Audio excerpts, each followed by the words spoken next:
Hey guys, I know I haven't posted in a while, and I know this isn't my usual type of content, but today I'm going to be ranking every single president of the United States and placing them on a tier list. As a lover of political history, I do have an obsession with the American presidents, and I spent a good bit of time doing research into each of them and crafting opinions on them all. I'm sure some of you have seen other YouTubers make their own presidential tier lists, and of course, they're all probably a little different, as mine will be, because everyone, as they should, has their own opinions. It's important to remember that these lists are purely subjective, so if you disagree with any of my picks, I'd love to hear it down in the comments. None of this is meant to signal what is right or wrong, just what my opinions are on each of the presidents. Now, before I get started, I should probably explain the criteria I'll be using and how I'll be ranking these presidents. First off, I will not be evaluating what they do or any personal accomplishments outside of office. I am purely evaluating what they do during their time as president.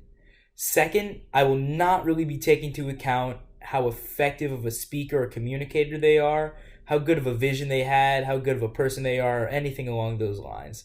Sure, this can be important for a president's legacy, but what I'm really concerned with here is how they utilize the powers they're given as head of the executive branch of government. Did they use these powers for good or bad? Do the policies they enact and the decisions they make as president have mostly good effects on the country as a whole, or mostly bad effects and do some damage to the nation? This is really what I'm concerned with here, and will make up about 90% of what I evaluate. And then maybe the remaining 10% will take into account image, rhetoric, popularity, personal scandals, and all excess factors that don't concern actual governing. S tier will be reserved for only the presidents I consider to be the most revolutionary, those who I think if it weren't for, the country would be a lot worse off. A tier will consist of presidents who I would consider to be the greats, but not quite as revolutionary as those in S tier. B tier presidents will be pretty solid overall, not amazing, but certainly had more of a good effect on the country than bad. C tier will be reserved for the meh presidents, those who either have both a lot of good and a lot of bad, or just didn't really do enough to be considered good or bad. D tier presidents, not the greatest, mostly bad overall, but have some bright spots in their administrations. And then F tier will be reserved for only the worst of the worst, just absolutely awful presidents who did quite a bit of damage to this nation. Obviously, I'll be fairly conservative with my use of the S and F tiers.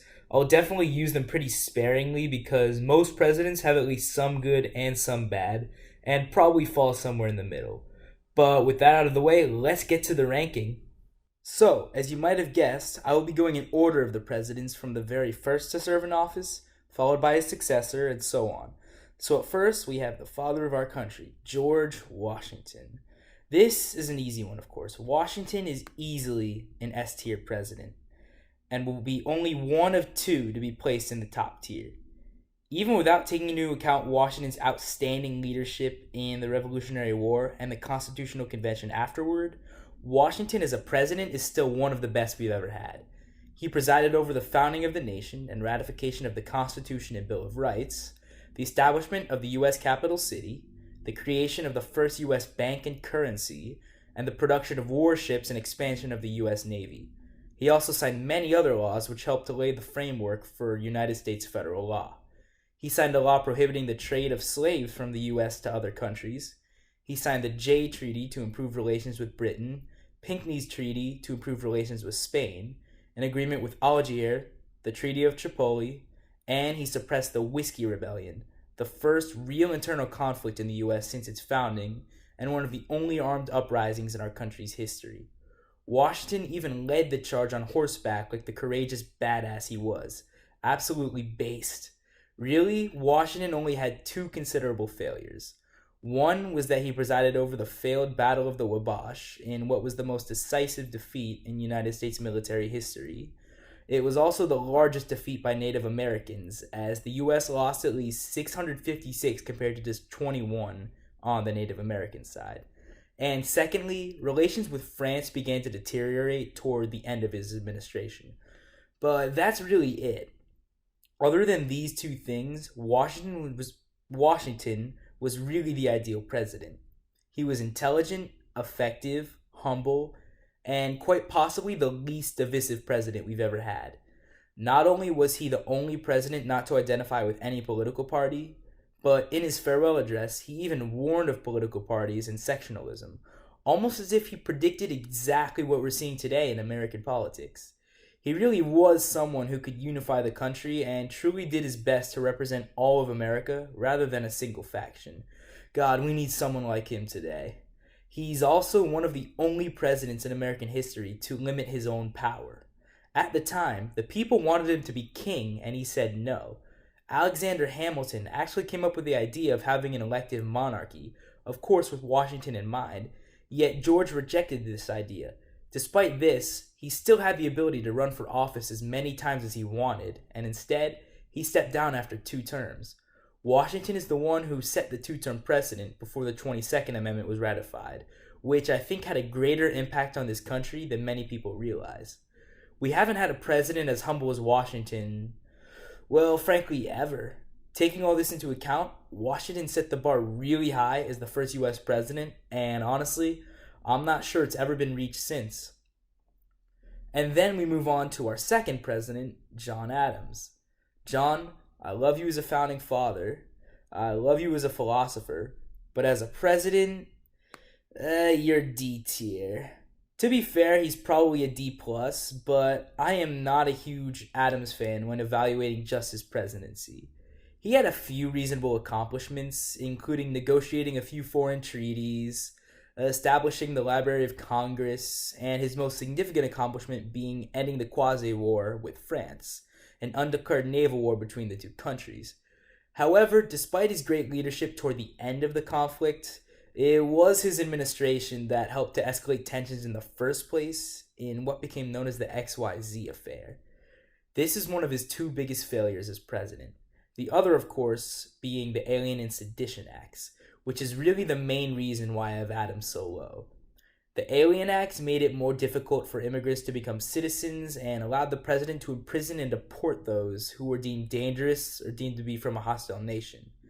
As if these weren't bad enough, the Sedition Act was one of the worst laws ever signed in American history. It pretty much just allowed the government to silence and arrest those who criticized the federal government, and numerous people were convicted under this terrible law. It was a blatant violation of the First Amendment, and the only reason Adams even signed it was to silence political dissenters on the Jeffersonian Democratic Republican side of the political aisle. That would be the equivalent of the Democratic Party today signing a law allowing Republicans to be arrested for criticizing the government, or vice versa. Talk about a severe violation of free speech. And it's a shame because Adams was supposed to be a champion of liberty. He fought alongside his fellow Democratic Republicans like Jefferson and Madison before the existence of political parties to defend personal liberty, including free speech. For him to turn around and sign a law like the Sedition Act violates the very principles he fought to protect. It also helped to lead to the demise of the Federalist Party, as they never again won the presidency or a congressional majority. And the Federalist Party actually had some solid ideas and agenda items. Not to say the Democratic Republicans didn't, I think both parties at the time had good ideas. But unfortunately, Adams mistakenly ruined the future of his party with the excessive authoritarian acts he signed. By doing this, he also helped to exacerbate the stark political division that was occurring at the time. The late 1790s to early 1800s was kind of a dark time in U.S. history in terms of division. The Democratic Republicans saw Federalists as tyrannical authoritarian elitists, and the Federalists saw Democratic Republicans as treasonous radicals. And Adams, unfortunately, didn't really do much to tame this harsh culture in American politics. If anything, he just made things worse, and he was actually a fairly divisive president, especially compared to Washington before him. He was an elitist, he was conceited, he didn't work well with others, he was just not a very nice or respected person, and whatever popularity and respect he had before his presidency, he mostly lost afterward. So for all of these reasons, I think Adams belongs in the D tier, but he's definitely on the higher end of the D tier. If we were evaluating his entire career, he'd certainly be much higher, but I think as a president, he left a lot to be desired. Alright, now we get to Thomas Jefferson. Thomas Jefferson was undoubtedly one of, if not the smartest ever to hold the office of the president. He was an outstanding politician, lawyer, and philosopher. Now, this doesn't always equate to a good president, but regardless, Jefferson is going to go in the A tier. As a person, TJ definitely had a lot of flaws, but as a president, he was probably one of the best. TJ, along with Washington, is another one of my favorite US presidents. I'd probably put him at number 3 right after Washington and, well, you'll find out the other fairly soon, but it's probably fairly obvious. I really want to put TJ in the S tier, but I just don't think even he meets the standards of the accomplishments achieved by Washington and, well, the other S tier president, who you'll find out soon. Jefferson's still an outstanding president, though, and if anyone else were to make the S tier, it would definitely be him. Jefferson's most significant accomplishment was the Louisiana Purchase, which expanded territorial holdings of the United States by 828,000 square miles, more than any other time in U.S. history. And he didn't even have to do it through war or imperialism or any of that. He simply made a deal with France and bought the land. And something I find interesting is that Jefferson actually knew he didn't really have the constitutional authority to make this purchase unilaterally, but he went ahead and did it anyway for the good of the country, which I think is both gutsy and admirable. Along with this, he also established the U.S. Military Academy, repealed excise taxes on commodities such as whiskey, resolved ongoing disputes with Spain, negotiated the end of the often overlooked Tripolitan War with the Treaty of Peace and Amity, authorized the construction of a national road, signed a law establishing the organizational structure of the military, and ended the importation of slaves. He even slashed the debt from $83 million to $57 million, a $26 million difference and 31% decrease, even despite the expensive Louisiana Purchase. Really, his only downside was that relations with Britain began to deteriorate, and his solutions, consisting of the Embargo Acts, really only made things worse. We ended up going to war with them 4 years later, so there's that. But overall, Jefferson's impact on the nation is overwhelmingly positive. Outside of his presidency, he's also known for authoring the Declaration of Independence and for being a fantastic philosopher whose ideas revolve very much around preserving personal freedom and liberties, as well as federalism, supporting the idea of devolving more power to the states rather than growing the powers of the federal government. I greatly admire TJ not just as a president, but also as a philosopher. And something I learned as I read more about Jefferson and watched videos discussing him is that his views were constantly evolving as time progressed. And I think he always did his best to stay in touch with what the American people really wanted. He tended to be much less of an elitist than his predecessor, John Adams, for example. He cared more for the interests of ordinary people and saw the good in common folk.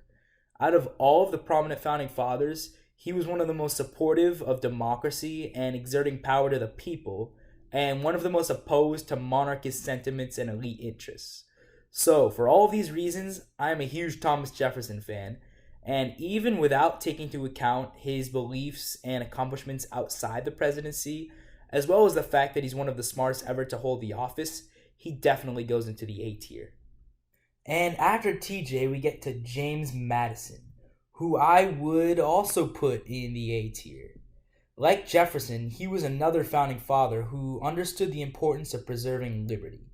He probably wasn't quite as egalitarian and democratically driven as Jefferson, and supported a stronger central authority than his predecessor. But overall, he still embraced the ideas of the Democratic Republican Party rather than those of the Federalists. Still, he shared certain views with Federalists like Alexander Hamilton, and he helped both Hamilton and John Jay promote the ratification of the Constitution with the Federalist Papers. He was also a significant player in the ratification of the Bill of Rights, despite actually believing them to be unnecessary along with his colleague Hamilton. Still, he knew that the Constitution wouldn't have enough support without them, so he pushed them through. Madison, like his predecessors, was extremely smart, but more importantly for this list, he also happened to get a decent amount done as president. He negotiated the Erskine Agreement, which restored trade with Britain, at least temporarily. He authorized the occupation of West Florida. He further expanded the armed forces, He presided over a war on Algiers, or the Second Barbary War, leading to a quick victory and the end of piracy practices against the United States. He rechartered the National Bank despite it typically being more agreeable to Federalists, demonstrating his ability to be nonpartisan. Madison also famously vetoed two religious establishment bills, one of which would have granted land in the Mississippi Territory to a Baptist congregation, and the other would have incorporated an Episcopal church in Washington, D.C. He did so because these laws would have violated the Establishment Clause of the First Amendment, so Madison rightfully upheld the separation of church and state. However, he also later signed a bill that protected religious freedom, upholding the right to practice regardless of faith. One thing I really like about Madison is that he probably understood the Constitution better than any other president in U.S. history. And this makes sense considering the fact that he helped to write it. But this is still important because he also made more of an effort to uphold the Constitution than any other president in U.S. history. He knew which powers the Constitution granted him, and he knew his limitations, and he did his best to stick by them regardless of politics. He made every effort to preserve the liberties guaranteed by the U.S. Constitution and to prevent the federal government from exceeding its authority. Along with all this, Madison is also often praised for his fantastic leadership during the War of 1812 and resolving relations with Britain after the war. In terms of his one major flaw, he was the one who pushed for war in the first place when it really didn't need to get to that point. He also decided to attempt to invade Canada during the war, which was not at all a smart decision militarily and ended up being an absolute failure. We also ended up torching Canadian Parliament buildings, which led to the British troops setting the White House, the Capitol, and other federal buildings on fire, and humiliating Washington, D.C. and the United States. But aside from all this, his leadership was mostly positive, and definitely adds to all of his other great accomplishments. Despite his flaws, I believe Madison is an A-tier president. Then we get to the last of the Virginia Dynasty presidents, James Monroe. Along with this, he's also the last president to be one of the founding fathers of the United States. Now, I don't think James Monroe gets enough credit as a president. Historians usually still rank him pretty high, but not always among the top 10. Personally, I would give him an A as well. While I do tend to be biased toward the Founding Fathers, I still think he's another president who's had considerable influence on our country even today. First off, Monroe presided over the era of good feelings. This was a time in American history when the country was fairly unified, and our primary goal was eliminating partisanship and moving forward together. Monroe's leadership definitely played a role in this, and he was a pretty great unifier following a period of war and division. He's also known for having a very strong cabinet, nominating highly qualified, extremely smart individuals to cabinet positions, including John Quincy Adams as Secretary of State and John C. Calhoun as Secretary of War. Because of this, he was able to get a decent amount done. He signed the Rush-Bagot Treaty, a naval agreement with Britain following the War of 1812. This was done at the Anglo-American Convention, which resolved most of the outstanding disputes and issues following the war. Monroe was a great leader and representative of the United States during these resolutions.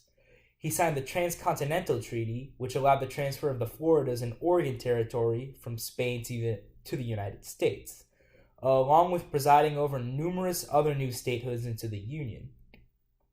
There was unfortunately a financial panic beginning in the year 1819, the first real one experienced in the United States for that matter. But Monroe wasn't at fault for this at all, and he presided over a fairly quick and strong recovery.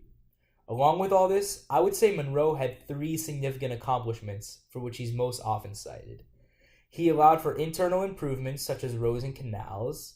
He signed the Missouri Compromise, which was the first major compromise related to the debate over the expansion of slavery in newly acquired states and territories. It allowed for the admission of Missouri as a slave state and Maine as a free state, and it prohibited slavery north of the 3630 line. Finally, likely the most well-known aspect of the Monroe administration was indeed the Monroe Doctrine. It was the first major foreign policy doctrine issued by the United States, and it helped to set the groundwork for decades upon decades of U.S. foreign policy in the future. The doctrine suggests that European powers no longer have the authority to colonize the Americas or to intervene in any affairs related to North or South America, and that this is purely business of the United States or individual nations. In return, the U.S. will remain neutral in any European conflict and refrain from getting involved in any affairs that don't pertain to us. I think this document is spot on in how we should approach foreign affairs, and it's extremely instrumental in setting the stage for future U.S. foreign policy. So overall, I think Monroe, like most of his predecessors, had a great impact on this nation. As for his downsides, he really doesn't have much.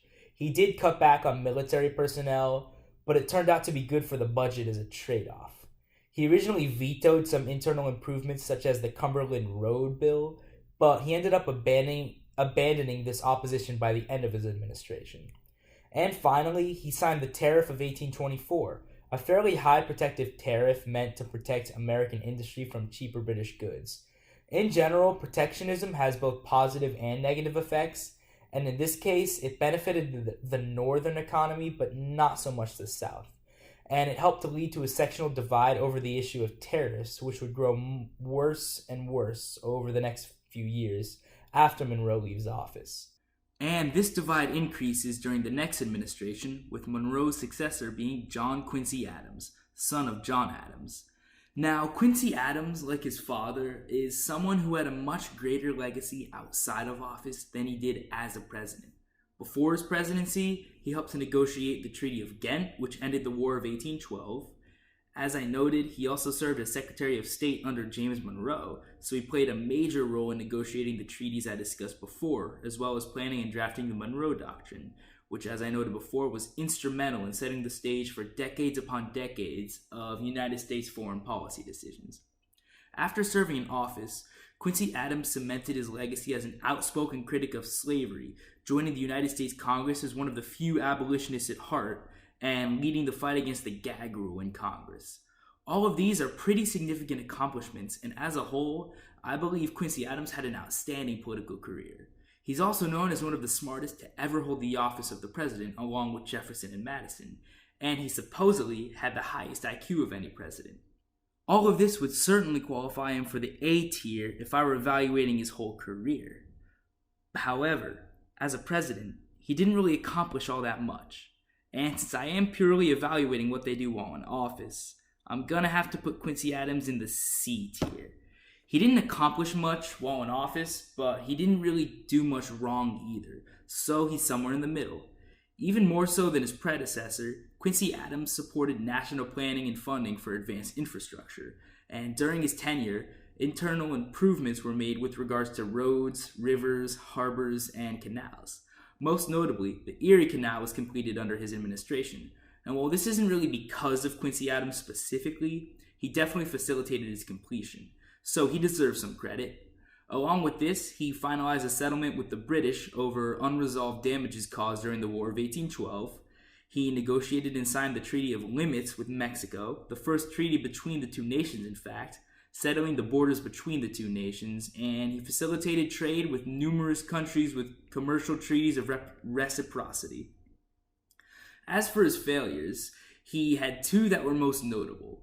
We were in the midst of a trade crisis with Britain during his administration, and his handling of the conflict was rather lackluster and maybe even a bit foolish, and he probably ended up making things worse. Quincy Adams' other big failure was signing the Tariff of 1828, also known as the Tariff of Abominations. Frankly, the story behind this bill is kind of silly. In an attempt to prevent the further passage of high tariffs, John C. Calhoun and other Southerners joined Martin Van Buren in crafting this highly protectionist tariff bill, which would not only hurt the Southern economy, but also the manufacturing-based economy in the North as well, due to its extremely high rates. The goal of this was to write a tariff bill so abominable that John Quincy Adams and his Northern supporters would oppose the bill, allowing Southerners to withdraw their support and blame the bill's failure on the North. However, the scheme was a disaster, and it actually somehow ended up passing Congress. John Quincy Adams ended up signing it into law, and as expected, it was terrible for both the Northern and Southern economies. It was so bad for the South that it led to what became known as the nullification crisis, which I'll discuss during the next presidency. but it essentially led to tensions between South Carolina and the federal government, which could have ended very badly. Both the tariff and Quincy Adams' handling of the trade crisis are what led to him being defeated by Andrew Jackson in his re-election bid. But yeah, overall, I'd say the good and the bad balance out with Quincy Adams. Nothing too extreme either way. And I think another reason Quincy Adams' presidency was for the most part uneventful is because he just wasn't able to get much of his agenda through. Despite having fairly solid ideas to work with, Quincy Adams was just not able to work well with Congress to get them passed. So his presidential accomplishments are limited. And part of this was because of how he was elected. The election of 1824 was extremely dirty and extremely divisive. He very narrowly beat Andrew Jackson despite losing the popular vote, but because none of the candidates won enough electoral votes, the House ended up deciding the election in 1825. A lot of shady deals were made behind the scenes, and Henry Clay, who came in fourth in the election and absolutely detested Jackson, convinced members to vote for Adams instead. So Adams won, and because of this, many in Congress viewed him as an illegitimate president. So if any of you out there think that 2016 and 2020 were bad, imagine what 1824 was like. Jackson and his supporters were infuriated, but luckily for him, he later beat Quincy Adams in a rematch election in 1828. So after Quincy Adams' one-term presidency, we get to Andrew Jackson, the first Democrat president. First off, Jackson was an outstanding general. He served in the Revolutionary War at the young age of 13, where he was actually captured by the British. He then went on to serve as a general in the War of 1812 and the First Seminole War. His service to this country was outstanding, and this is why you can see his face on the $20 bill. Now, with that said, Jackson is really the first highly controversial president we've ever had, and for good reason. He definitely stirs up emotions on all sides of the political spectrum, both back then and today, and for that, I find him to be one of the most interesting presidents in our history. There's a lot of good that can be said about Jackson and his presidency, but there's also a lot of bad that can be said too. For this, I thought about putting him in the C tier, but honestly, looking back, I think the damage slightly outweighs the positives, so I'm gonna put him in the D tier. Definitely a D plus though, so he's in the same boat as John Adams. But I wouldn't argue with anyone who considers him a C. I get why someone might put him at B, and I even get why someone might give him an A or an F. The thing with Jackson is that there's so many different arguments to be made, and it really just depends on what you value most in a president or what you consider to be most important when evaluating them. If you value strong leadership or looking out for the common man, Jackson is probably fairly high on your list. If you value integrity or human rights, Jackson is probably pretty low on your list. For me, it's extremely hard to rank him because I think each of these are important attributes, and in terms of actions, he has a lot going for him and a lot going against him. But I think a D plus is an appropriate ranking for Jackson. One of the earliest crises Jackson faced during his presidency was the tariff dispute leading to the nullification crisis, which I mentioned earlier. Due to the outrage over the Tariff of Abominations, Congress passed a compromise tariff in 1832, which Jackson signed, but the South still was not satisfied with the high protectionist rates. South Carolina especially was unhappy, and the state adopted an ordinance of nullification, declaring the two tariff laws unconstitutional and suggesting that they have the right to nullify federal law in this case. So Jackson responded basically by saying, "Screw you, if you don't comply, you'll be met with force," outlining his views on the matter in his nullification proclamation. Jackson's vice president, John C. Calhoun, a prominent Southern politician from South Carolina who once deemed slavery a positive good, actually strongly supported nullification, which created stark tensions between the two and eventually caused Calhoun to resign as VP and join the Senate. So anyway, Jackson asserted his willingness to use military force against South Carolina if they refused to comply with federal law. And Congress passed his proposed force bill, actually allowing him to use the military to enforce federal law in this case. They also worked to pass a further compromise tariff bill in 1833, which was much more satisfactory to the South. Both this and Jackson's threats to utilize the force bill caused South Carolina to back down, but not before nullifying the force bill as a symbolic gesture. So when taking into account the compromise tariffs as well as his strong leadership, Jackson's handling of the nullification crisis was on point, as he helped to ensure that the country stayed together and that states could not simply nullify laws that they disagreed with. Jackson also had a fair bit of success in the foreign policy realm, reaching a spoliation agreement with France, negotiating a trade agreement with Great Britain, settling the disputes that occurred during the previous administration, and opening trade to Canada and the British West Indies, and signing the first commercial treaties between the US and numerous Far Eastern governments. Now, this all sounds pretty great until we discuss his flaws, which happen to be pretty significant.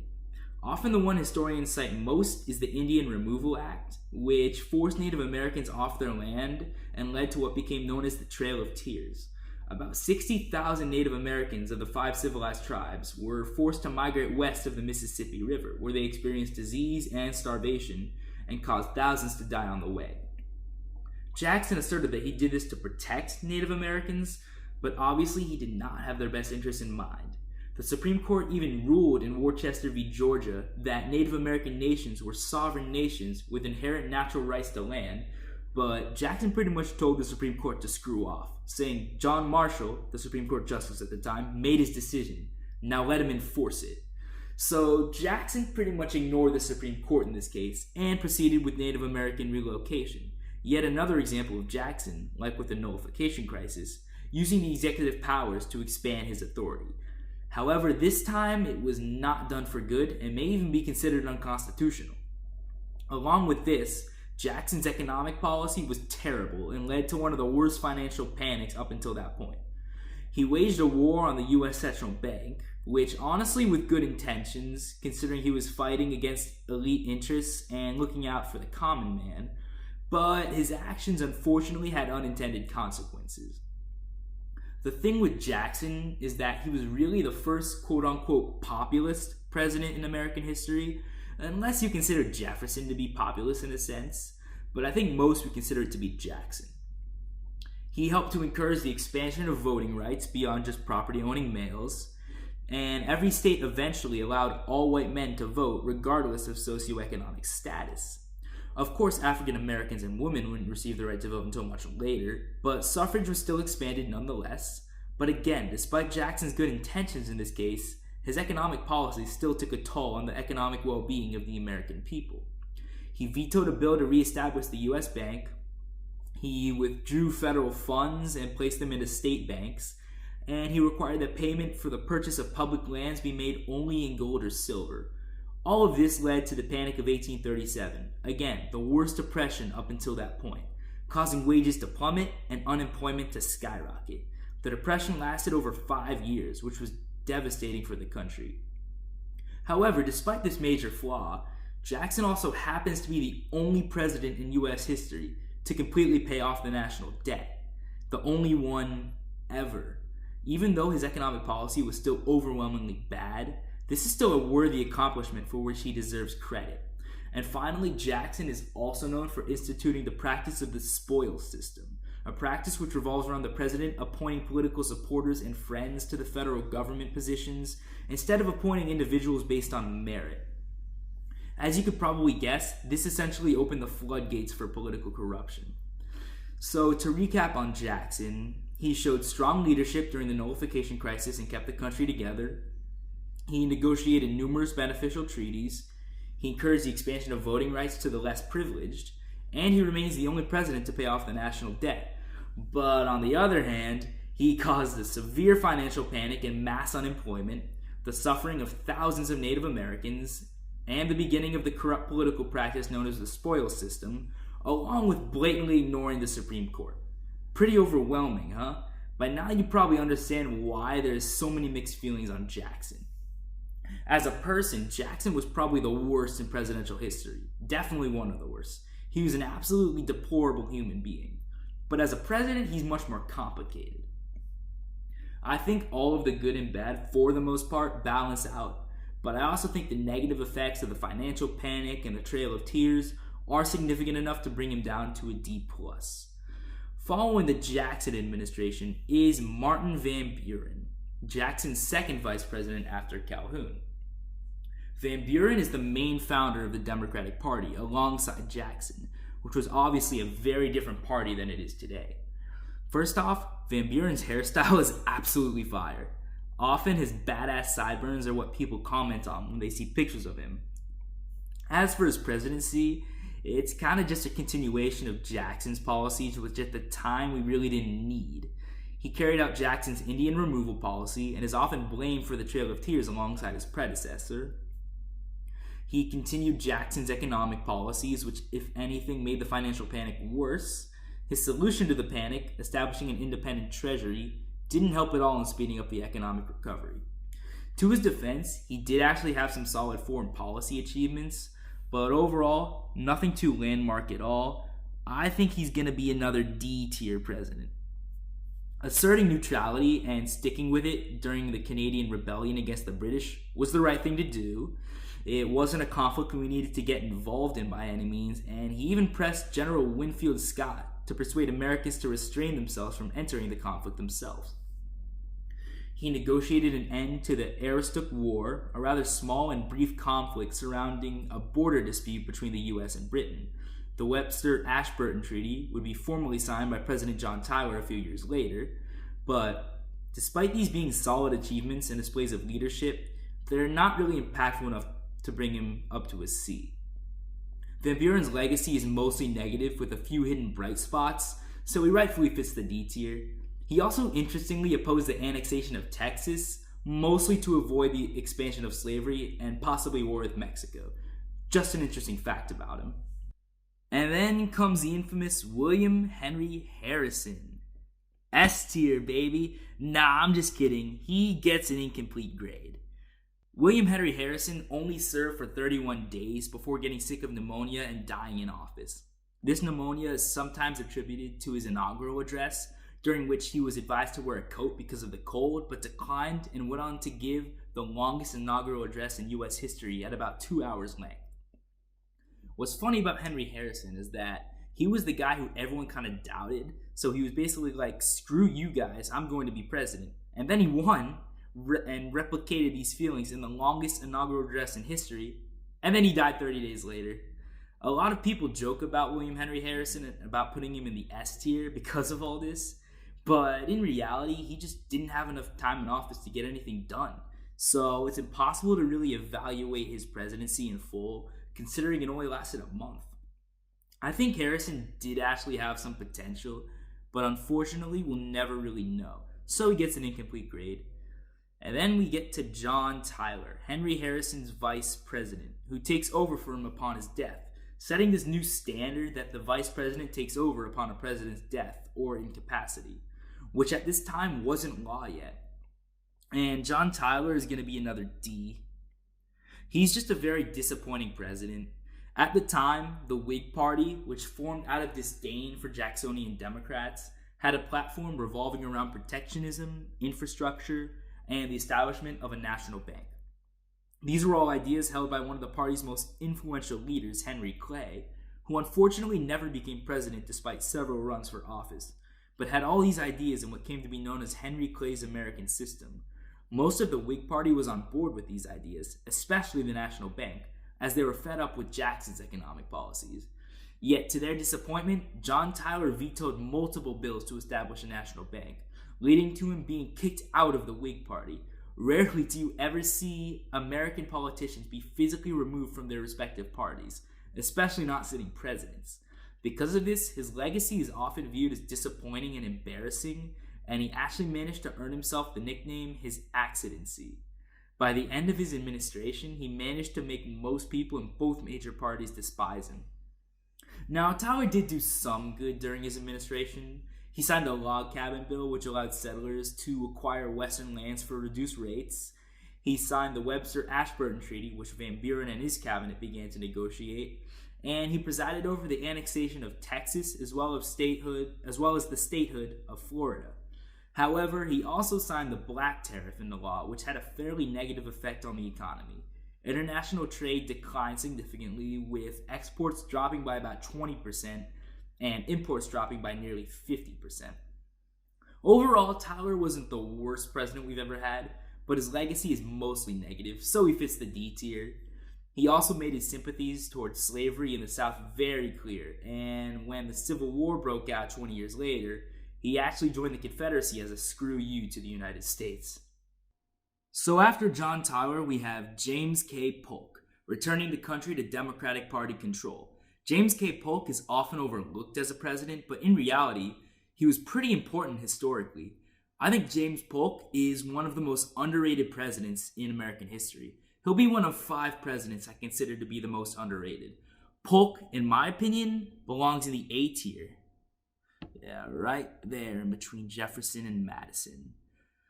He's most notable for presiding over the Mexican-American War, making it the second time in U.S. history after the War of 1812 that Congress declared war.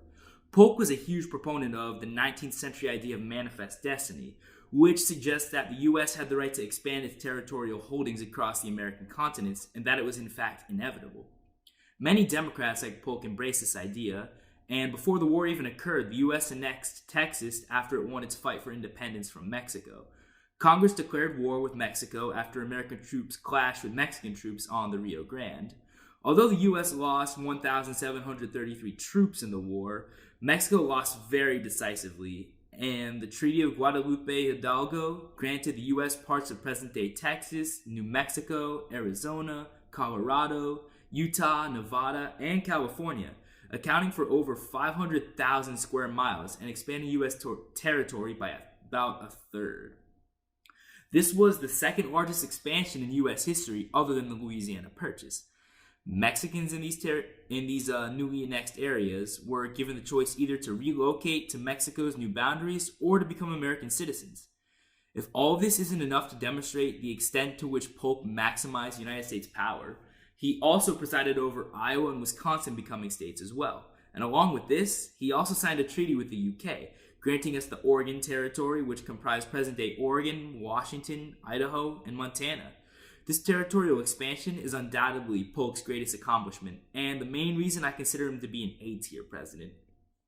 But other accomplishments include the Tariff of 1846, or the Walker Tariff, which reduced rates from 32% to 25%, establishing the U.S. Naval Academy, establishing the Smithsonian Institute, and establishing the Department of Interior.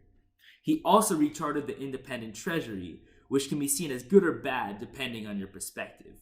The Democrats at the time supported this, while the Whigs preferred a national bank. Another reason I think Polk is deserving of the A tier is because he ran on all of these issues and assured that he wouldn't seek re-election. He accomplished nearly everything he said he would do, and then fulfilled his promise not to run for a second term, which is extremely admirable, and I think a lot of modern presidents could learn a thing or two from Polk. In terms of his failures, he really doesn't have much. I mean, relations with Mexico kind of deteriorated for obvious reasons, and by accumulating new territories, he also reignited the debate over the expansion of slavery. However, this was bound to happen at some point, and I think the Civil War was inevitable from the start. So yeah, I'm definitely a fan of James K. Polk, and he will be joining many of the Founding Father presidents in the A tier. Next up is Zachary Taylor, returning the country to Whig control. Taylor, like many of the others on this list, was an outstanding soldier and was known as a national hero. He served in several conflicts, including the War of 1812, and as a general in the Mexican-American War just before his presidency. Taylor is also the first president in U.S. history to be elected president without having previously served in any other public office. He was told to run because he was a renowned general, and he got elected and didn't exactly seem like he knew what he was doing. He didn't really have any political beliefs other than opposing the Compromise of 1850, so honestly, he didn't really stand for much either. He also died 492 days into his first term after developing stomach disease, and some have said that this was caused by consuming bad cherries or bad milk. It's not exactly confirmed whether either of these really contributed to his illness, but the point is that he died before really achieving anything. So because he died early in his term, and because we don't know anything about his beliefs, he definitely gets an incomplete grade along with William Henry Harrison. Like Harrison, it wouldn't really be fair to judge him considering there isn't much to judge to begin with. And after Taylor's death, his vice president, Millard Fillmore, takes over, and he is the last Whig president in American history. And actually, Fillmore is the second of 5 U.S. presidents I consider to be the most underrated. Historians often consider him to be one of the bottom 10 presidents in U.S. history, and I think his hate is unwarranted for the most part. Personally, I think he belongs in the B tier. He's probably most well known for the Compromise of 1850, which was a significant compromise relating to the issue of the expansion of slavery. While Southerners hoped to expand slavery into the territories acquired in the Mexican-American War, Northerners wanted these territories to be incorporated as free states. Millard Fillmore, a moderate Whig, was very open to compromise, including on this issue, and supported this proposal by Whig Senator Henry Clay and Democratic Senator Stephen Douglas. The compromise included banning the slave trade in D.C., admitting California as a free state, and allowing each other territory to decide for themselves whether they would be a free or slave state, a principle known as popular sovereignty, often championed by Stephen Douglas. The compromise also included a provision related to border settlements, and it ended up resolving a crisis occurring between the newly admitted Texas and New Mexico. However, the compromise also included the infamous Fugitive Slave Act, requiring all escaped slaves to be returned to their enslavers, as well as forcing citizens of free states to cooperate and allow federal marshals to detain and return escaped slaves, regardless of what state they're in. While I would consider this act to be Fillmore's one significant flaw as president, it was unfortunately the only way Southerners would agree to the compromise. And Fillmore, despite being opposed to slavery personally, felt it was his duty to heavily enforce the act. And I think the Fugitive Slave Act and Fillmore's enforcement of it is probably why historians consider him to be one of the worst presidents. But I think in order to properly evaluate this, we need to extract ourselves from modern society and put ourselves in Fillmore's shoes in the 1850s. In doing so, we need to understand that a compromise of some sort was necessary at the time to delay the Civil War. Sure, the Civil War was pretty much inevitable at that point, but if we put ourselves in Fillmore's shoes, we'd have to ask ourselves what we would do when faced with this situation. I mean, tensions are extremely high by this point, and a compromise is headed to the president's desk. What is he supposed to do? Not sign it and bear the blame if civil war breaks out? In my opinion, I think signing the compromise was the best option Fillmore had. But I'm sure some historians out there might disagree with me. Others may see it as simply kicking the can down the road, which is something pretty much every president did until, war actually broke out. Interestingly, had it not been for Zachary Taylor's death, it's very possible this compromise wouldn't have passed, at least as written, as Taylor was a notable opponent of it. Definitely would be an interesting alternative history scenario.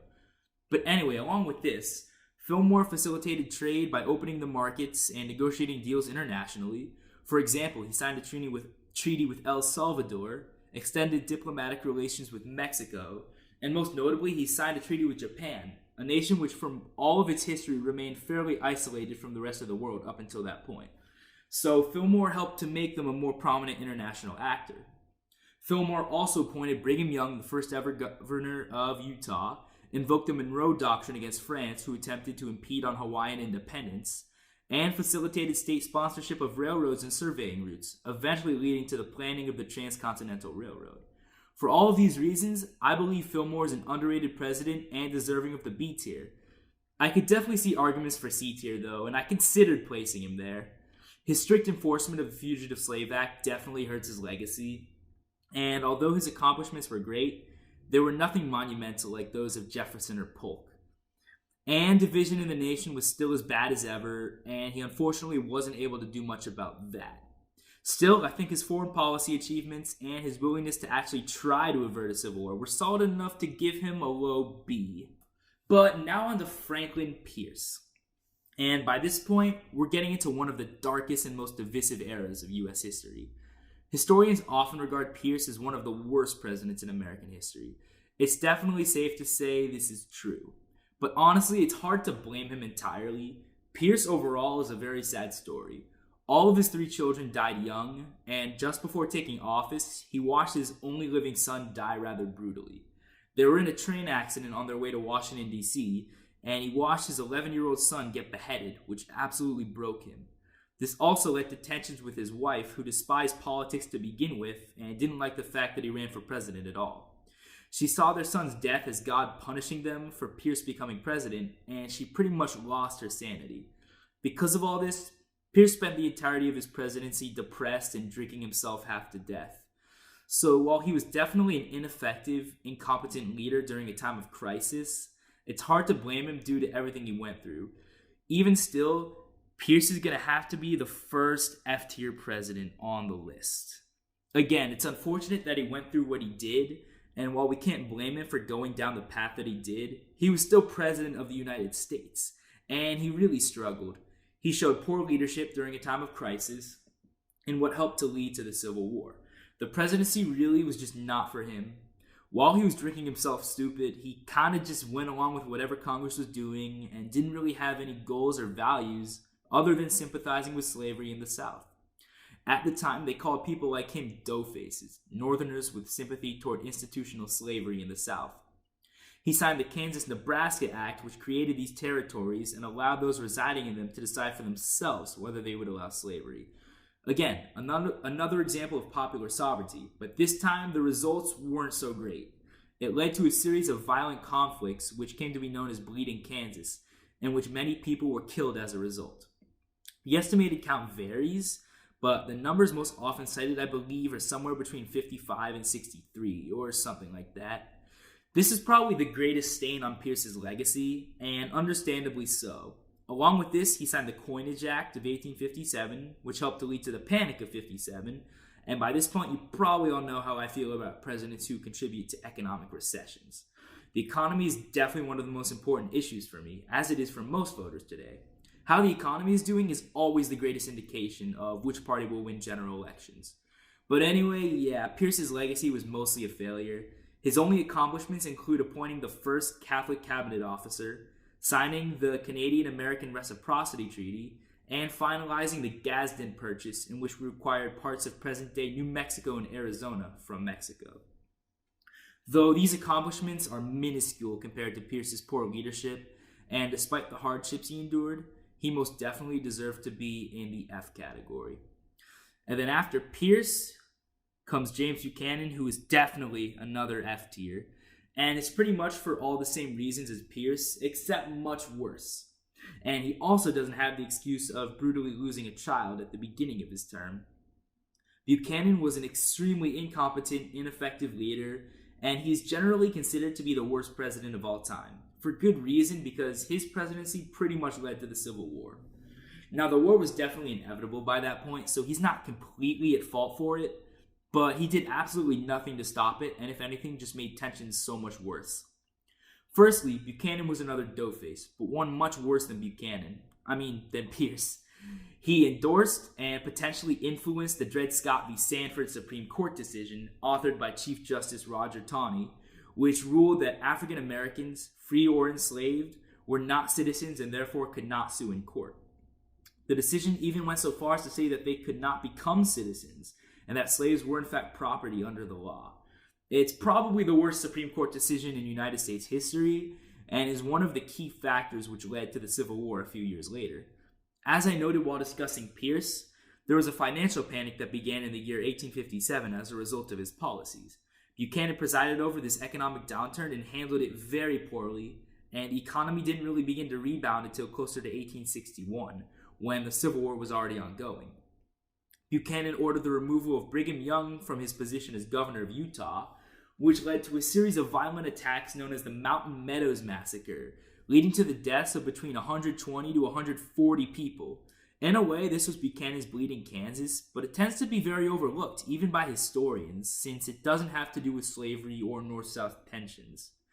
But it's actually pretty significant, and the number of deaths were at least double that of Bleeding Kansas, it seems. In terms of Buchanan's accomplishments, all he really did was lower tariff rates in the Tariff of 1857 and preside over the statehoods of Minnesota, Oregon, and Kansas. That's really it, so it's clear that the bad outweighs the good. And I haven't even talked about the worst part of his presidency yet. Sure, the Dred Scott decision, the Panic of 1857, and the Mountain Meadows Massacre are all horrible stains on his legacy.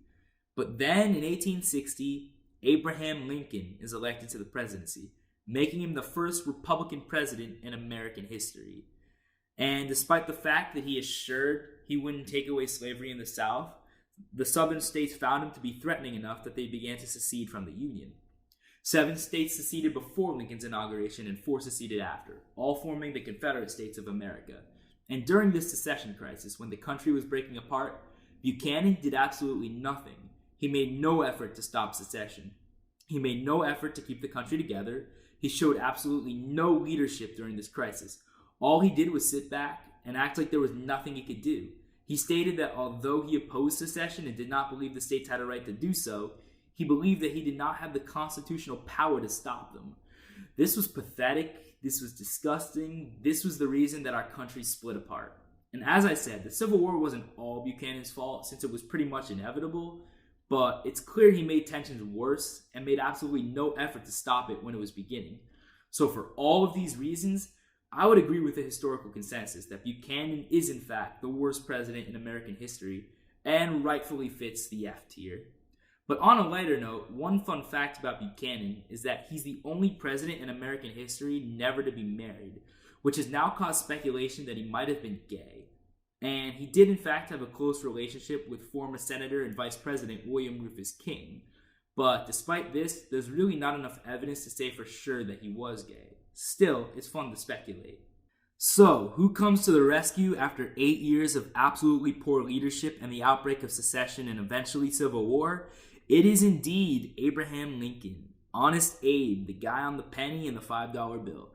Pretty sure this rating will be fairly obvious, but Lincoln is undoubtedly an S-tier president. I think many would agree with me that he and Washington are really the only two presidents deserving of S-tier. No other presidents in American history match the significance of these two presidents and their accomplishments. If anyone, Jefferson I could potentially see an argument for, and I consider him to be the third best president without a doubt. But other than him, I don't think any other US president comes close to matching Washington and Lincoln. Some on the left may think FDR belongs in the top tier, and some on the right may think Reagan does. I've also seen people put Teddy in that top tier as well, but I can say for certain that none of them are even close. Washington and Lincoln are undoubtedly the two best presidents in American history by far. I've always gone back and forth between who I think the best president in American history is because there's an extremely valid case for both. I think for the longest time I just assumed it was Lincoln, as most historians consider him to be the best. But then I learned more about Washington's presidency in depth rather than just the fact that he's the first president and father of our country. I read about key legislation and accomplishments. I read Washington's farewell address. And since then, I've usually ranked Washington slightly above Lincoln. So I'll consider Lincoln the second best president of all time for now. But it's extremely, extremely close. And I can see arguments for both. But I've already talked about Washington. So why is Lincoln one of the best? Well, first and foremost, he presided over the Civil War and with his outstanding leadership preserved the Union. If it weren't for Lincoln, had it been any of the other candidates in 1860 that had won the presidential election, the United States would look very different today. It's possible we would be split in half or into thirds or quarters or however you want to speculate. But the point is that Lincoln was determined to bring the country back together after the southern states seceded, and he did. Lincoln is the reason we are as powerful today as we are. Lincoln is the reason our country has maintained its success and that the experiment didn't fail. He got us through one of the darkest points in our history when it wasn't guaranteed whether we would survive as a country. The Civil War also happened to be the bloodiest war in American history, even more so than World War II for us, with the estimated death toll being between 620,000 and up to over 1 million, including 50,000 free civilians and over 80,000 slaves. While one could criticize Lincoln's war strategies as being occasionally reckless at times and causing more unnecessary deaths than he otherwise had to, I'm not sure anyone would have done any better in his position, especially considering the fate of the country as a whole was on the line. No president, other than maybe Washington, faced challenges as difficult as Lincoln.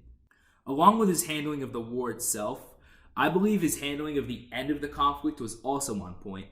He first pocket vetoed the Wade-Davis bill, which among other provisions would have forced 50% of a state's white males to take an oath of loyalty in order to be readmitted into the Union. Lincoln saw this as too strict and preferred a more lenient approach toward the southern states. He instead opted for the 10% plan, which required only 10% of voters to take the oath of office, offered pardons to all Southerners other than high-ranking Confederate generals and military officers, required the full emancipation of slaves, and allowed former Confederate states the leeway to draft their own constitutions. To be honest, I think Lincoln was spot on with this more lenient approach.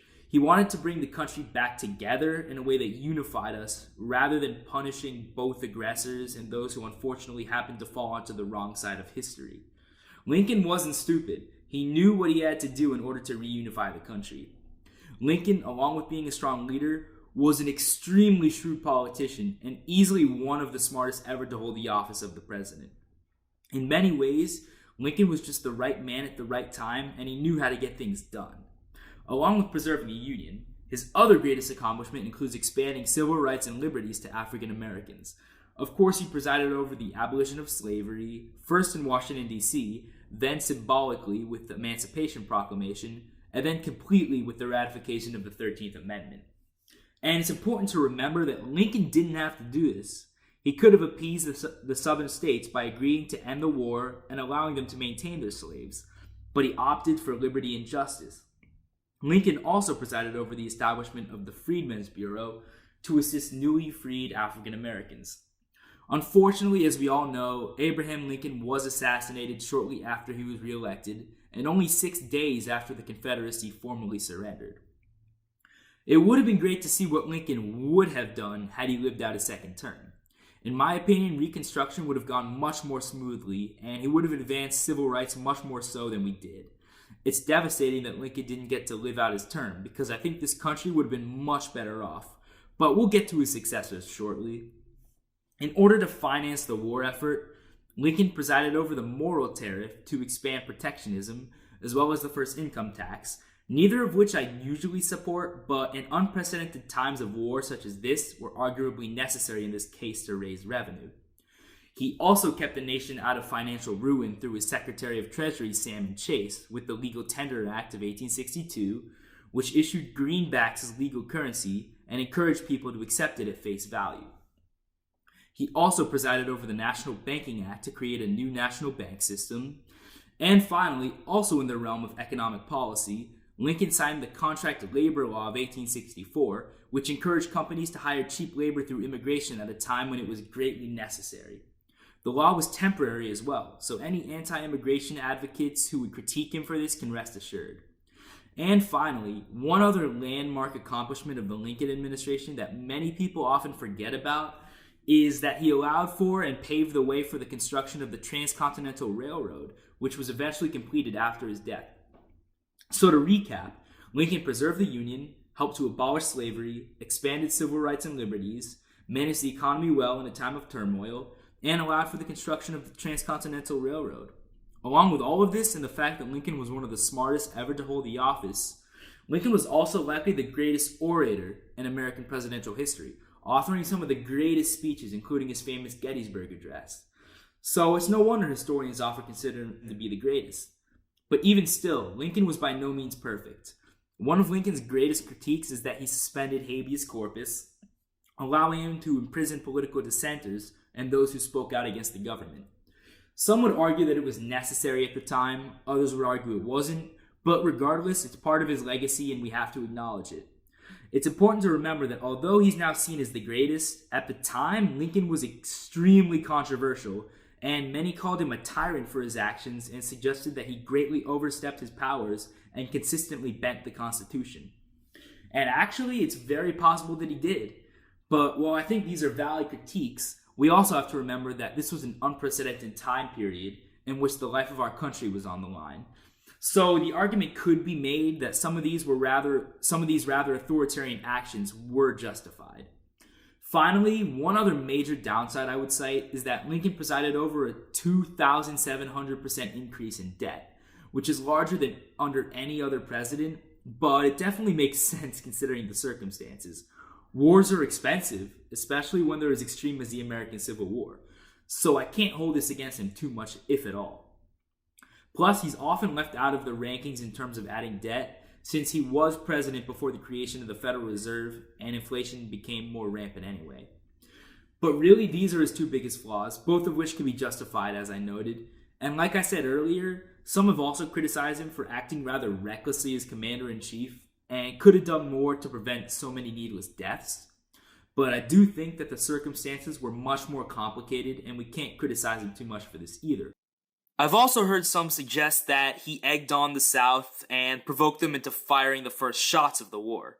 And to be honest, there is truth to this as well, though many would argue that war was inevitable at this point anyway, and that it was in fact necessary to preserve the Union. And politically speaking, provoking the South into firing first was a very smart strategy on Lincoln's part, and further demonstrates his shrewdness and effectiveness as a politician. But it's still important to remember how controversial this was at the time, and along with being called a tyrant, Lincoln was also frequently referred to as a warmonger, and as the war dragged on, more and more Americans began to lose faith in the war effort and question whether it was actually worth it. But Lincoln remained firm, or stubborn in the eyes of his critics, and eventually, he was able to successfully reunify the country. So all in all, Lincoln is easily one of the two best presidents in our history, and unfortunately, we haven't had a president nearly as good as him since. And unfortunately, after Lincoln is assassinated, his vice president, Andrew Johnson, takes over. And Johnson is undoubtedly another F-tier president. I gotta say, pretty much everything about Johnson and his presidency were just terrible. He did almost everything wrong. He's pretty close to rivaling Buchanan for the title of worst president in U.S. history. He's easily the second worst, but not by much. He first adjusted the terms of surrender agreed upon by Union and Confederate generals, suggesting that they were too lenient. So he actually ended up being much harsher against the Confederates. But don't be fooled by this, as Johnson's overall handling of Reconstruction was actually very poor. The only thing he did well in this case was his appointment of provisional governors in the southern states, in which under their direction, new constitutions would be drafted abolishing slavery and renouncing secession. Eventually, each of these states were allowed back into the Union. Unfortunately, it's all downhill from here when talking about Johnson. He vetoed Congress's first attempt at extending the Freedmen's Bureau, designed to protect newly freed African Americans from repressive laws in the South. He then vetoed the first Civil Rights Act, which provided newly freed African Americans with federal citizenship and therefore civil rights under the law. Thankfully, Congress overrode his veto. Johnson even disapproved of the 14th Amendment, which legally protected the citizenship of all people born and naturalized in the United States, regardless of race, and provided them with equal protection under the law. He further vetoed 3 Reconstruction Acts, all of which were overridden, another Freedmen's Bureau Renewal Act, also overridden, and numerous bills to readmit the southern states into the Union, also all overridden. Overall, Johnson's actions in delaying Reconstruction set both civil rights and race relations back for decades, and were really damaging to the nation as a whole. Along with all of this, he proved unable to and possibly even unwilling to suppress the Ku Klux Klan after their formation. He also became the first U.S. president to be impeached after he suspended Edwin Stanton as Secretary of War, violating the Tenure of Office Act, which Congress actually passed knowing he'd break it so that they could impeach him. After being impeached by the House, he was acquitted by the Senate, narrowly avoiding conviction by a single vote. In all honesty, the Tenure of Office Act that Congress passed with the hopes of impeaching Johnson was actually unconstitutional. But despite the fact that Johnson was in the right here, he was still an awful president and an awful person who deserves no sympathy for this. Not only was he terrible on policy and setting race relations and civil rights back for decades, but he was also one of the worst presidents we've ever had in terms of character as well. Johnson was known as being a very stubborn individual who was hard to work with, failed to listen to other points of view, and was unwilling to work with Congress at all. He's practically the last person anyone would want to be president of the United States. His only accomplishments, other than his early handling of readmitting the southern states, include the Alaska Purchase, also known as Seward's Icebox, taking possession of the Midway Islands, and the Burlingame Treaty with China. But negotiations for this really began under Lincoln.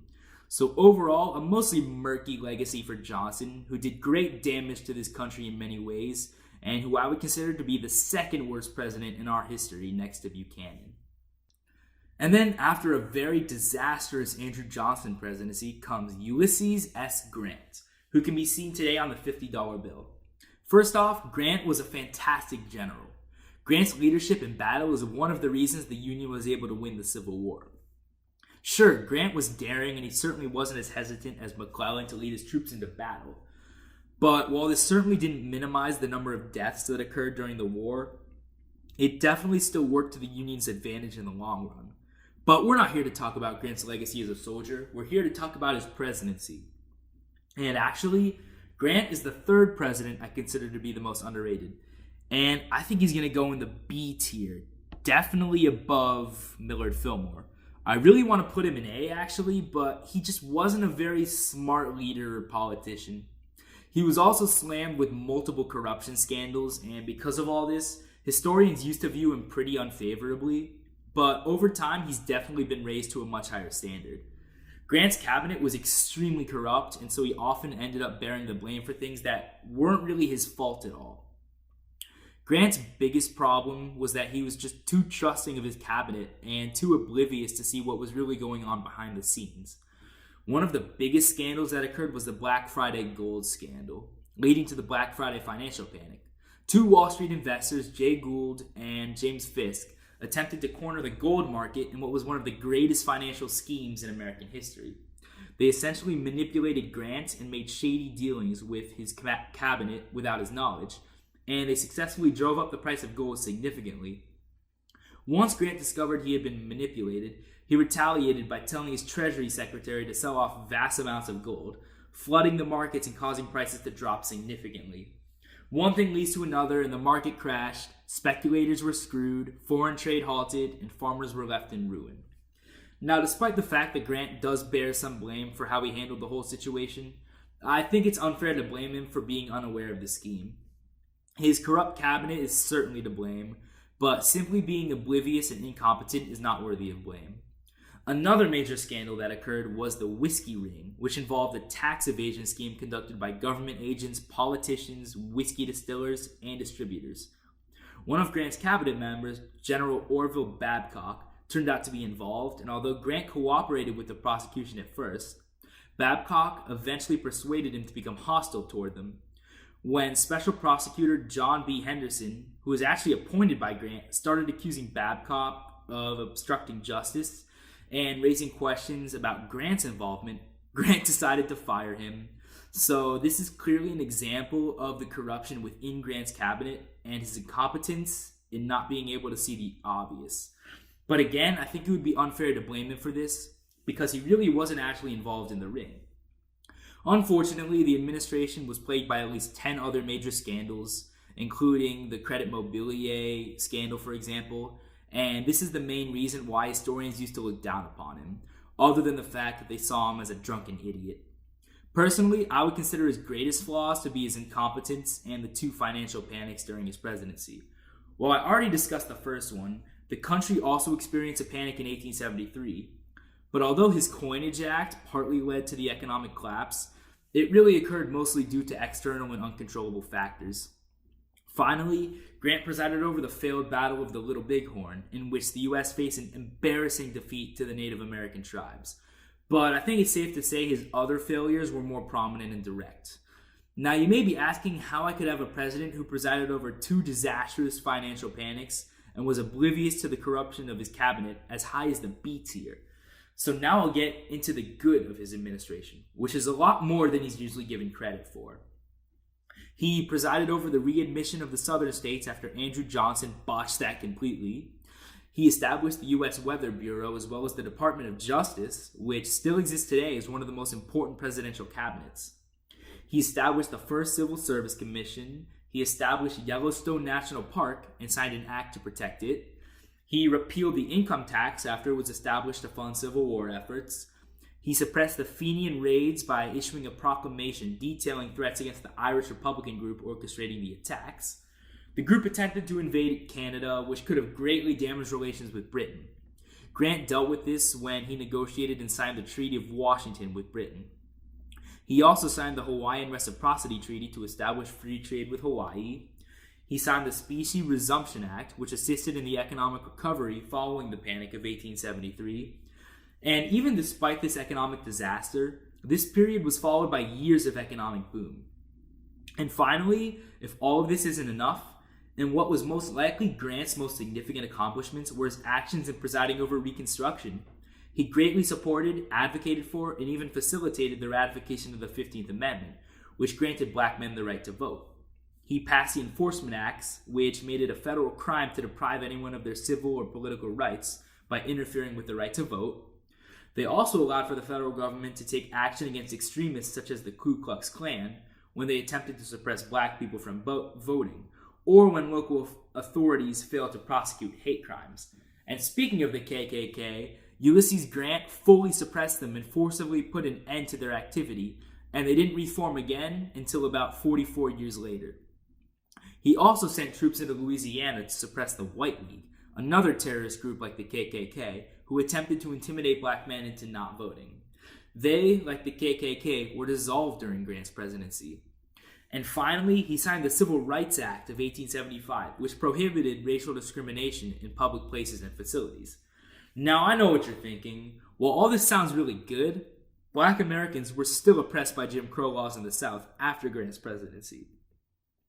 And this is true, but this occurred for reasons outside of Grant's control, which I'll discuss during the next president. And while Grant couldn't bring about complete racial equality in just 8 years, at least he tried. At least his heart was in the right place, and at least he made an effort to help former slaves and dissolve extremist white supremacist groups. And honestly, he did a pretty great job given the circumstances. He did everything that Andrew Johnson could have and should have done. Despite its shortcomings, Grant is the reason Reconstruction even occurred.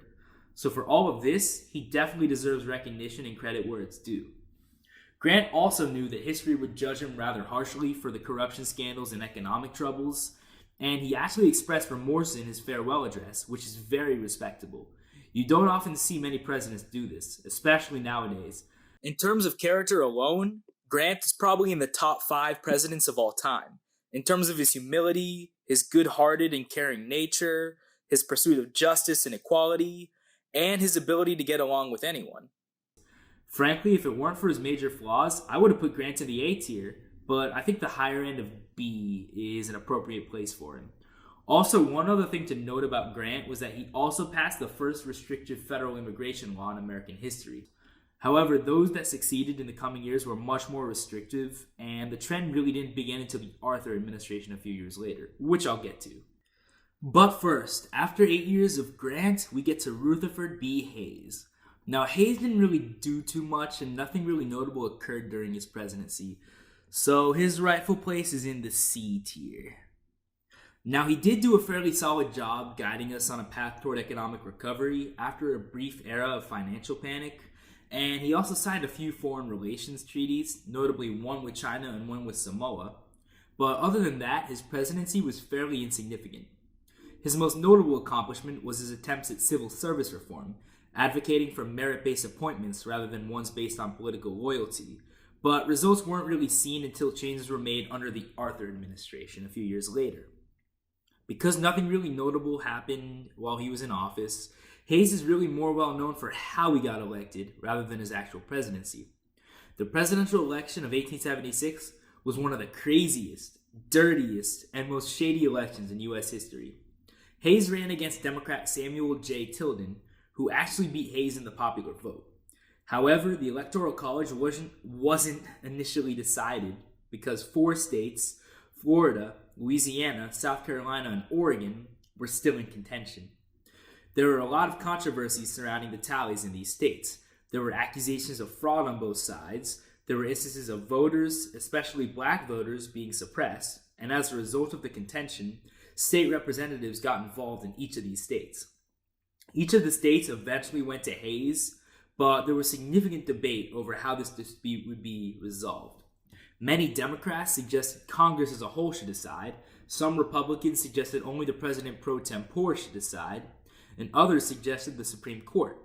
So a 15-member electoral commission was formed to settle the election, and Republicans and Democrats in Congress engaged in a backroom deal, which became known as the Compromise of 1877.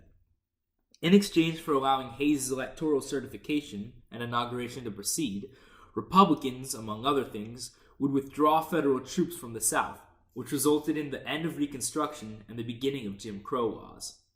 It was a very shady election, and Rutherford Hayes earned himself the nickname Rutherford.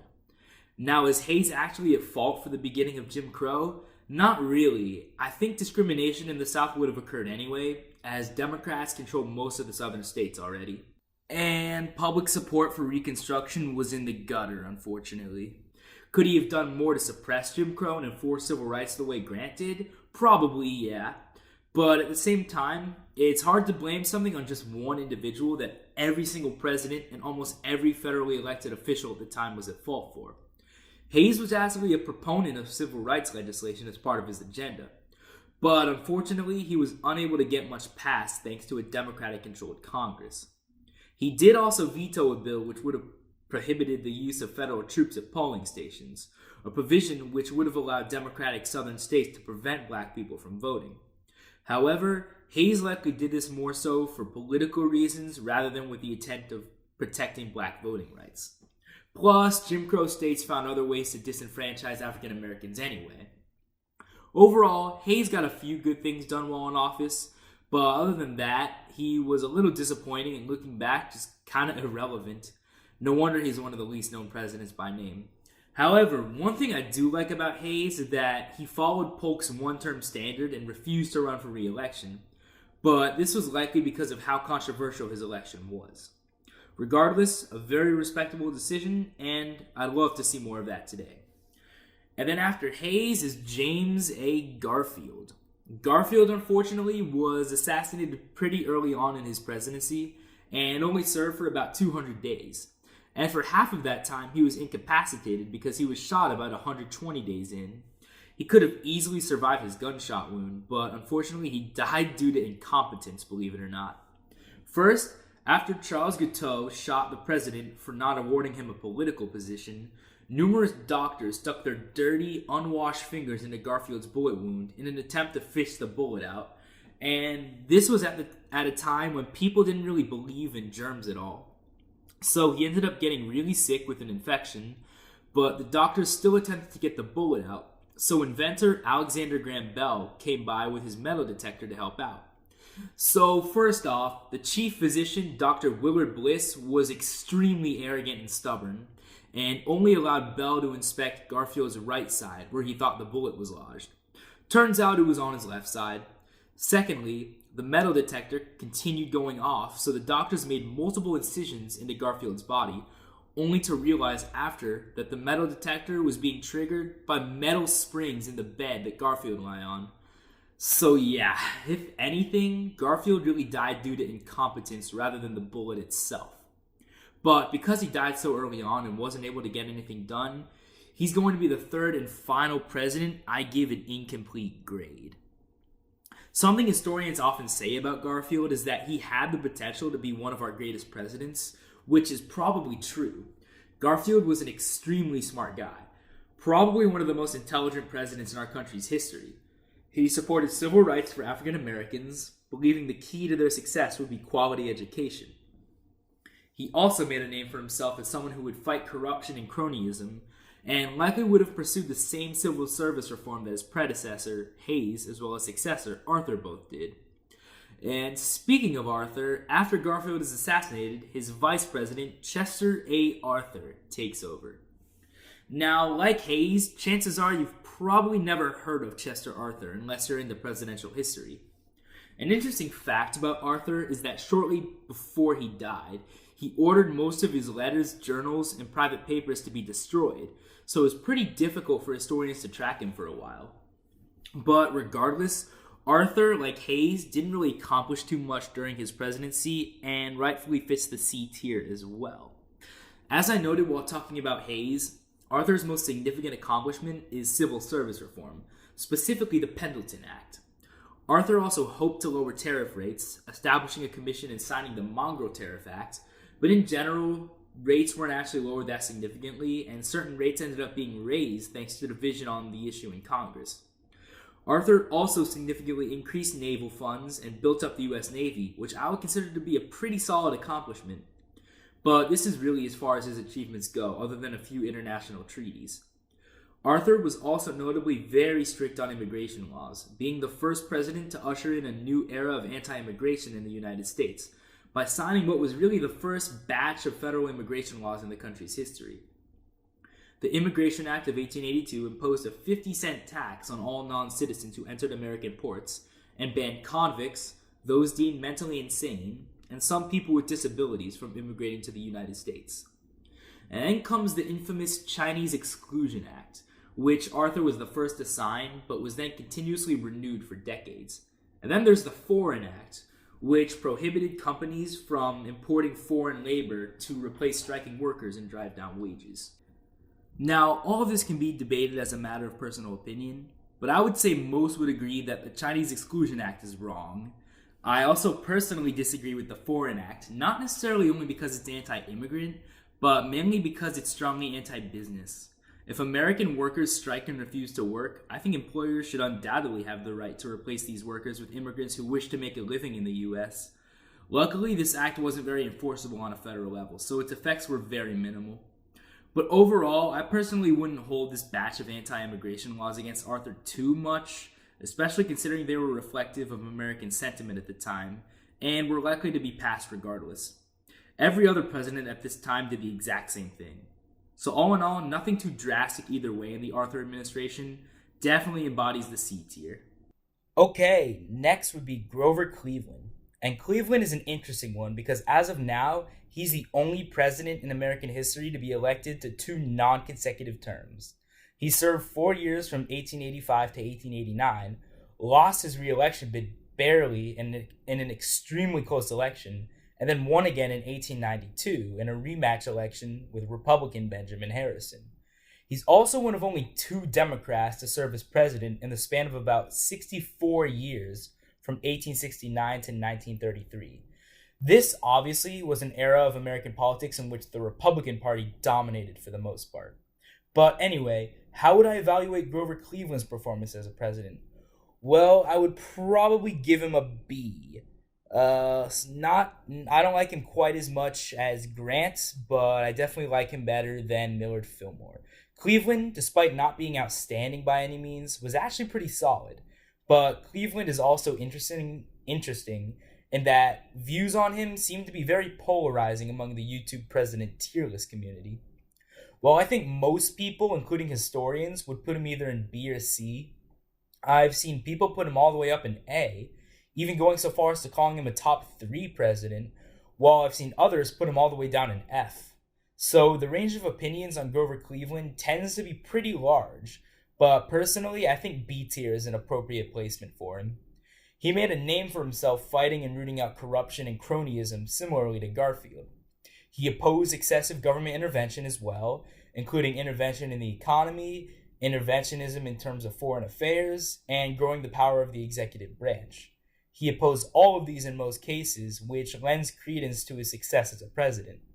This would explain why Cleveland authored more vetoes than any other president other than FDR, though FDR served over 3 full terms, so he's kind of an outlier in this case. In terms of 1 or 2 term presidents, Cleveland authored the most vetoes in a single complete term, with 414 in his first term, as well as authoring the most vetoes in 2 complete terms, with 584 over the course of his 2 non-consecutive terms.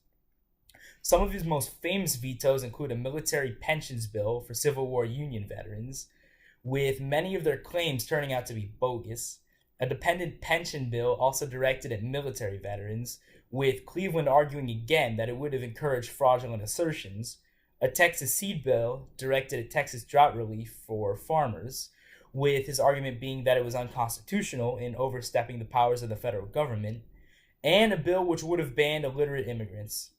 Now, whether or not you agree with all of these vetoes or not, it's undeniable that Cleveland held true to his values that the power of the presidency and the federal government as a whole should be limited, and that especially in cases of pensions and economic relief, the government should refrain from getting involved.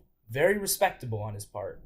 Other than his immense amount of vetoes, Cleveland signed the Presidential Succession Act of 1886, replacing the 2 congressional officials who previously followed the president and vice president in the line of succession with executive cabinet officers in order of the agency's creations.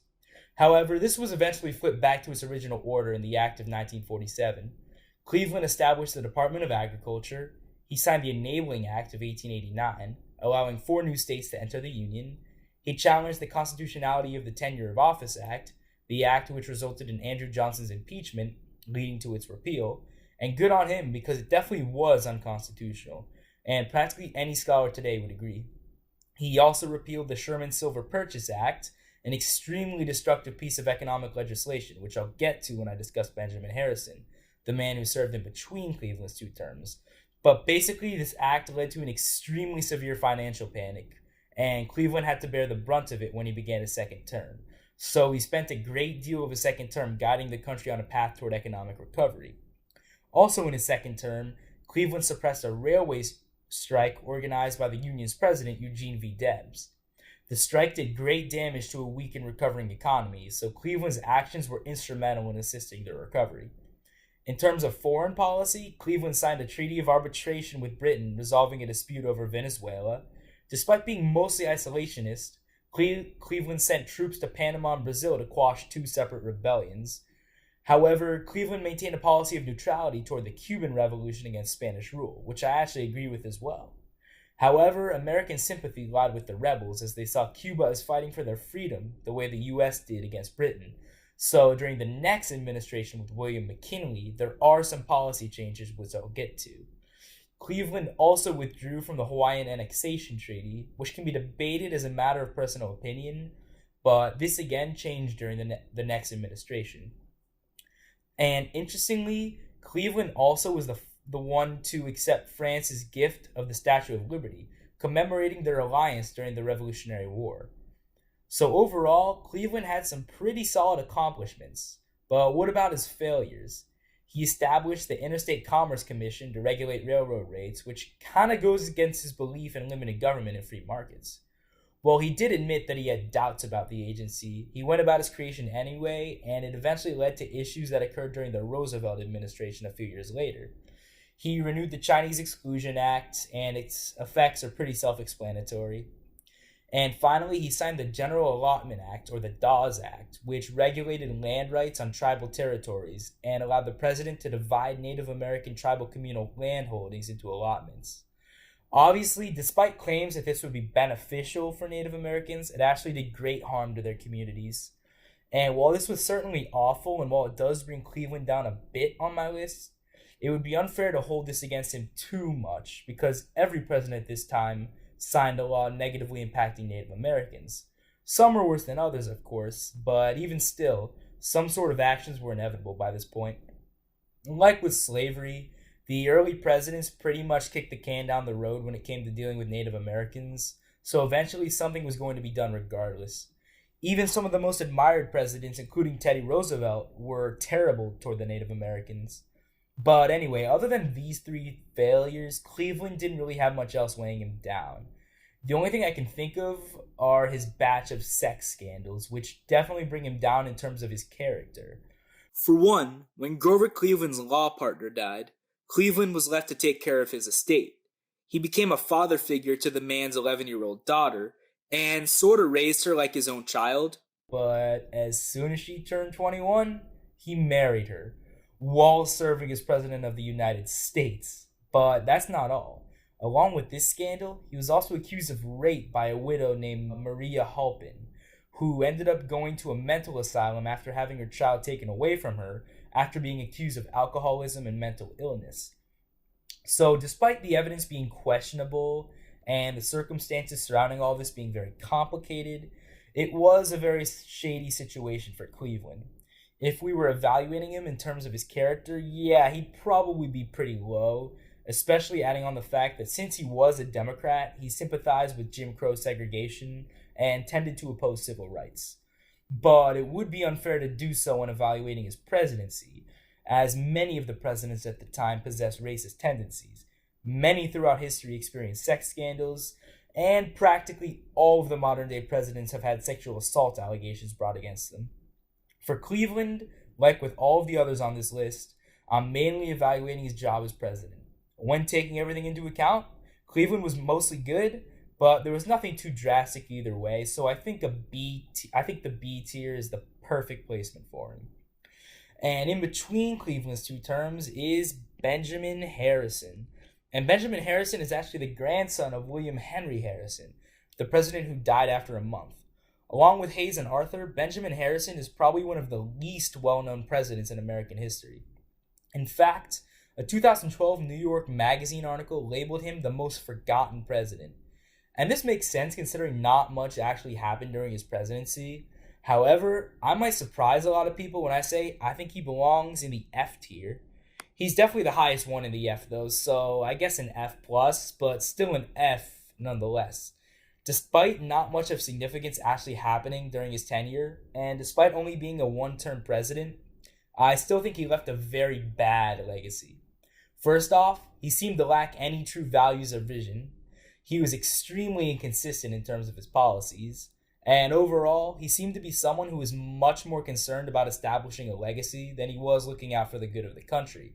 And sure, a lot of presidents were, but he especially just didn't seem to stand for anything, and more importantly, he didn't really establish a great legacy anyway.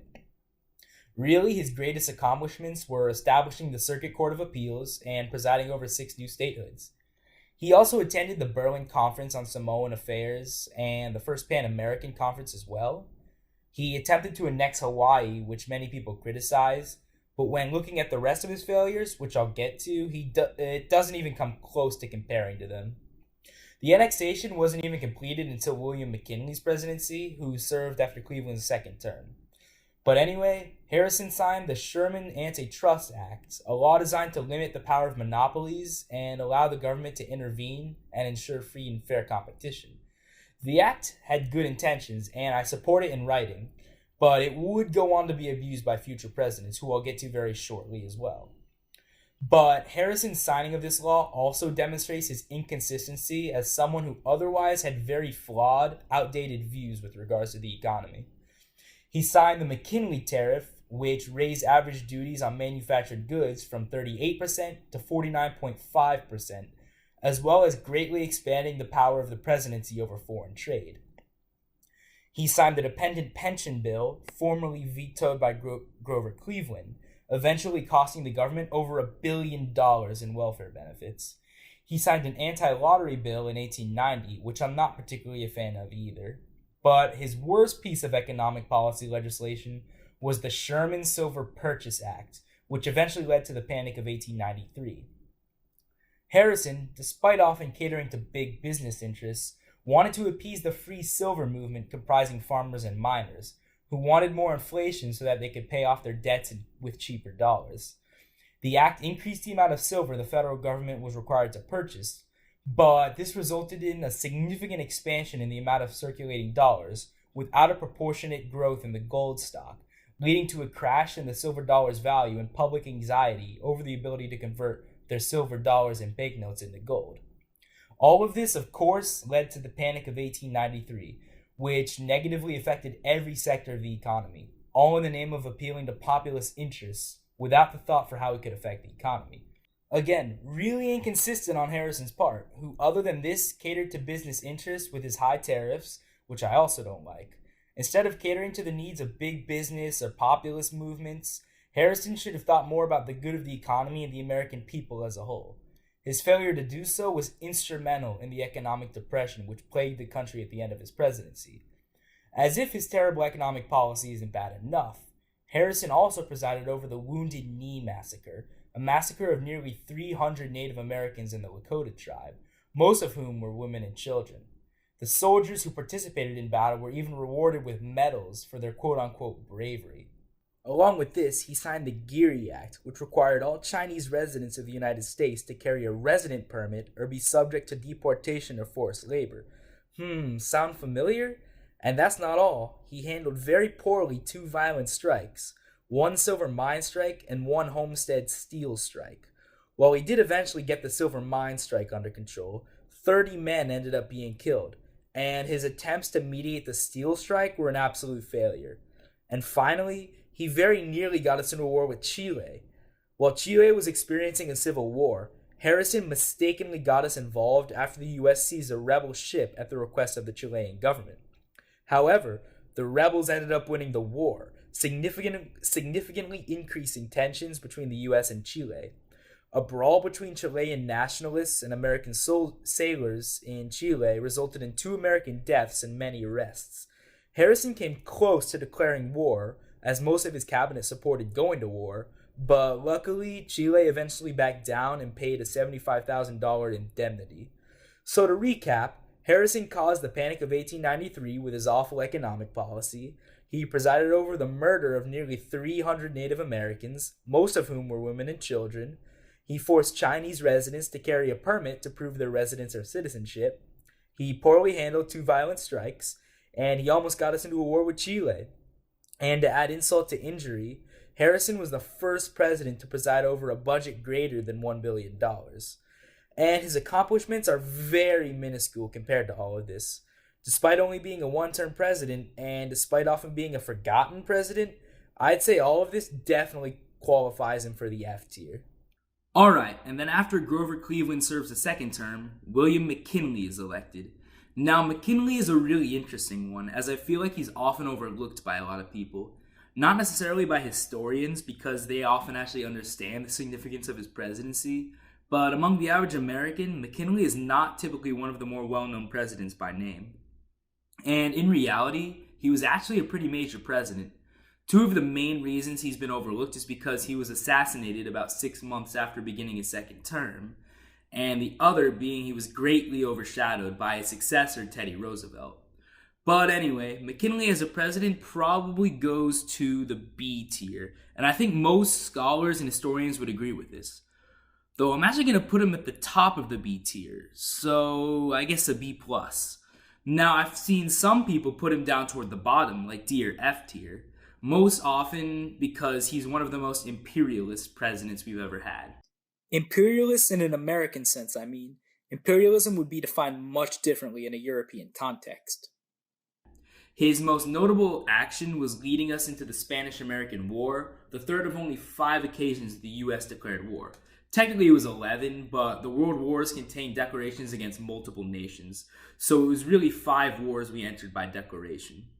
But anyway, a lot of the time when McKinley is criticized for engaging in war with Spain, it's because the Cuban War of Independence wasn't really our fight.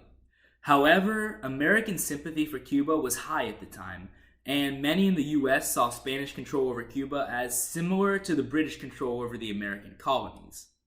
Another thing McKinley critics like to point out is that the Spanish-American War was started on pure lies, yellow journalism as it was called, which is essentially the 19th century's version of fake news. During the Cuban War of Independence, the US sent the battleship Maine to protect American lives and property in Cuba. The ship ended up exploding and killing 266 crew members. The press immediately concluded that it was a Spanish sabotage, prompting American outrage. But McKinley urged Americans to remain calm and wait for the Navy to properly investigate the incident. The Spanish government expressed its sympathies and assured that they weren't involved. But the Navy concluded that the explosion was due to external factors such as sabotage rather than internal factors. This was later found out to be false, but it was a few decades too late. Americans were outraged and wanted action. McKinley asked Congress to approve taking military action against Spain and Cuba after they were wary of agreeing to an armistice with Cuban rebels. So Spain declared war on the US responded with its own declaration of war days later, and the US quashed Spain in less than 4 months. Now looking back, it's clear to see that the Spanish-American War was in fact started on lies, and it definitely didn't need to occur. But at the same time, I understand why McKinley made the decisions that he did, which, by the way, he didn't just make out of the blue. He contemplated the whole thing and did consider diplomacy over military action at first. In fact, he even opposed going to war at first, but it was public pressure that pushed him into going to war. I think something we need to understand when looking back at this whole crisis is that the American public was outraged over the whole thing. They thought 266 Americans were wrongfully killed and they wanted action. They were misled, sure, but yellow journalism is at fault for the lies, and the American people assumed Spanish guilt. Had most Americans not supported going to war, McKinley might have been more inclined to refrain. But he responded to the public, and sure enough, the United States won the war considerably. He was a solid leader during the war period, and the U.S. accumulated multiple territories in the Treaty of Paris. And yes, another thing critics often point to is the fact that the US assumed control of Cuba, Puerto Rico, Guam, and the Philippines, which, considering Cuba and the Philippines were striving for independence, led to more conflict. The US occupation in Cuba was fairly brief, and we allowed them to become independent in 1902, an affair which McKinley handled very well. But in the Philippines, we engaged in yet another war, and it was worse this time. Rather than lasting 3.5 months, it lasted 3.5 years. Not only was it longer, though, but it was also much more deadly. 385 Americans died in the Spanish-American War. About 4,000 to 6,000 died in the Philippines. In the former, 700 to 800 Spanish soldiers died, plus about 15,000 to disease. But in the latter, 16,000 to 20,000 Filipino soldiers died. And then there were the 200,000 to 1 million Filipino civilians that died as a result of famine and disease. It's no wonder this war isn't taught much in American history. So yeah, should we have just let the Philippines declare independence like Cuba? Probably.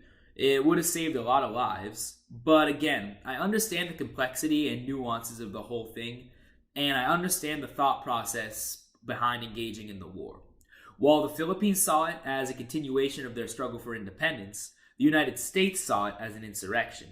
I mean, they legally own the Philippines according to the Treaty of Paris, but what actually is international law, right? It's a bunch of words on paper meant to facilitate international relations, which some of the time just causes conflicts like these. So yeah, this dark period in American history certainly brings McKinley down a bit on the list, but like the Spanish-American War, I think it's unfair to place the blame entirely on him. Other than everything I just discussed, which is really what McKinley is known for, the I-Poncefote Treaty with Britain was negotiated under his administration and paved the way for the Panama Canal. He also signed the Gold Standard Act, which established gold as the de facto currency of the United States, ending bimetallism. Along with this, he did a fairly solid job of guiding the country on a path toward recovery after the financial panic, and the economy was fairly strong during McKinley's tenure. As for things I don't like as much, the Dingley Act raised tariffs to some of the highest levels in American history. The Erdman Arbitration Act allowed the federal government to intervene into railroad labor disputes. And the Supreme Court a decade later ruled this to be unconstitutional. And the Curtis Act broke up the tribal communities of 5 Native American tribes, which were previously exempt from the Dawes Act because of the terms of their treaties. This act in particular was terrible for Native American people and also brings him down on my list. But again, if we place ourselves in the time period, we'd see that many of the presidents at the time signed at least one law negatively impacting Native Americans. Not that it was right, but it's what you'd expect from the time period. It's what the people expected, and a lot of it probably would have occurred anyway, considering Western state admission was at the forefront of American goals. If McKinley didn't do it, Teddy Roosevelt would have without a doubt. Really, after all is said and done, part of why I like McKinley is because he improved the United States' standing in the world and helped to develop its status as a world superpower. Considering this, and the fact that he responded to the American public's desires with action, he really displayed characteristics of a solid, ideal leader. He took into account public opinion, responded directly to the people, and did what he thought was best for the country. In addition, he was a man of good character. He fought for the Union in the Civil War and showed incredible bravery. Not only this, but after he was shot by an anarchist, he witnessed the shooter being violently beaten, and he actually ordered them to stop, which I think displays a sense of honor. Along with his good character attributes, McKinley was both a fairly solid speaker and an extremely popular president at the time. His assassination was treated the way Kennedy's was and elicited similar reactions of widespread grief across the country. He's not the best we've ever had by any means, but I think McKinley overall was a very solid leader and president for his time. Rightfully deserves B tier. And then McKinley is assassinated as we enter the Progressive Era, and his vice president takes over, becoming the youngest ever to hold the office of the president. I'm talking, of course, about Theodore Roosevelt. He was the first president of the Progressive Era, and really the first president to begin to personally address the public, leading him to become a widely popular figure and ushering in a new era of the president as more than just a leader. As a public figure, Teddy's one of the most charismatic, personable, and popular presidents we've ever had. He was also an absolute badass. He enjoyed boxing, wrestling, hunting, and other outdoor activities. He loved the outdoors in general, and Teddy was a huge adventurer. But as for why he's a badass, he was actually shot at one point on his way to a speech, and instead of going straight to the hospital, he went on and delivered an 84-minute speech, still bleeding with bullet fragments in his body. If that doesn't scream badass, I don't know what does. Teddy was definitely a guy not to be messed with. As a president, I'd also say Teddy was pretty solid overall, and most people would probably consider him to be one of the best of all time. However, I'm not quite as high on Teddy as most historians or the general populace tend to be. I was originally planning on putting him in the A tier like most people do, but honestly, a few lingering problems I have with TR are going to drop him down to a B. I know this may be an unpopular rating, but I'll get to my criticisms of him soon enough. Honestly, he's a B+. He's a B+ without a doubt. Frankly, if I were evaluating him solely based on whether I agree with his policies rather than the impact he had on the country, he would actually be even lower. So hopefully this lends credence to my ability to be at least somewhat objective and fair in my ratings. Despite the fact that I disagree with a lot of his policies, especially domestically, it's still pretty clear that his impact on the country was mostly great, so I think a high B like his predecessor is a fair enough rating. First, where I really think Teddy was absolutely revolutionary was his foreign policy. He oversaw the construction of the Panama Canal, which greatly benefited the United States. He authored the Roosevelt Corollary to the Monroe Doctrine, which essentially said that the United States would intervene as a last resort in conflicts relating to the European and Latin American powers in order to protect its interests or enforce international agreements and settle disputes. Like the Monroe Doctrine, I think this is spot on, and it complements its predecessor document very well. He also negotiated and signed numerous international treaties and agreements, including one with the Dominican Republic, multiple with Cuba to facilitate its independence, and one with Japan, among others. He also helped to mediate the Russo-Japanese War and brought about peace with the signing of the Portsmouth Treaty, leading to him winning the 1906 Nobel Peace Prize.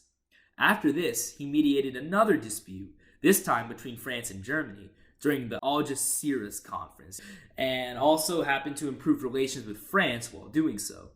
For all of these reasons, Teddy definitely deserves to be recognized for his outstanding foreign policy.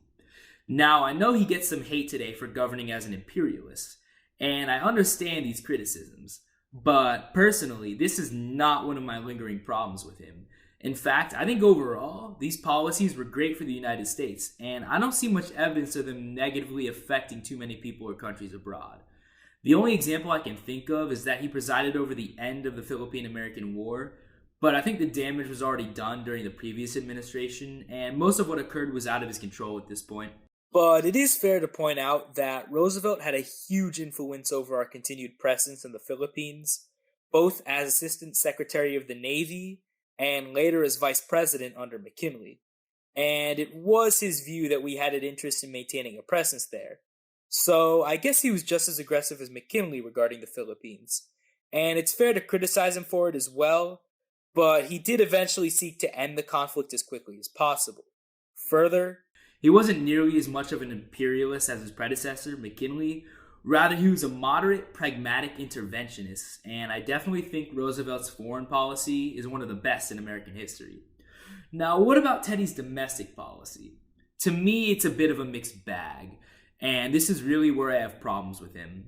He has some solid achievements, but also a few issues I can't get past. He's often praised for his conservation efforts, which included his establishment of the National Park System, the National Forest Service, the Inland Waterways Commission, and the National Commission for the Conservation of Natural Resources. He also signed the National Monuments Act to allow the president to unilaterally create national monuments by proclamation. In my opinion, sure, his conservation policies were solid, but mostly overrated. All it really means is there's less land for us to exploit for resources, and I wouldn't necessarily consider this a landmark achievement by any means. Still, he was effective in getting done what he wanted, so he deserves credit where it's due. I think his conservation is a B-tier accomplishment rather than an A. He's also known for his consumer protection acts, such as the Meat Inspection Act and Pure Food and Drug Act, which created the Food and Drug Administration. These I actually strongly support. I believe consumers have a right to know that the food they're eating is safe to consume and processed in a way that minimizes contamination. So for me, this is one of Teddy's greatest domestic policy achievements. Other than conservation and consumer protection, which are what he's most often cited for domestically, he signed the Newlands Reclamation Act, which funded irrigation projects. He built up the U.S. Navy. He restricted child labor in D.C., and he signed the Smoking Opium Exclusion Act, banning the importation, possession, and use of opium. He also mediated the anthracite coal strike and appointed the first Jewish American ever to a cabinet post, which I highly appreciate as a Jew myself. However, I believe Teddy does have a few downsides to his administration, mainly when it comes to economic policy. Honestly, I think his pursuit of trust busting was a little excessive, and I think it's important to distinguish between actual trust busting and simply going after successful corporations for the purpose of limiting their power. Sure, there were definitely some monopolies that the federal government had an interest in dissolving. I get that. But to just simply break up as many big corporations as possible for the sake of busting big business was pointless, irresponsible, and not the smartest economically speaking. Kinda cringe, Mr. Roosevelt. Economic expansion slowed in the early 1900s, not dramatically, but decently, thanks in great part to Teddy's quote-unquote trust-busting practices. He also didn't end up alleviating the problem he set out to fix at all, and in some cases, for example when he broke up Standard Oil, John D. Rockefeller actually got even richer, I believe. So I don't think Teddy exactly knew what he was doing with the trust busting. There's a huge difference between big businesses, which encourage competition and promote economic growth, and monopolies, which undercut competition and overtake the economy. And I don't think Teddy Roosevelt always understood this difference. Standard Oil dominated the market not because they undercut competition and bought out their competitors, but because the prices were so low that consumers ultimately paved the way for their success, and they were able to maintain these low prices. This benefited both consumers and employees, as Standard Oil created lots of jobs and generated prosperity. This, like many others, was an example of one of Teddy's many wrongful busts that didn't actually bring about competition and benefit consumers. There's also a big difference between good and bad trusts, another distinction which Teddy didn't always understand, despite claiming that he did.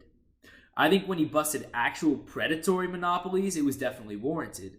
But at times, he kind of just abused the Sherman Act to go after big business. In reality, a lot of the time monopolies exist, it's actually because of the government intervening in the economy and eliminating competition. And natural monopolies are nearly impossible to establish. So yeah, big issue here with Roosevelt. Along with this, he established the U.S. Department of Commerce and Labor, a precursor to the radical expansion of the welfare state, and an unnecessary regulatory agency. Further, two strongly regulatory laws, the Elkins Anti-Rebate Act and the Hepburn Acts, were passed by the Roosevelt administration, and this temporarily crippled the railroad industry and arguably played a role in the Panic of 1907. Might I add that J.P. Morgan and John D. Rockefeller, two of the largest trusts at the time, actually helped to bail out the financial markets with Roosevelt's approval. Maybe they weren't so bad after all. But anyway, yeah, Teddy's regulatory economic policies definitely hurt him a little in my opinion. Overall, he tended to be somewhat of a class warrior, which I never think is a good idea for a president to take on. In fact, I would argue it's even dangerous to do so. Andrew Jackson had similar tendencies, as well as quite a few upcoming presidents on the list. When evaluating Teddy as a whole, I'm only taking into account the economic policies he enacted.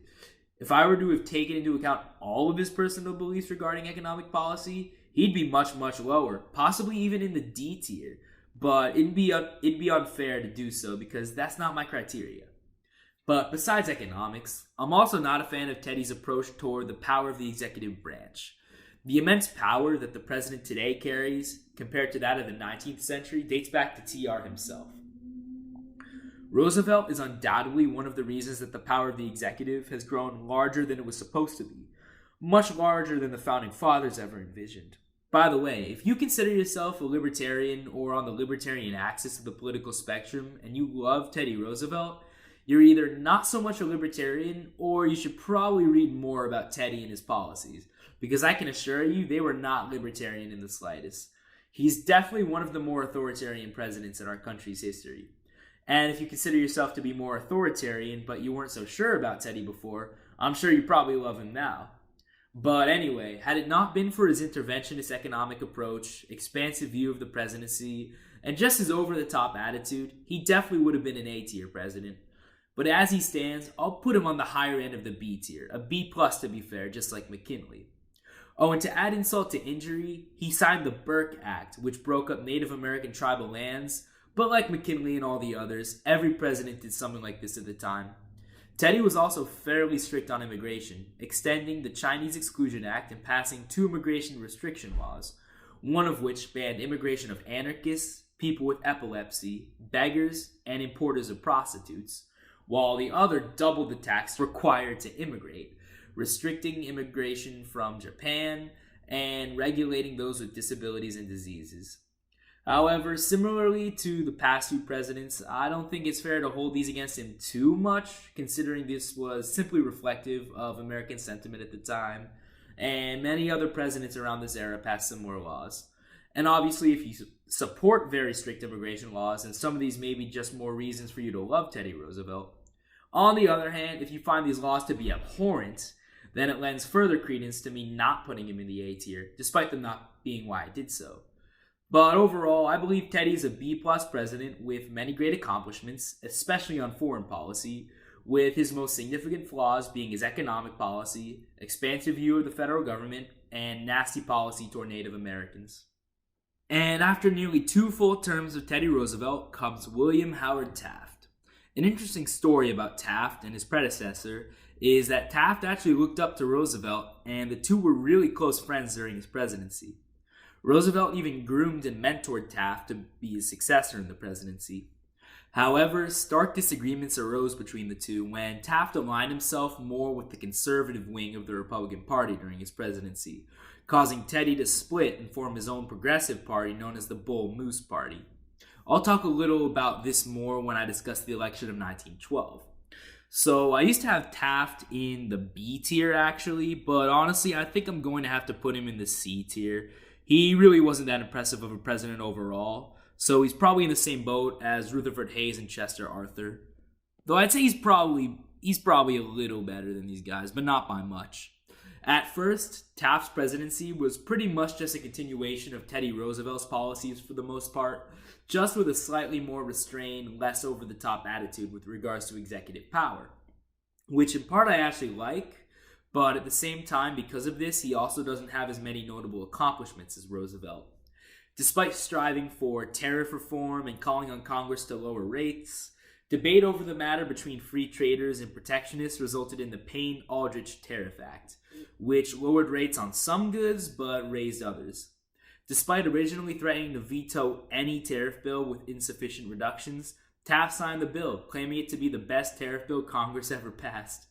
This angered the progressive wing of the Republican Party, including loyal supporters of Teddy Roosevelt, who saw high tariffs as quote-unquote the mother of trusts, and it marked the beginning of Taft's alliance with the more conservative, protectionist, pro-business wing of the Republican Party. However, he also signed the Postal Savings Bank Act, the Weeks Act, which was a piece of conservation legislation, and the Panama Canal Act to continue the project begun by his predecessor, all of which were praised by Teddy Roosevelt himself. Taft also established the Children's Bureau in the Department of Commerce and vetoed a bill which would have required literacy tests for immigrants. Now, Taft was a trust buster like his predecessor, but he was actually even more aggressive than Roosevelt was and busted more trusts in 4 years than Roosevelt did in almost 8. I believe Taft busted almost 100 while Roosevelt busted about 44, which is a pretty significant difference. And to be honest, this is one of those things holding Taft back for me. Even Teddy Roosevelt accused him of being unable to distinguish between good and bad trusts. I completely agree, Teddy. And along with their political differences, one of the reasons for Roosevelt and Taft's falling out is that Taft ended up busting a trust that Teddy, who was originally considered the great trust buster, refrained from touching. Now, Taft did eventually back away from trust busting toward the end of his term, but not because he was looking out for the good of the economy, but mainly because he didn't want to lose the support of big business. Not a very admirable trait, in my opinion. In terms of his other failures, Taft supported the 16th Amendment to allow a federal income tax, which could be debated as a matter of personal opinion, but personally, I'm not a huge fan of this. Part of his antitrust pursuit included an injunction on freight rates to prevent railroads from raising rates, which, like Teddy's regulatory policies toward railroads, were terrible for the economy. Same with the Mann-Elkins Act, which strengthened the ICC's authority over railroad rates. He also vetoed tariff reductions on woolen goods, further solidifying his alliance with protectionists. So clearly Taft has a mix of good and bad. But all of that is just domestic policy. So what about his foreign policy performance? Well, it's also kind of a mix. He successfully negotiated with China for investment privileges in the Southern China Railroad, but trade with China actually declined under his administration despite his efforts to expand it. He signed the North Pacific Fur Seal Treaty of 1911 along with Britain to protect seals as part of his conservation efforts. During his administration, at least for the first few years, Taft asserted a fairly aggressive foreign policy. He sent troops to occupy Tientsin, China, to protect American interests from the Chinese Revolution. He sent troops to Santo Domingo to restore order during the Dominican Civil War. He sent military forces to Nicaragua multiple times during his administration. He also mobilized troops along the Mexican border, fearing for the safety of Americans when revolution and civil war broke out, but refrained from intervening in the war toward the end of his administration after receiving opposition from Congress, despite many American citizens actually demanding action. All of this, of course, had mixed results. He also signed multiple treaties which ended up being rejected for various reasons, including a treaty with Nicaragua, which would have made it a U.S. protectorate. The Senate rejected this one. He also signed a tariff reciprocity agreement with Canada, which their parliament ended up rejecting, as well as arbitration treaties with Britain and France, both of which were rejected by Britain and France. Poor Taft did all of this work just to have it rejected in the end. So overall, it's clear to see Taft had mixed results on both foreign and domestic policy. He was an okay president, definitely embodies the C tier. Also, as I'm sure some of you know, William Howard Taft is primarily known for two fun facts. One, he's widely known for being fat, pun intended, and was estimated to be around 350 pounds. Yeah, big dude. And there's this story that I'm sure some of you have heard that at one point Taft literally got stuck in the bathtub, but this was never really proven and it's more than likely to be a myth. And two is that after his presidency, he went on to serve on the Supreme Court, the only US president ever to do so. In fact, he was even Chief Justice, and to be honest, Taft was a much better Chief Justice than he was president, which makes perfect sense given that that was his true ambition, and he never really wanted to be president anyway. He had a wonderful view of the Constitution, and his Supreme Court record was generally pretty solid. But before Taft's time in the Supreme Court comes the election of 1912. This is probably one of the most interesting elections in United States history. As a result of Taft splitting from the progressive wing of the Republican Party, Theodore Roosevelt vies for the Republican nomination, but just barely loses to Taft. So he starts his own party known as the Bull Moose Party, or the Progressive Party. So we end up having a four-way race between Republican William Howard Taft, Progressive Theodore Roosevelt, Democrat Woodrow Wilson, and former Railway Union President Eugene V. Debs, who ran as a socialist. Debs didn't end up accumulating much support, but as a result of Taft and Roosevelt splitting the Republican vote, Democrat Woodrow Wilson came out victorious. And oh boy, what a beauty this one is. Woodrow Wilson is without a doubt one of the worst presidents this country's ever had. F tier, and it's not even close. I would say he's only beaten by James Buchanan and Andrew Johnson, leaving him to be the third worst president in American history. Even worse than Franklin Pierce, because at least Pierce had somewhat of an excuse for all the crap that occurred under his administration. Woodrow Wilson was just a terrible person who was only concerned about establishing a legacy. And he's someone who I used to have a slightly more favorable view of when I was younger, and I think a lot of people would say that, but when you learn more about him, you go to see his pretty awful legacy. Let's see, aside from all the awful things he did, which I'll get to in a sec, Woodrow Wilson was a huge racist. The dude was much more racist than the average American at the time, which in the early 1900s means a lot, considering the average American was pretty racist. Not only was he a proponent of Jim Crow laws, but he embraced racial pseudoscience and eugenics. Wilson also screened the film Birth of a Nation in the White House, a movie which very terribly depicted the Civil War and Reconstruction era of American history and depicted African Americans in an extremely disgusting way. The movie essentially glorified the Ku Klux Klan, and Woodrow Wilson praised the film and called it historically accurate, and he essentially helped in leading to a resurgence of the KKK. He made his sympathies toward and affiliation with the Klan pretty well known, and didn't do too much to hide it.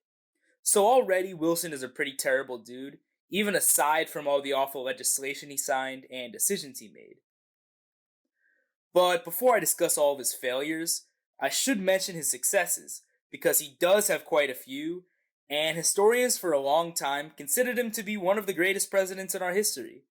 There's now a revision regarding Wilson's legacy, but many are still sympathetic toward him for his accomplishments and the fact that he was an extremely smart individual. He established the National Park Service as well as Rocky Mountain National Park. He signed the Flood Control Act of 1917 to control floods along the Mississippi River, the Ohio River, and the Sacramento River. He signed the Harrison Narcotics Tax Act, which regulated and taxed the production, importation, and distribution of opiates and cocaine. He signed the Mineral Leasing Act of 1920 to authorize the leasing of public lands to extract natural resources for energy. In the realm of foreign policy, he recognized the Republic of China after the 1911 revolution resulted in the overthrow of the Qing dynasty and ending centuries of monarchical rule in China. He authorized the purchase of the Danish West Indies, which became the U.S. Virgin Islands.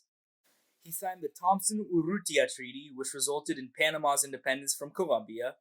He handled fairly well a controversy in Mexico, in which U.S. Marines were seized but shortly released afterward.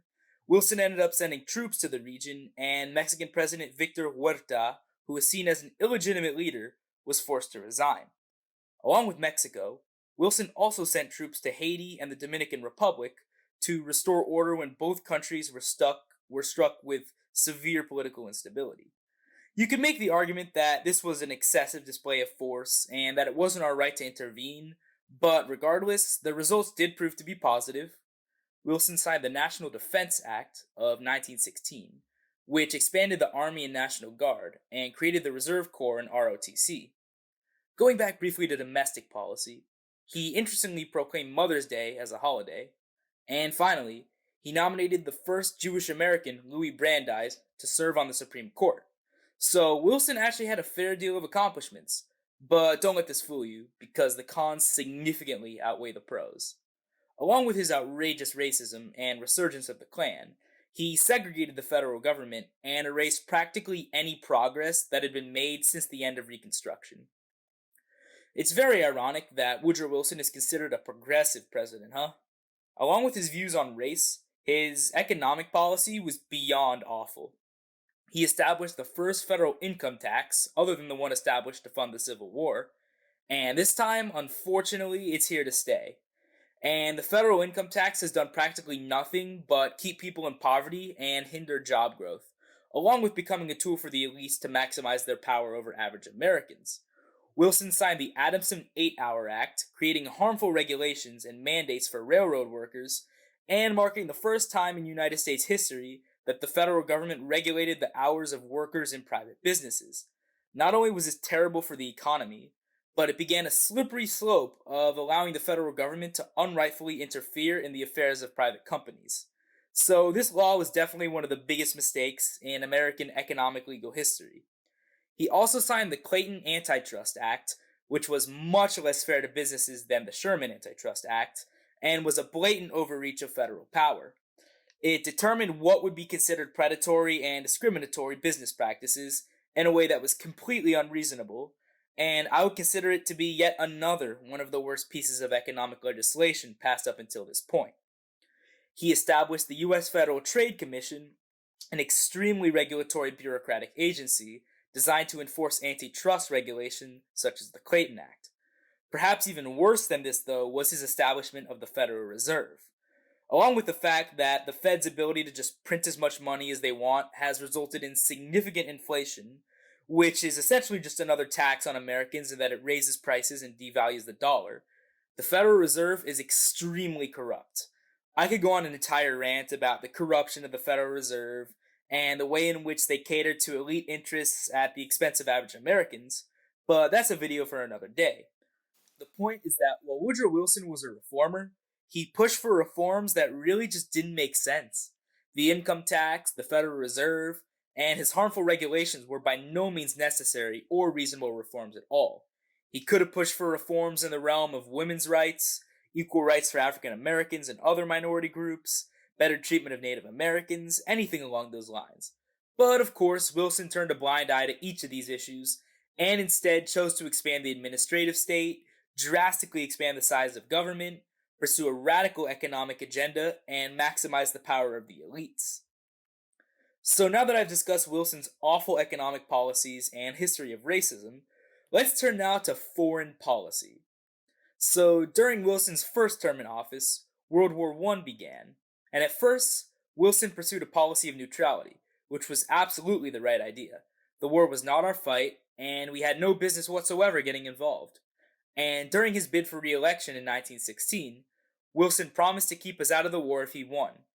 And then he was re-elected, and then he decided to steer us into World War I, which was probably one of the worst mistakes made by any president in American history. But even if you take the position that involvement was necessary, which there is definitely an argument for, it would have been a lot better had we gotten involved earlier than flip-flopping halfway through the way we did. If we were to have gotten involved at all, we should have supported the Allies right off the bat. Unfortunately, this is one of those cases where better late than never doesn't really apply. But personally, I'm not sure getting involved was in our best interest at all. In fact, World War I is known as one of the most unnecessary wars in human history, and the US had absolutely no business, reason, or incentive to get involved. Not only was his decision to steer us into the war a dire mistake, but he broke one of the fundamental promises of his re-election campaign. He literally centered his campaign around it, and then he broke it. Had Wilson just maintained his original policy of neutrality, which was the right move in the first place, 117,000 Americans wouldn't have died for an unnecessary war that achieved almost nothing. Instead, he sent all these men and boys to their deaths not because we had anything to gain, but for the purpose of pursuing his idealistic vision of a larger, united globalist world system, which didn't even end up working out in the end because the League of Nations was a failure and the world was at war yet again 20 years later.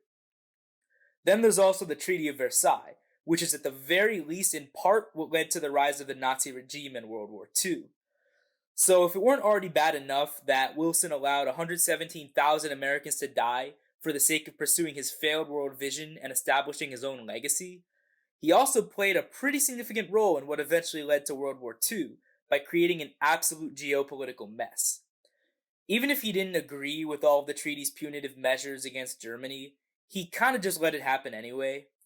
Now, I will say that Wilson's 14 points were a step in the right direction, authoring in his speech to Congress 14 points to promote international peace, some of which included open diplomacy, freedom of navigation in the seas, free trade, and what came to be the League of Nations. However, while these points served as a basis during the negotiations of the Treaty of Versailles, a lot of it didn't really end up in the treaty, and as I said, the League of Nations proved ineffective, and the resulting treaty destabilized international relations and led to the Second World War. In addition to all of this, Wilson signed the Espionage Act and Sedition Act, which significantly curtailed freedom of speech rights and allowed the federal government to imprison anyone who spoke out against the government, criticized the war effort, or simply possessed an ideology that was deemed destructive. For example, Eugene Debs, the socialist candidate in the election of 1912, was sentenced to 10 years in prison and disenfranchised for life for making a speech criticizing the Espionage Act and the war effort. Along with socialists, anarchists, pacifists, and immigrants were also often targeted under the Espionage and Sedition Acts as well. Along with this, the war also resulted in the third largest debt increase under any president in U.S. history, a 724% increase. And further, The Spanish flu pandemic occurred during the end of the war, and the war ended up making the impact of the pandemic much, much worse. And to put this into perspective, the Spanish flu was significantly worse than the COVID-19 pandemic today, with over 50 million deaths as a result of the Spanish flu, or 2.7% of the world's population at the time. In addition, about 30% of the world was infected. So to recap on Woodrow Wilson, he segregated the federal government, revived the KKK, brought about the administrative state, established the income tax, established the Federal Reserve, led us into World War I after promising not to in order to pursue his vision and establish a legacy, created a geopolitical mess which led to World War II, violated the freedom of speech and imprisoned people he didn't like, increased the debt by 724%, and more. Now, despite all of this, and despite the fact that I've seen most YouTube tier makers put him down in the F tier, historians still tend to rank him pretty high, even if he's gone down a bit and left the top 10. But in a lecture I watched featuring C-SPAN founder Brian Lamb, he was asked about Wilson, and he said that he expects the traditionally high view among historians of Wilson to drop significantly over time, and that his praise won't last too much longer. It's extremely hard to sympathize with a man like Wilson with such a troubled history of racism and idealism, and the more you learn about him, and as more of his historical legacy gets uncovered, it becomes harder and harder to justify the good that he did. While originally appearing to be one of the most progressive presidents of all time, he is now viewed as one of the most racist and opposed to social progress of the presidents. While once being depicted as a champion of workers' rights and a man who fought for the interests of the lower class, he is now seen for his efforts to maximize the power of the American elites through his reorganization of the federal government and expansion of the administrative state. While originally being championed for his contributions to and influence on American foreign policy, even being designated his own form of liberal internationalism known as Wilsonian idealism, or simply Wilsonianism, he is now heavily criticized for breaking his number one campaign promise and changing course halfway through the war, as well as for his idealistic policies resulting in failure on a geopolitical and historical level. It's pretty wild how the way we perceive history can change so drastically over the course of even a single generation, based on how our understanding of the past progresses. Despite the initial perception of Wilson, I'd say it's pretty clear now that he was a terrible president, he was a terrible person, and I think Woodrow Wilson easily did more damage to this nation than nearly every other president in American history. If it weren't for the fact that he actually had some decent accomplishments and was fairly effective and extremely intelligent, he could have easily been the worst president in American history, even worse than James Buchanan and Andrew Johnson. But as he stands, I'll put him at third worst, which is still nothing to be celebrated. And then after a disastrous Wilson presidency, we get Warren G. Harding. Fun fact, Harding is the first president to be elected during a cycle in which women have the right to vote. So people often like to joke about the fact that the only reason he won was because he was charming and good looking. Now, despite the fact that he asserted he would be a quote-unquote return to normalcy, historians often consider Harding to be one of the worst presidents of all time. Personally, I think he's a bit overcriticized, and I'd put him in the D tier rather than F. A D plus, in fact, right in between Adams and Jackson here. While Harding was likely one of, if not the most unqualified, incapable leader in American history, and while he was subject to the Teapot Dome scandal and an insane amount of corruption, he really didn't do that much damage to the nation. I mean, the economy was fairly strong while he was in office after he entered during a post-war recession. He didn't enter the U.S. into any more pointless wars. He really didn't sign or do anything that devastating. And in fact, he actually had some solid legislative accomplishments. Sure, most of them weren't that impactful either, and he definitely had some bad actions as well. But overall, he didn't really have too much of a good or bad impact on this country as a whole. So really Harding's biggest issue is the fact that he was just an ineffective and incompetent leader plagued by corruption. And if it weren't for this, I would have put him up in the B or C tier. I mean, it's really just his incompetence and inability to lead that do it for me. Because although the corruption is bad too, obviously, half the presidents had corruption scandals of some kind, so it'd be unfair to judge Harding solely on this. But the incompetence was undoubtedly an issue, and he knew he wasn't fit to lead, as he even admitted, "I am not fit for this office and never should have been here." Yes, that is an actual quote spoken by former President Warren G. Harding, and it's very possible he was in fact our dumbest president. A lot of his cabinet was extremely corrupt and unqualified, just like him. The greatest example of such includes the Teapot Dome scandal, which is likely the greatest stain on Harding's legacy.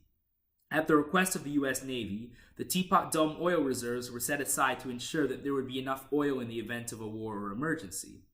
However, Harding's Secretary of the Interior, Albert Fall, convinced Harding to transfer oversight of the petroleum reserves to the Interior Department. Fall then made shady dealings with oil drilling companies, giving them exclusive rights to drill in return for certain favors. There was a confrontation between other oil men who claimed to have exclusive rights over the Teapot Dome site, and the Denver Post apparently became aware of this, leading to more shady dealings between all involved parties in order to pay off the press. There's a lot more to it, obviously, especially with regards to the aftermath, but that's a video for another day. The point is that this scandal damaged the Harding administration's reputation significantly, which was already tarnished after his failure to handle the Great Railroad Strike of 1922, which resulted in 10 deaths. He also received a lot of backlash for vetoing a bill which would have provided benefits for World War I veterans.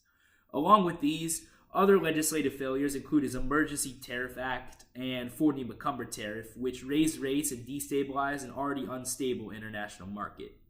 He also signed the Emergency Quota Act, placing extremely restrictive quotas on Southern and Eastern European immigrants. Though none of these were nearly as destructive as his handling of the strike and riots or the Teapot Dome and related corruption. However, despite these horrible stains on his legacy, Harding was still a fairly popular president at the time, often being described as charming, handsome, and easy to get along with.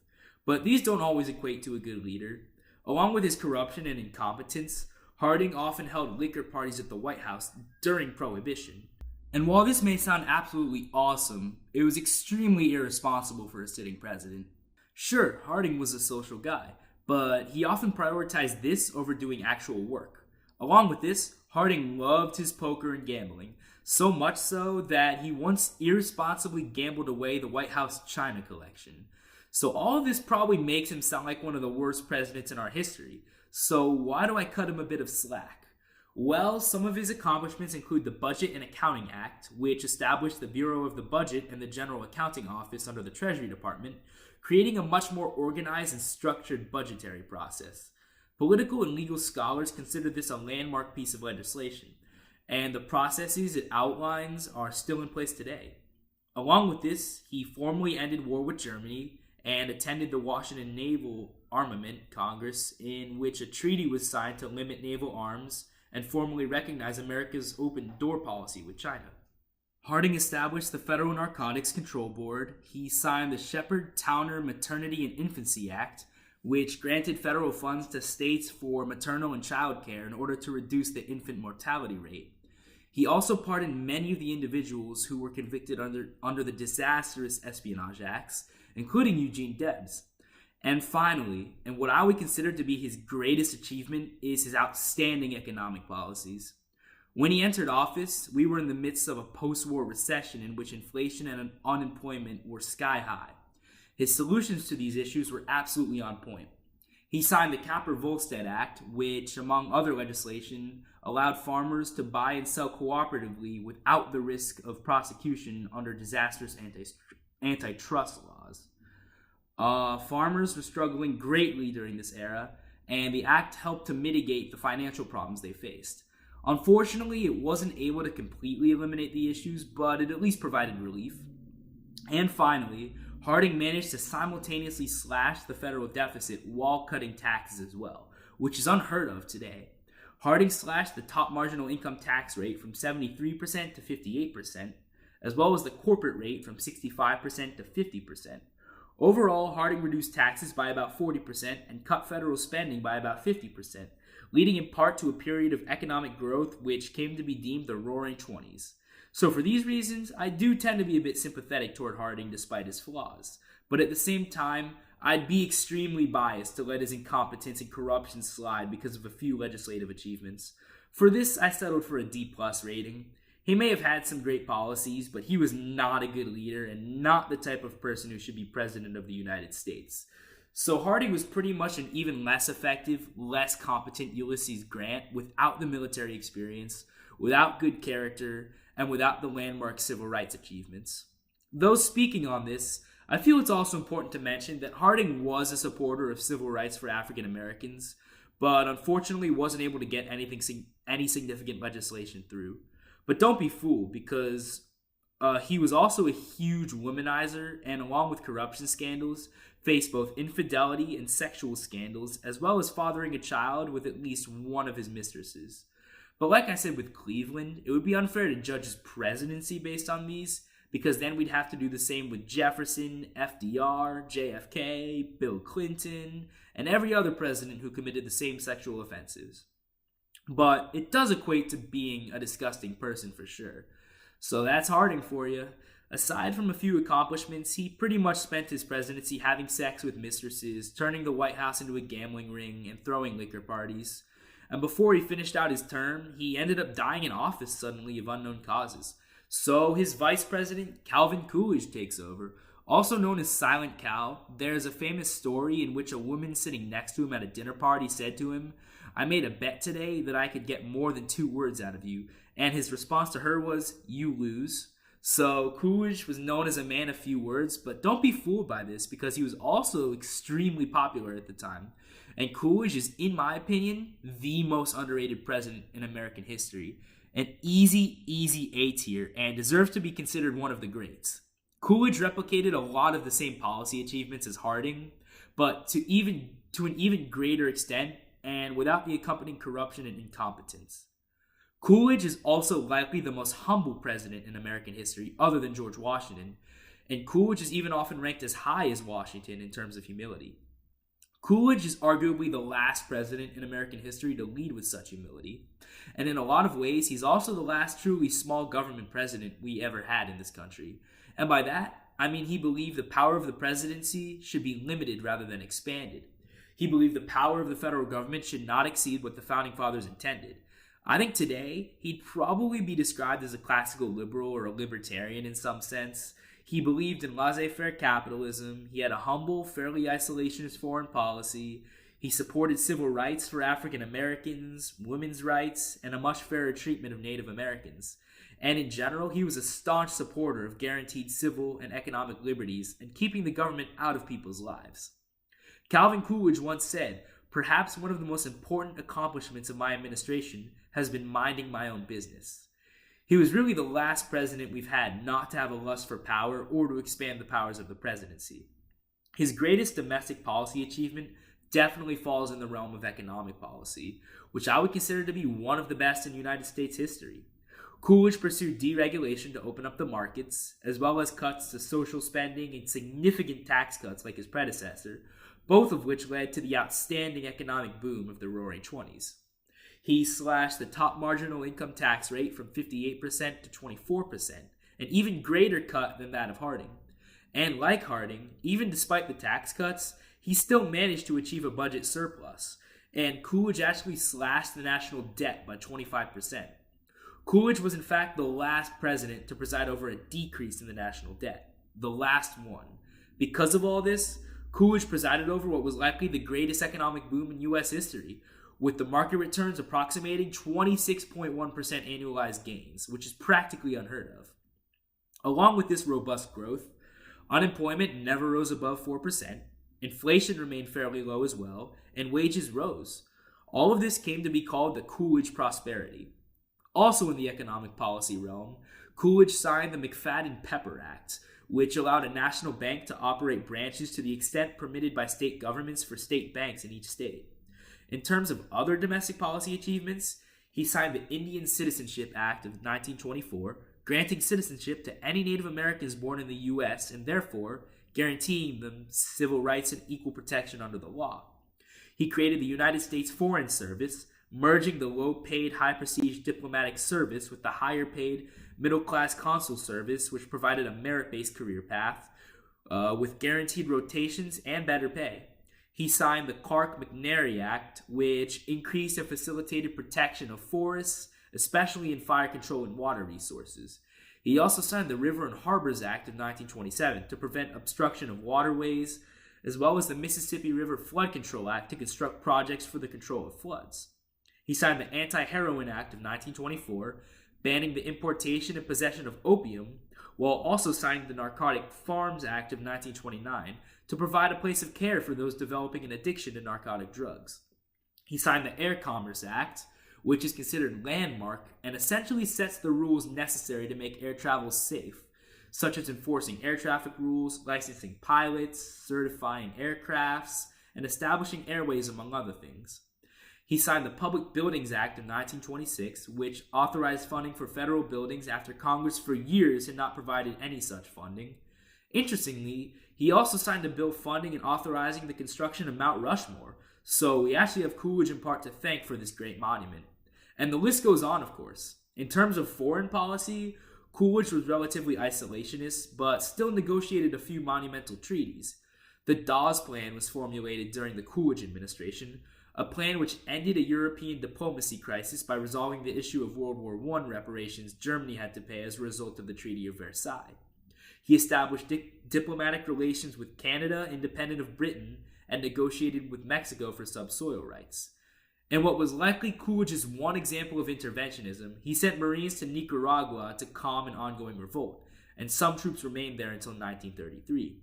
He signed the Kellogg-Briand Pact along with several other nations, which outlawed war as a means to resolve disputes. Obviously, this proved ineffective as World War II broke out, but at least they tried.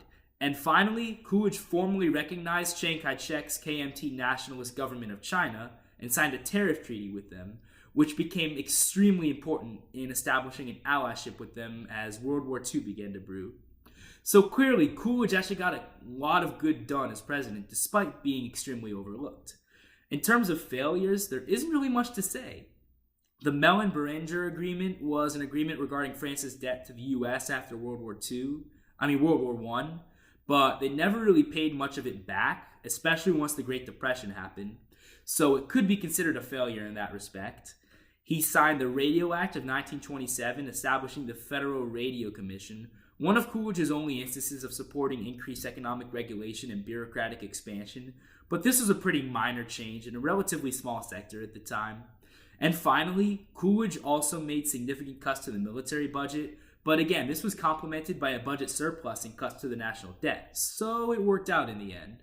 So really nothing major at all in terms of failures, and depending on how you feel about strict immigration, Coolidge essentially replicated Harding's immigration policies and continued the regulatory trend in the Johnson-Reed Act of 1924. But overall, Coolidge had an overwhelmingly positive impact on the country, both in terms of policy and in terms of character, as he remains one of, if not the most humble president in our history. And, like Polk and Hayes, he refused to run for re-election in 1928 despite his overwhelming popularity. And as I mentioned earlier, he was way ahead of his time in supporting civil rights for African Americans and women's rights, but unfortunately wasn't able to get much done in this realm due to severe opposition in Congress and the nation as a whole. In all honesty, Coolidge is exactly the kind of president that Harding could have been. Both were sympathetic toward equality and civil rights and had fantastic economic policies which contributed to the massive growth and low unemployment of the Roaring '20s. But unlike Harding, Coolidge possessed competence, humility, and leadership and lacked corruption, idiocy, and poor character. Overall, Coolidge was just an outstanding president who I think a lot of politicians today could really learn from. And then we get to Herbert Hoover. Now, Herbert Hoover was someone who I think had great character. He led both the Commission for Relief in Belgium to fight famine during World War I, as well as the Famine Emergency Committee to fight widespread famine after World War II. He was personally selected by President Harry Truman in 1946 and was extremely active in the cause. He always had good intentions and his heart was always in the right place. But with that being said, I believe that Herbert Hoover is an F-tier president. He really struggled as a president. The failure he's most often cited for is presiding over the start of the Great Depression. Now, is Hoover at fault for the Great Depression? Absolutely not. Is he at fault for making the Depression worse by exacerbating its effects? Absolutely.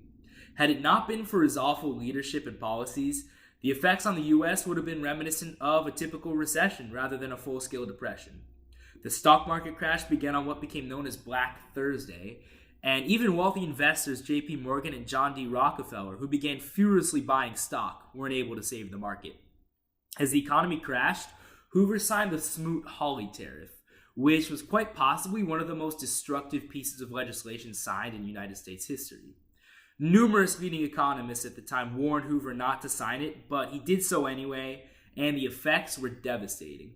The tariff raised duties on many imports, causing other countries to follow America's lead in raising tariffs, and resulting in the crash of the international market. And this essentially turned what could have been an average recession into the Great Depression. Not only this, but Hoover raised taxes significantly, increasing the top rate from 25% to 63%. Also increasing the lowest rate from 1.1% to 4%, doubling the estate tax, and increasing the corporate rate by 15%, all of which again had drastic effects on the economy. By this point, people were already struggling, with the unemployment rate as high as 24%, GDP growth as low as negative 13%, and incomes dropping drastically. Hoover's tax increases pretty much just made an already dire situation worse by driving people further and further into poverty. Under Hoover, federal spending increased by 48%, yet it clearly didn't go toward helping Americans in need. He in fact vetoed relief legislation which would have actually helped Americans in need, unlike his awful policy proposals. His other efforts included funding public works, a one-year debt moratorium on debts accumulated as a result of World War I, and establishing the National Credit Corporation, Reconstruction Finance Corporation, and the Federal Home Loan Bank Board. Unfortunately, none of the above proved effective in alleviating the effects of the Depression. So in terms of his response to the Depression, Hoover did pretty much everything wrong and probably would have been better off just doing nothing. And while all of this was happening, Hoover was enjoying fancy steak dinners in the White House and just seemed so out of touch with what was really going on. Along with this, Hoover received a lot of criticism for his handling of the Bonus Army protests. In the summer of 1932, nearly 20,000 veterans went to Washington, D.C. to protest the lack of care toward their needs during the Depression, and Hoover ordered U.S. Army troops to forcibly remove them, resulting in violent clashes between the two groups, as well as at least 2 deaths and over 100 injuries. Hoover's popularity was already in the gutter, but his handling of the Bonus Army protests pretty much solidified his loss in 1932. In terms of his accomplishments, he created the Veterans Administration and signed the London Naval Treaty to regulate submarine warfare, control cruisers and destroyers, and limit naval shipbuilding. That's really it, other than his ineffective efforts at fighting the Great Depression. Also, his Secretary of State, Henry Louis Stimson, issued the Stimson Doctrine, rightfully condemning Japan's actions in Manchuria, but this just ended up increasing tensions with Japan in the lead up to World War II. So, despite Hoover's good intentions, his legacy is mostly negative. He turned what would have been a recession into the Great Depression, he treated protesting veterans like crap, and he was blatantly out of touch with the financial issues facing average Americans. Hoover undoubtedly belongs at the bottom of the heap in the F tier. Wow, F tier is the most populated tier so far. I was not expecting that to be the case at this point in the video. But I can assure you that, thankfully, this will not be the case for that much longer. But anyway, after Herbert Hoover is absolutely blown out in the 1932 election, the much-beloved FDR, Franklin D. Roosevelt, takes over. So FDR is one of the most well-known presidents in American history, and you can even argue he's really the first modern-day president in a sense. Because of this, these last few presidents are where the rankings are going to start to get fairly controversial and much more subjective. Opinions definitely tend to range much more on FDR onward. So let's have some fun with this. Now, historians often consider FDR to be one of the best of all time. And I get it. He led this country through one of the most difficult times in its history.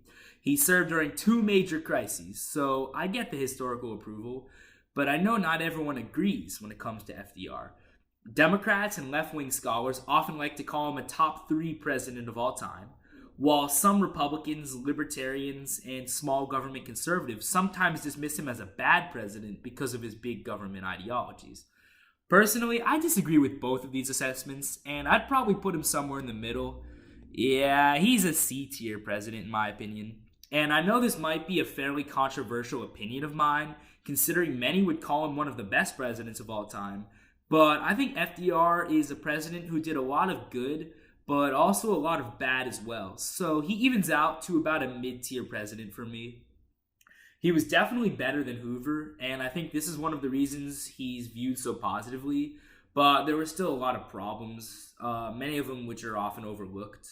Considering FDR was in office for 3 full terms, plus a few weeks after he was elected a 4th time, I don't think any other president in US history simultaneously achieved so much good and so much bad for the country and the world. I believe his most notable accomplishment is navigating us through World War II. FDR was an outstanding leader during a time when the world was in utter crisis, and his efforts, along with those of the great Winston Churchill, are eventually what led to the Allied victory in the war and a more stable international system, at least very briefly.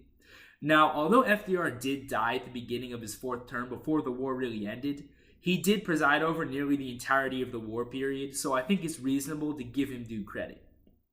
He also had a few other foreign policy achievements as well, including improving relations with Britain and the USSR, again, the latter being fairly briefly, granting independence to the Philippines, and eventually helping to draft what came to be known as the United Nations, the International Monetary Fund, and the World Bank, which to this day all still play significant roles in the international system.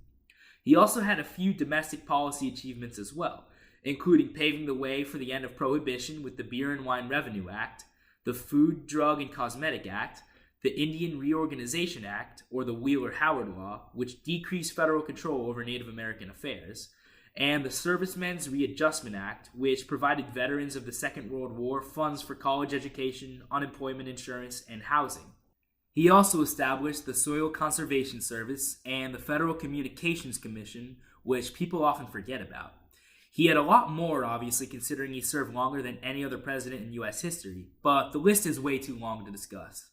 And then we get to the New Deal, which is undoubtedly one of the most controversial aspects of his administration. Now, don't get me wrong, I definitely support parts of the New Deal. I think his public works projects and jobs programs were good for the country. I think a few of the banking and housing acts were reasonable as well. And of course, Social Security is likely his greatest domestic policy achievement, and it remains in place today as a fairly popular program. Though it's definitely had unintended consequences, and it has a lot of problems today that need to be addressed. Such as the fact that there are now more people collecting benefits than there are paying into the system.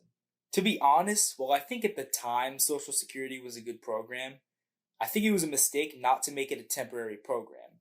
In my opinion, over the next few years, Social Security needs to be either drastically reformed, preferably privatized, or gradually phased out entirely, or else the entire program is set to bust. But that's a topic for another video, and like I said, I still give FDR credit for the program since it was fine at the time. However, I believe the rest of the New Deal is pure garbage. Some recent studies show that these aspects of FDR's New Deal actually prolonged the Great Depression rather than fighting it. And I think a lot of economists today would confirm this assessment to be accurate. After nearly a decade of slow economic recovery following the crash of 1929, the economy once again fell into a recession in 1937 and continued to plunge into 1938. This marked the slowest economic recovery in United States history, and FDR's disastrous policies definitely played a role in this. Most notably, the National Industrial Recovery Act, National Labor Relations Act, and the Fair Labor Standards Act, among others, created excessive regulations which hindered economic growth. The National Labor Relations Act, which created the disastrous NLRB, or the National Labor Relations Board, was especially bad, and essentially opened the floodgates for both corruption and legalized monopolization and predatory practices in labor unions, issues that we're still facing to this day that continue to hurt average workers and small businesses. It's probably one of the worst laws signed in American history. His excessive taxes in the Revenue Acts, which raised taxes significantly, kept people below the poverty line during a time when he was supposed to be working to raise people out of poverty. By the end of his presidency, the rate for the lowest income bracket was raised to 23%, which is a nearly six-fold increase from the 4% rate, and the highest bracket to 91%, which is nuts. Imagine having to give 91% of your earnings to the government. FDR even proposed an 100% rate on those making above $25,000, which in today's dollars is barely even as high as the top 1% make. Basically, FDR wanted a wealth cap, and when Congress refused to enact this ridiculous policy, he passed an executive order creating salary caps for certain salaries in connection with contracts between the private sector and the federal government. The National Housing Act of 1934 created the Federal Housing Administration and got the federal government involved in housing, which was an absolutely terrible idea in my opinion. Not only did this contribute to the eventual issue of rising housing costs, but it also led to the practice of redlining, the process by which the government accelerated the decay and isolation of underprivileged, typically African American inner city neighborhoods through the withholding of mortgage capital, which greatly exacerbated racial segregation and urban decay. It was a pretty disgusting practice that often gets overlooked, and it's yet another example of discrimination as a result of government intervention. So in terms of segregation and discrimination with regards to housing, we have FDR to thank. And although redlining can't be completely attributed to him, you can definitely trace the history of the practice back to his housing policies, which essentially allowed it to take place. Something I will say about FDR is that despite all of the terrible effects of these New Deal policies, I think similarly to Hoover, he always had good intentions and his heart was always in the right place. But with that being said, there were unintended consequences to his actions, and he ended up doing quite a bit of damage. Alongside his failed economic policies, of every president in U.S. history, FDR added the most debt other than Lincoln by a significant margin, increasing the debt by 1,050%, which makes sense considering the circumstances, but it's still pretty insane. Although it wasn't entirely his fault, FDR kind of brought about and normalized the phenomenon of extremely large budgets. At this point, we kind of take it for granted how much of our taxpayer dollars the government spends every fiscal year. But it wasn't always this way, and this trend dates back to FDR's presidency. Along with all this, there are a few other aspects of FDR's presidency I'm not particularly a fan of. He passed a few rather excessive gun control laws, imposing an extremely high tax on the manufacturing, selling, and transporting of shotguns, rifles, machine guns, mufflers, and silencers. He signed the Marijuana Tax Act of 1937, ushering in a new era of criminalizing marijuana, which eventually led to the war on drugs. Obviously, these two are a matter of personal opinion, and I don't hold them against him as much as his other flaws, but I am not particularly a fan of either. He also passed a few rather unnecessary immigration laws, and often gets criticized for being too strict on refugees during a time of crisis, especially Jews for obvious reasons. And while it's definitely a fair criticism to an extent, the situation was a lot more complicated, and even as a Jew myself, it'd be unfair not to acknowledge this. As usual, anti-immigration was just the sentiment at the time, especially in Congress. So another major criticism I have of FDR is that he was extremely radical in many of his viewpoints and approaches. And despite his popularity and his foreign policy success, he was quite possibly the closest we've ever had to a dictator. One of these approaches included court packing. I'm not at all a fan of his attempts to pack the Supreme Court. For those of you who don't know what I mean by court packing, when pieces of FDR's New Deal were being struck down as unconstitutional by the Supreme Court, a rather angry FDR decided to push Congress to add more seats to the Supreme Court, which, despite being constitutional, is extremely radical and unprecedented, and likely would have set a disastrous political precedent had he actually succeeded. Another one of his radical viewpoints was his proposal to implement a quote-unquote economic Bill of Rights. Introducing economic leftism into the U.S. Constitution? What a great idea, FDR. That totally would have worked to eliminate economic inequality. Yeah, thank God he didn't have the ability to enact this ridiculous proposal. Had he done so, America would look a lot different than it does today, and I would argue FDR could have been one of the worst presidents in our history. It's one thing to get your terrible policies passed through Congress, but it's another to enshrine your own personal beliefs into the United States Constitution just to advance economic leftism. Well, to be honest, in his defense, he wasn't necessarily the one arguing for it to be enshrined in the Constitution, rather that it could have been encoded into federal law. Though the proposal is still just as damaging, and his rhetoric in the speech has led to the rise of a movement to enshrine economic leftism into the Constitution. Thankfully, it isn't that widespread, but just another example of a radical and authoritarian approach of FDR I don't like so much. I already mentioned how he tried to enact an extremely low wealth cap and then sidestepped Congress to pass his radical salary caps through executive action. I also don't really like the way in which he broke the two-term precedent. But at the same time, it was an unprecedented time period, and the country was in the midst of two major crises. So I understand why he felt the need to run again, even though I think he did this out of lust for power rather than the goodness of his heart. And at least it led to the ratification of the 22nd Amendment, which made this practice illegal. So clearly, despite being limited in his aims by the United States Constitution, thanks to the Founding Fathers, some of FDR's policy proposals and approaches were rather dictatorial, or at least reminiscent of such. But then, finally, we get to one of the worst aspects of his administration, the Japanese internment camps. I feel like a lot of the time when historians call FDR one of the greatest presidents, they seem to overlook the fact that he forcibly relocated and incarcerated 120,000 Japanese people into concentration camps. Kind of a big deal if you ask me, and definitely one of the darkest points in our entire history. In terms of character, he was also a bit of a mixed bag. While FDR was a fantastic speaker and took advantage of the radio to communicate directly with Americans in what became known as the fireside chats, and while he was an extremely popular figure, he was yet another president to fall victim to sexual scandals. He cheated on his wife, Eleanor Roosevelt, and ended up humiliating her publicly. Along with disloyalty, FDR was apparently rather neglectful of both his wife and his children, often ignoring their needs and spending little time with them in order to prioritize his political career. Not that I'm taking any of this into account in my rating, but I feel it's still important to point out, considering many assume FDR is this amazing, good-hearted man as a result of the historical narrative surrounding his legacy. But yeah, overall, there's a lot of good to come out of the FDR presidency, mainly in the realm of foreign policy, but also a lot of bad as well, especially domestically, leaving him a C-tier president. Had it not been for his outstanding World War II leadership and foreign policy achievements, he easily could have been one of the worst presidents in our country's history. But on the other hand, had it not been for his extremely radical approaches, tendencies, and policies, his disastrous economic policies which prolonged the Great Depression and streamlined racial segregation and discrimination, and his disgusting treatment of Japanese Americans, I would be much more sympathetic toward and would even support the historical narrative that he's one of the best.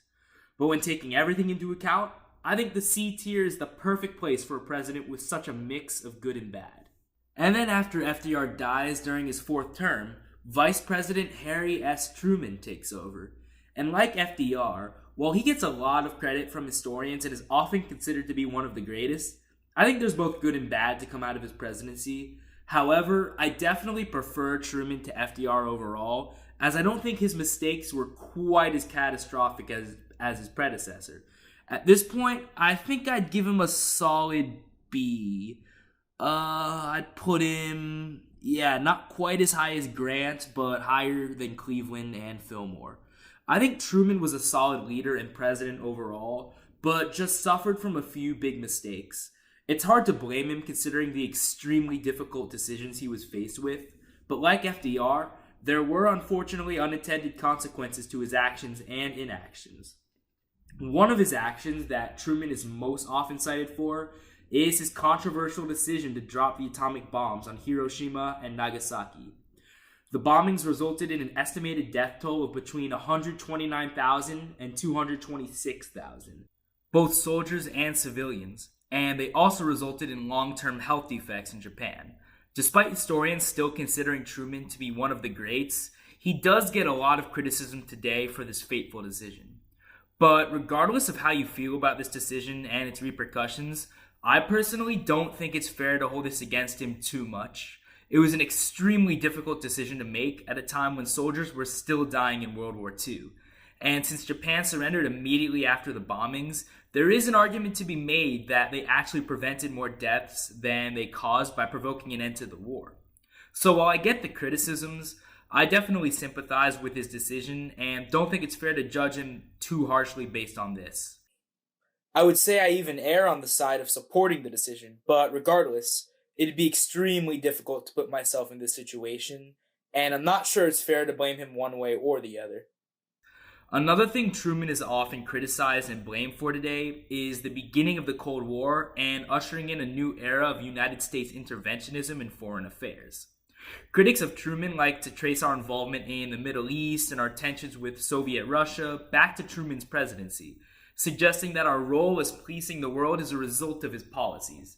But I think it's a lot more complicated than this, and clearly most historians would probably agree. Truman presided over a really difficult time in both American history and world history, and he was probably faced with the most difficult decisions of any president in American history, with the atomic bombings being just one of many. Of course, he presided over the end of World War II and was essentially in charge of bringing about world peace and facilitating this very transitional period in world history. He authored the Truman Doctrine, outlining the goal of containing the spread of communism abroad. He announced this doctrine during a speech in which he pledged to contain communist uprisings in Greece and Turkey.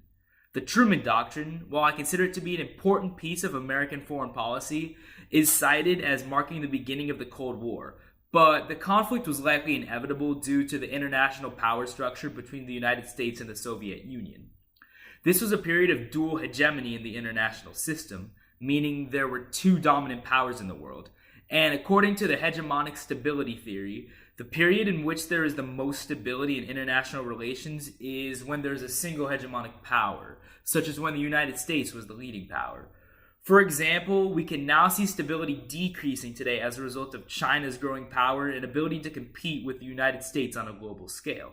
But anyway, the Truman Doctrine and the beginning of the Cold War also led to the creation of NATO, or the North Atlantic Treaty Organization, an intergovernmental military alliance of 28 European countries plus the US and Canada. NATO is still in place today, and it remains one of Truman's most important accomplishments.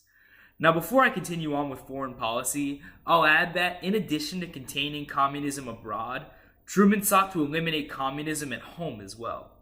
He created the Federal Employee Loyalty Program through executive order, which was designed to root out communist influence in the US government by investigating government employees who are suspected of sympathizing with communist ideologies, including dismissing those who failed the loyalty test. This eventually led to the rise of McCarthyism, a campaign in the early 50s with similar aims as Truman's executive order, but with slightly more extreme methods.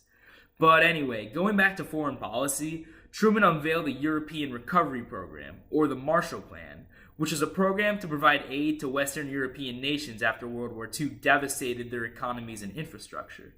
Along with improving prosperity and modernizing industry, another goal of the plan was to prevent the spread of communism.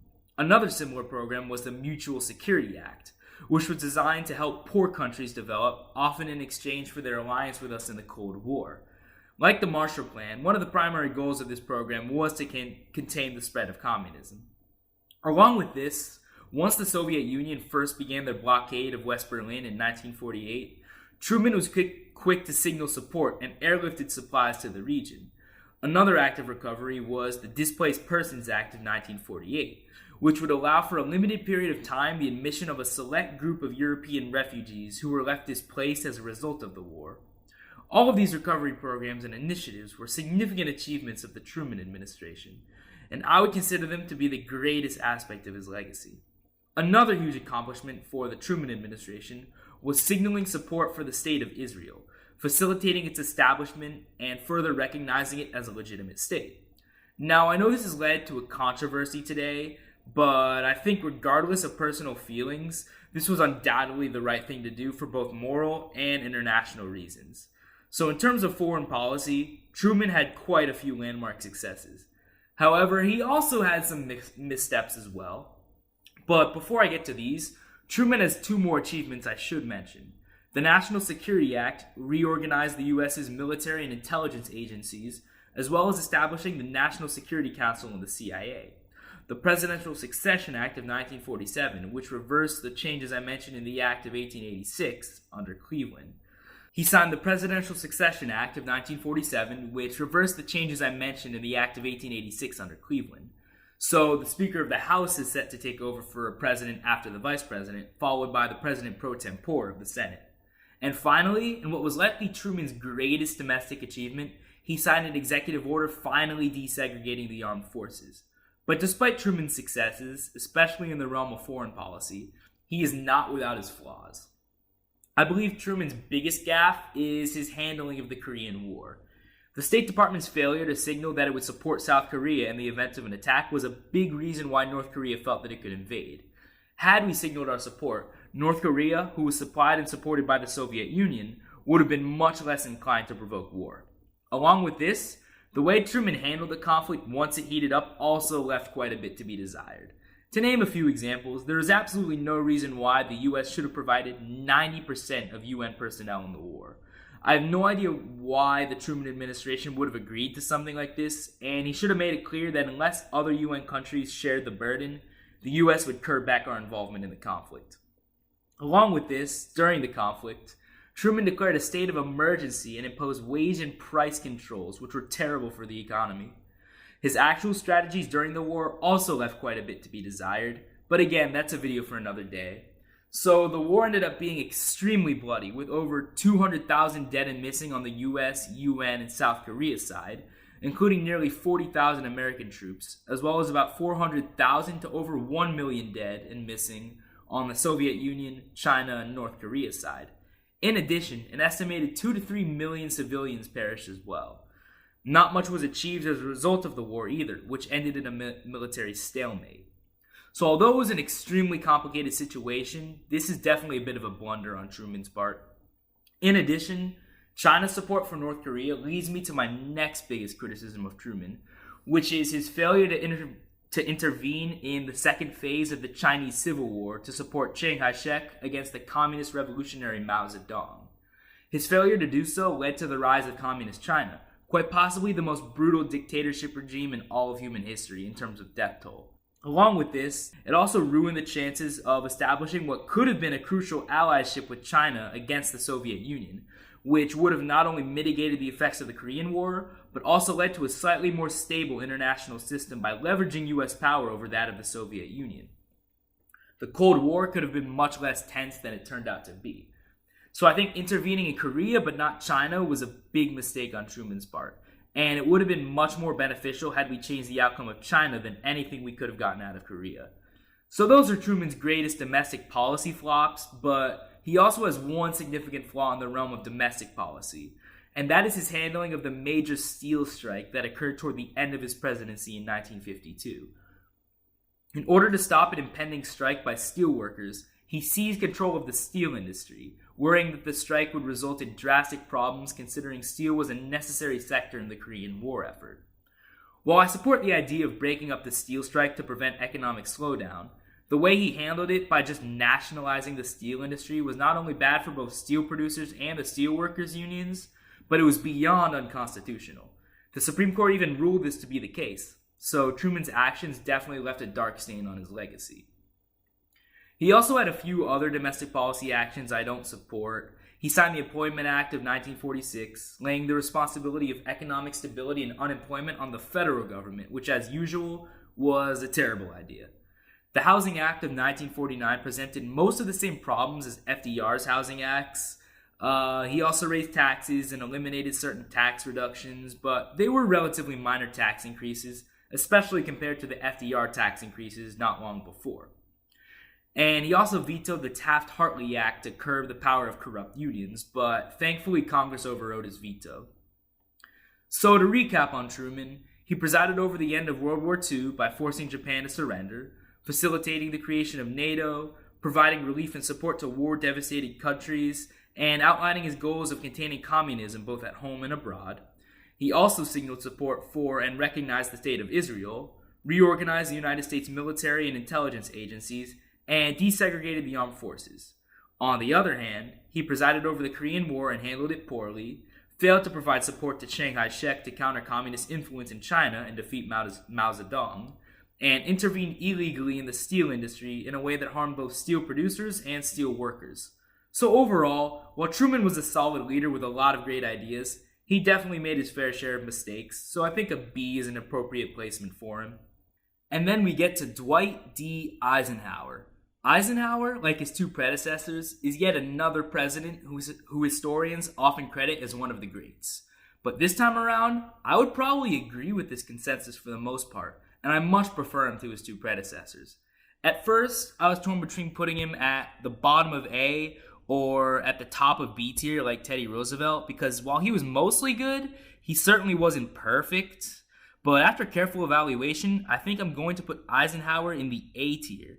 I've decided to cut him some slack for his flaws because overall, I think Eisenhower was a fairly great president and he presided over a mostly successful period in American history. As they say, I like Ike, and actually, my view of him has gotten even better over time and he's probably closer to the middle of A tier now. In terms of policy perspectives, there's actually quite a bit I disagree with Eisenhower on, including on foreign policy and economic policy, but the fact that he's such a strong leader and has such an extensive resume of accomplishments forces me to be much more objective with this ranking than I otherwise would have been. In addition, he was an extremely unifying figure, and he was probably one of the most politically middle-of-the-road presidents we've ever had when we really get down to it. Although he was a Republican, the Democratic Party wanted him on their ticket too. And I mean, who could blame them considering his outstanding and courageous World War II service and leadership? He served as Supreme Commander of the Allied Expeditionary Force, achieved the rank of 5-star General, and presided over the invasion of Normandy, which some of you may know as D-Day. He was a national hero, so both parties clearly wanted him on their ticket. And honestly, I don't think he'd be a good fit for either party today. But anyway, while Ike wasn't necessarily known for his speakership, he was still in a sense the ideal leader in that he was a fantastic general, he was an American war hero, he was fairly humble, and he was a unifier. He was one of the most popular presidents we've ever had, and his approval rating remained consistently high. As for his accomplishments, he established the Department of Health, Education, and Welfare, and the Federal Aviation Administration. He also established the interstate highway system, which is what he's most often cited for historically. Eisenhower's landmark infrastructure package in the Federal Aid Highway Act was the largest public works project up until that point. And not only was it great in stimulating the economy and creating jobs, but it also allowed for the establishment of the interstate highways that we know today.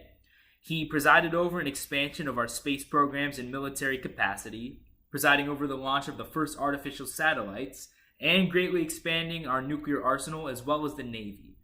Throughout his presidency, he made numerous speeches addressing the necessity of expanding our capabilities, pursuing the space race, and the potential peaceful uses of atomic energy. He signed the first 2 civil rights acts in U.S. history since Reconstruction, including one in 1957 and one in 1960. Both of which strengthened and enforced the right to vote for African Americans. Along with these landmark accomplishments, after the Brown v. Board of Education Supreme Court decision, which ruled public school segregation unconstitutional, Eisenhower sent troops to Little Rock, Arkansas to enforce integration and suppress violence from white supremacist groups who opposed desegregation efforts. Despite criticisms at the time from some civil rights leaders, Eisenhower achieved significant progress in the realm of civil rights and met with several movement leaders, including Martin Luther King Jr. Also in the realm of education, Eisenhower signed the National Defense Education Act to provide funding for educational institutions at all levels. He signed the Landrum-Griffin Act to regulate and combat increasing corruption in labor unions. This was a much-needed law at the time, and it nicely complemented the Taft-Hartley Act passed under the previous administration. And speaking of this, Eisenhower invokes a Taft-Hartley injunction against both steelworkers and dock workers on strike. And his willingness to be tough on strikes is something I've always admired about Eisenhower. And finally, on domestic policy, he signed bills and presided over the 2 most recent statehoods, Alaska and Hawaii. So already Eisenhower has several outstanding achievements, but we haven't even gotten to foreign policy yet. Since Eisenhower presided over one of the heights of the Cold War, one of his primary focuses was preventing the spread of communism. Eisenhower was very anti-communist, which I like, but as a former military general himself, he was also pragmatic and rational for the most part. First and foremost, He fulfilled his campaign promise to end the Korean War and signed the Korean Armistice Agreement. Along with this, Eisenhower participated in and signed numerous treaties and established numerous alliances, especially in Asia. He negotiated and signed a mutual defense assistance agreement with Japan, allowing us to establish military bases in Japan and resulting in the establishment of a military alliance between the two nations. This is an extremely significant accomplishment considering Japan is now one of our most important allies, especially considering China's growing influence and Japan's ability to help us counter this. He signed the Southeast Asian Treaty Organization, along with 7 other nations, to combat the spread of communism in Southeast Asia. He signed the Sino-American Mutual Defense Treaty to pledge support for Taiwan in the event of an invasion by Communist China. His administration participated in the Geneva Conference of 1954 to resolve outstanding issues regarding the Korean War and to end the First Indochina War, though the United States did not sign the agreements. Eisenhower signed the Refugee Relief Act of 1953 to allow for the admittance of refugees fleeing communist persecution in Europe. He signed the Wiley-Dander Seaway Act to create a canal, lock and river system with Canada to open and facilitate travel between the Atlantic Ocean and the St. Lawrence River. He authored the Eisenhower Doctrine, which read that a Middle Eastern country could request economic or military support from the U.S. if it was being threatened by armed aggression, and Eisenhower's highlight of the Soviet Union suggests that his primary goal was targeting potential communist influence in the Middle East. Like his predecessor, Eisenhower was fairly interventionist in many cases, and he authorized, with CIA backing, several coups in various countries, including one in Iran and one in Guatemala, which resulted in the establishments of pro-Western, anti-communist regimes in both countries. We also intervened in the Lebanese Civil War of 1958 and helped to solidify a compromise in the region plagued by political instability. And finally, Eisenhower severed relations with Cuba after communist dictator Fidel Castro overthrew the pro-US regime of Fulgencio Batista. So taking into account both domestic policy and foreign policy, Eisenhower definitely has his fair share of accomplishments. However, Ike definitely had a couple foreign policy blunders which keep him a bit lower in the A tier than he otherwise would have been. While he was extremely tough on communism, which I like, and while he was pragmatic a lot of the time, such as with regards to East Asia, I think at times he might have been a bit reckless.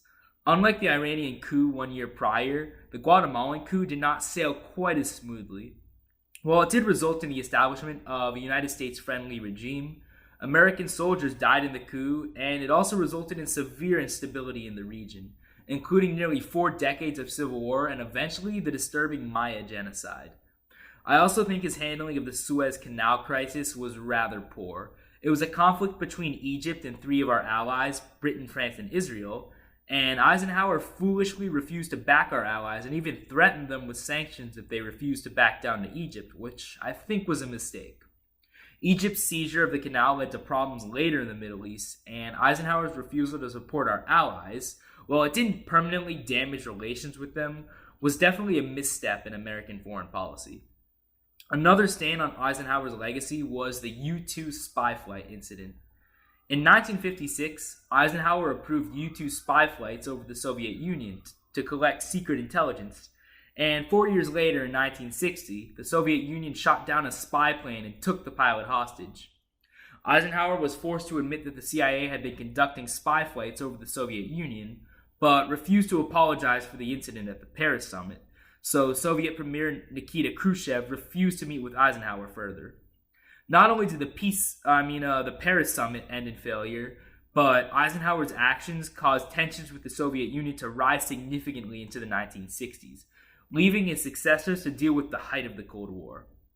And finally, Eisenhower authorized the CIA to train a force of Cuban exiles to invade Cuba in what eventually led to the Bay of Pigs invasion in the next administration. Now, most historians would agree that the Bay of Pigs can't be blamed on Eisenhower, but the argument could be made that his policies did essentially lead to it.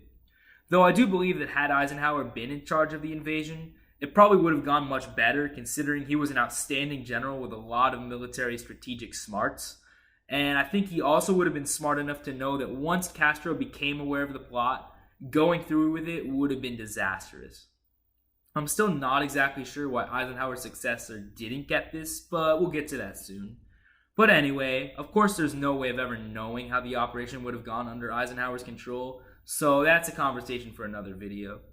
So in terms of Eisenhower's failures, just a couple nitpicky things related to foreign policy, which had some negative consequences, but nothing too severe. Along with all this, he increased Social Security and welfare benefits, which I'm not a huge fan of. And there were 3 brief recessions during his tenure, but I don't think it's fair to hold them against him because they weren't his fault in the first place. Rather, the Federal Reserve was to blame for overly tightening the money supply in an effort to reduce wartime inflation. And overall, there were pretty moderate, short-lived recessions, and other than this, he presided over a fairly strong economy. Near zero inflation rates, several budget surpluses, and very positive stock market performance. So all in all, I think Eisenhower is deserving of the A tier, and I think a lot of politicians today could learn a thing or two from Ike. He also interestingly refused to grant clemency to Julius and Ethel Rosenberg, 2 American communists who were convicted and executed for being communists, or Soviet spies.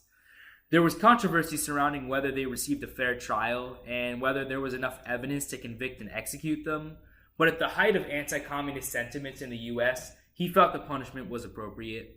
This isn't a success or a failure, but just something interesting to add on. And one last thing before I move on, though, is that you may also know Eisenhower for his famous farewell address, in which he warns of the growing power of the military-industrial complex. It's often cited as one of the greatest farewell addresses in American history other than Washington's. So if you haven't checked it out, I definitely recommend it. So after Eisenhower, we have John F. Kennedy, who interestingly beat future President Richard Nixon in the 1960 election. You all probably know Kennedy as one of America's more beloved presidents. Very charming, well-spoken, and charismatic, Kennedy was another one of the greats when it came to appealing and communicating directly to the American people. And I would say probably the best since the 2 Roosevelts up to this point. He was probably the last president to truly inspire hope. Other than maybe Reagan. However, how good was he as a president? Well, I think he's another president with a mixed legacy, someone who had good and bad. But overall, I think the good outweighs the bad, especially in the latter half of his tenure. So I'll put Kennedy in the B tier, right next to Truman. He's about in the same boat as Truman in that aspect. I know a lot of historians often consider him to be one of the better presidents, but I think if it weren't for his assassination, he wouldn't be held in such a high regard. I do understand why people consider him to be one of the greats, though. I mean, I think despite his flaws, he was a pretty great statesman. You know, he felt like a true leader of the American people. But for me, it's really his mistakes that hold him back a bit when evaluating his presidency as a whole. And honestly, I think it's because of his assassination that he was unable to redeem himself and correct all of his mistakes. Kennedy definitely improved in the latter years of his administration before his death, as it's clear he learned from his mistakes early on and worked to improve himself. So, had he lived to serve another year and possibly another term, I think he would have been a much better president, even if he wouldn't have been viewed quite as positively.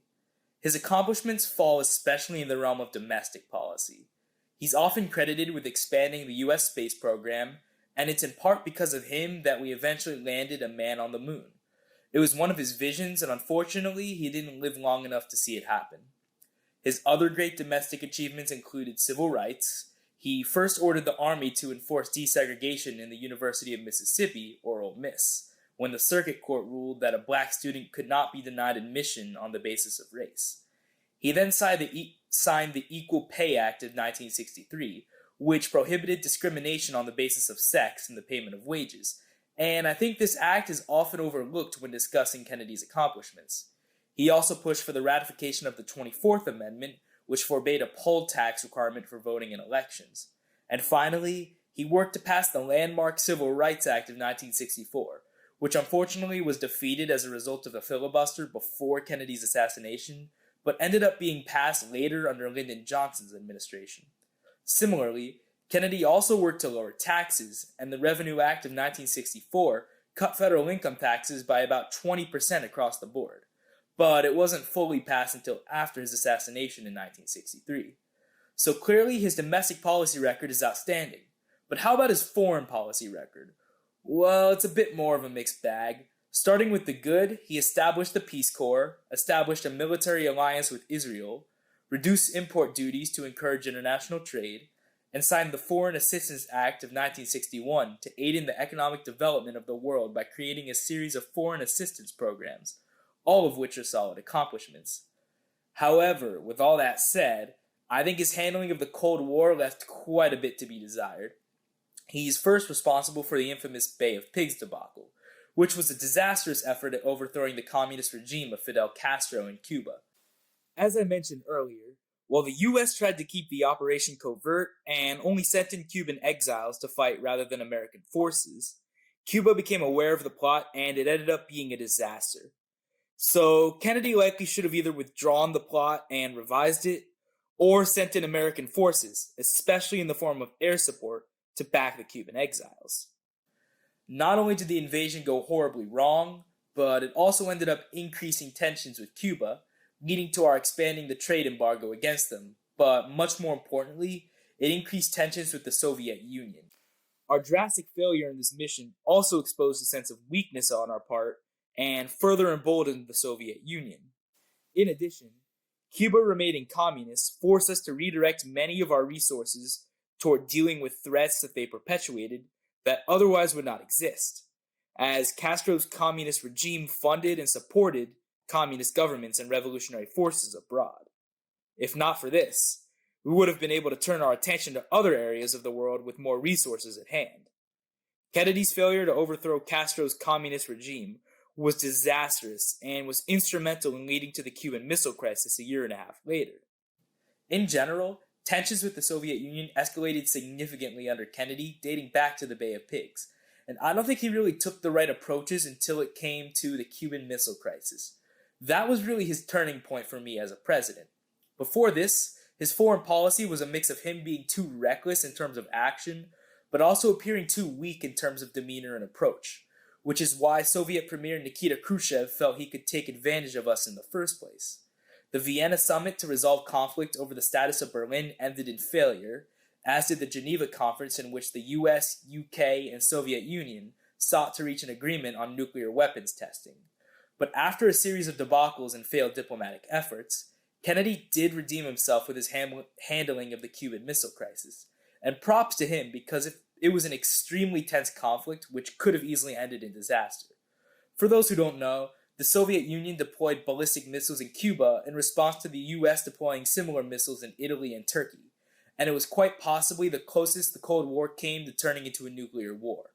And although I think Kennedy does kind of bear some of the blame for getting us to that point in the first place, especially since his administration provoked the conflict by authorizing the placement of Jupiter ballistic missiles in Turkey and Italy, he definitely deserves credit for navigating us out of it as well. Plus, I think deployment began at the end of Eisenhower's tenure. Kennedy just finished carrying it out. So anyway, Kennedy's handling of the crisis was absolutely on point. He was pragmatic, cautious, and smart about it. He listened to his advisors before acting, considered all of the options on the table, and in the end made all the right decisions. Rather than taking an overly aggressive approach, or one that resulted in us capitulating completely, both of which were proposed, he ordered a naval blockade around Cuba to prevent the Soviet Union from delivering more military supplies and weapons. And after tense negotiations, the offensive missiles were finally withdrawn on both sides and the naval blockade was lifted. As I noted, I think the Cuban Missile Crisis was really Kennedy's foreign policy turning point. From that point on until his death, I think he did a much better job at navigating foreign affairs. He was finally able to reach an agreement on a nuclear test ban treaty, but unfortunately he was assassinated before he was able to truly diminish tensions with the Soviet Union. But although his foreign policy did seem to improve for the most part, one last stain on Kennedy's legacy was that involvement in the Vietnam War really began under his administration. Though like with everything else, he was assassinated before full-scale military involvement began. Now, it's impossible to judge how Kennedy would have approached the conflict had he lived on. Many scholars say he didn't want to escalate the conflict any further, and he would have brought the troops home. But unfortunately, we'll never know, and regardless, his actions did have consequences. So he gets docked a bit for this, but not too much because he was only the one to set up the conflict rather than to preside over it. But yeah, overall, I think Kennedy's got a good mix of good and bad, especially on foreign policy, but definitely improved in the months leading up to his death. So I think for that, he deserves a B. I know Kennedy is a fairly controversial president, though. Some people really like him, and others really dislike him, and I could see arguments for A tier as well as C or D tier as well. Kennedy could really go either way depending on how you view him. I think it's a bit more difficult for me to see any arguments to be made for S or F tier, though. I don't think he was outstanding by any means, or flat out terrible either. Even if you're evaluating him based on his character and rhetoric, he's still a mixed bag. Although Kennedy might have been a fantastic speaker, as well as a charismatic and hopeful leader, you also got to take into account the infidelity scandal and the fact that JFK was a womanizer. Even if a bunch of the other presidents also fit this description, we still have to acknowledge that Kennedy is guilty of it too if we talk about his character. JFK as a person wasn't necessarily just how he represented himself, and while he was great at appearing charming and charismatic and hopeful, he was also somewhat of an elitist. His character attributes extend much further than just his ability to inspire hope. Not to mention his corruption as well, so even in terms of character, JFK is kind of a mixed bag, and he certainly didn't have much integrity. When taking everything into account, I believe the B tier is where he belongs. After Kennedy's assassination, his vice president, Lyndon B. Johnson, takes over. I think Lyndon Johnson is another example of a president who, like Woodrow Wilson and Andrew Jackson, has historically been viewed as one of our better presidents, but is beginning to lose traction among some contemporary historians. Though personally, I was never a really big fan of him to begin with. In my eyes, LBJ is undoubtedly a D tier. He's damn near close to F, but I think he has a few accomplishments which bring him up slightly to the lower end of the D tier. We'll call him D-. I may not be a huge Lyndon Johnson fan, but what are his accomplishments?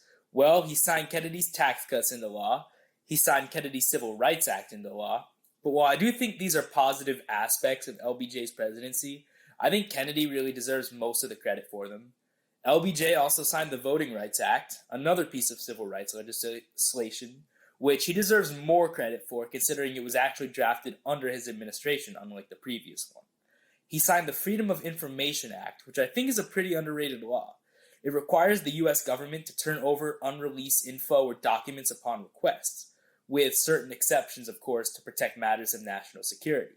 But I think overall this act was an instrumental piece of security reform that allows the people to hold the government accountable when necessary. Johnson's administration established the Department of Transportation, which I guess is a minor accomplishment. His administration also improved relations with Israel, which I love, despite a brief embargo which definitely hurts him a little bit. And finally, LBJ nominated Thurgood Marshall to the Supreme Court, making him the first African American to serve on the court. Now this all sounds pretty good, right? Well, unfortunately, the negative aspects of the LBJ administration significantly outweigh these achievements, at least in my opinion. Johnson is very well known for his Great Society programs, a significant part of his quote-unquote war on poverty. But in reality, employment and prosperity didn't increase at all as a result of these policies. The poverty rate has remained practically the same since his programs went into place, so it's essentially just throwing away taxpayer money into systems that don't work. All he did by establishing these programs was expand the welfare state that began under FDR, which has led to a lot of the problems that we see today with rising healthcare and housing costs, people taking advantage of the welfare system, and in general more people becoming reliant on the government for income, which of course comes out of the pockets of taxpayers.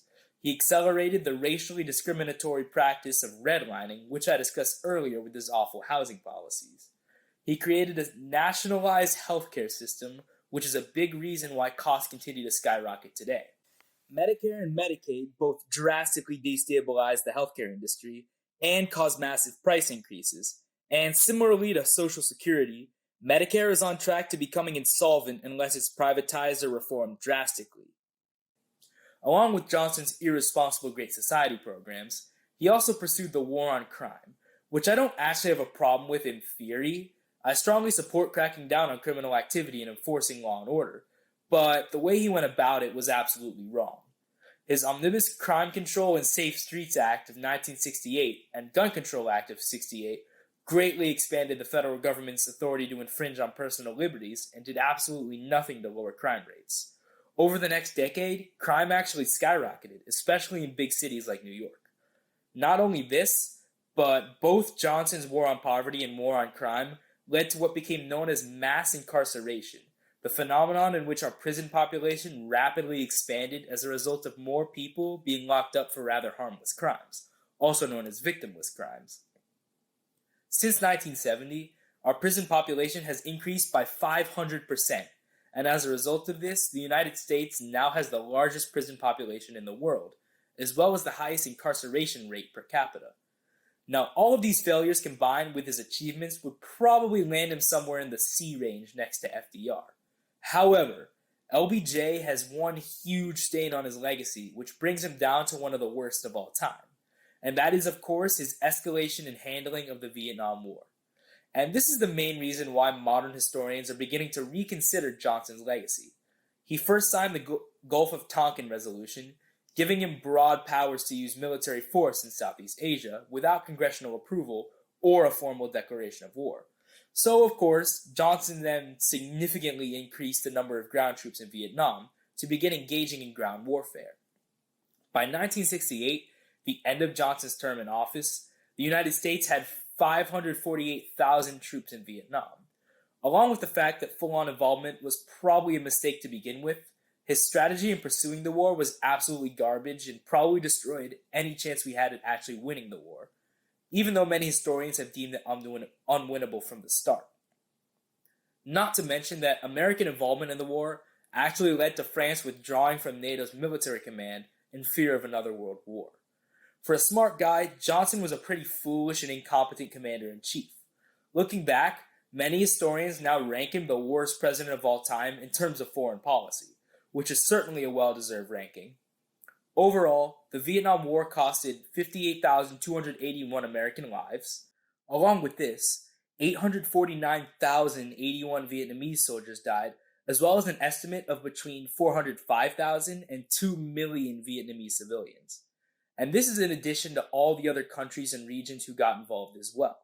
Oh, and let's not forget the thousands of American soldiers who returned home and were disrespected, neglected, treated like crap, and not given any help or opportunities despite their sacrifices. So clearly, Vietnam was an absolute disaster.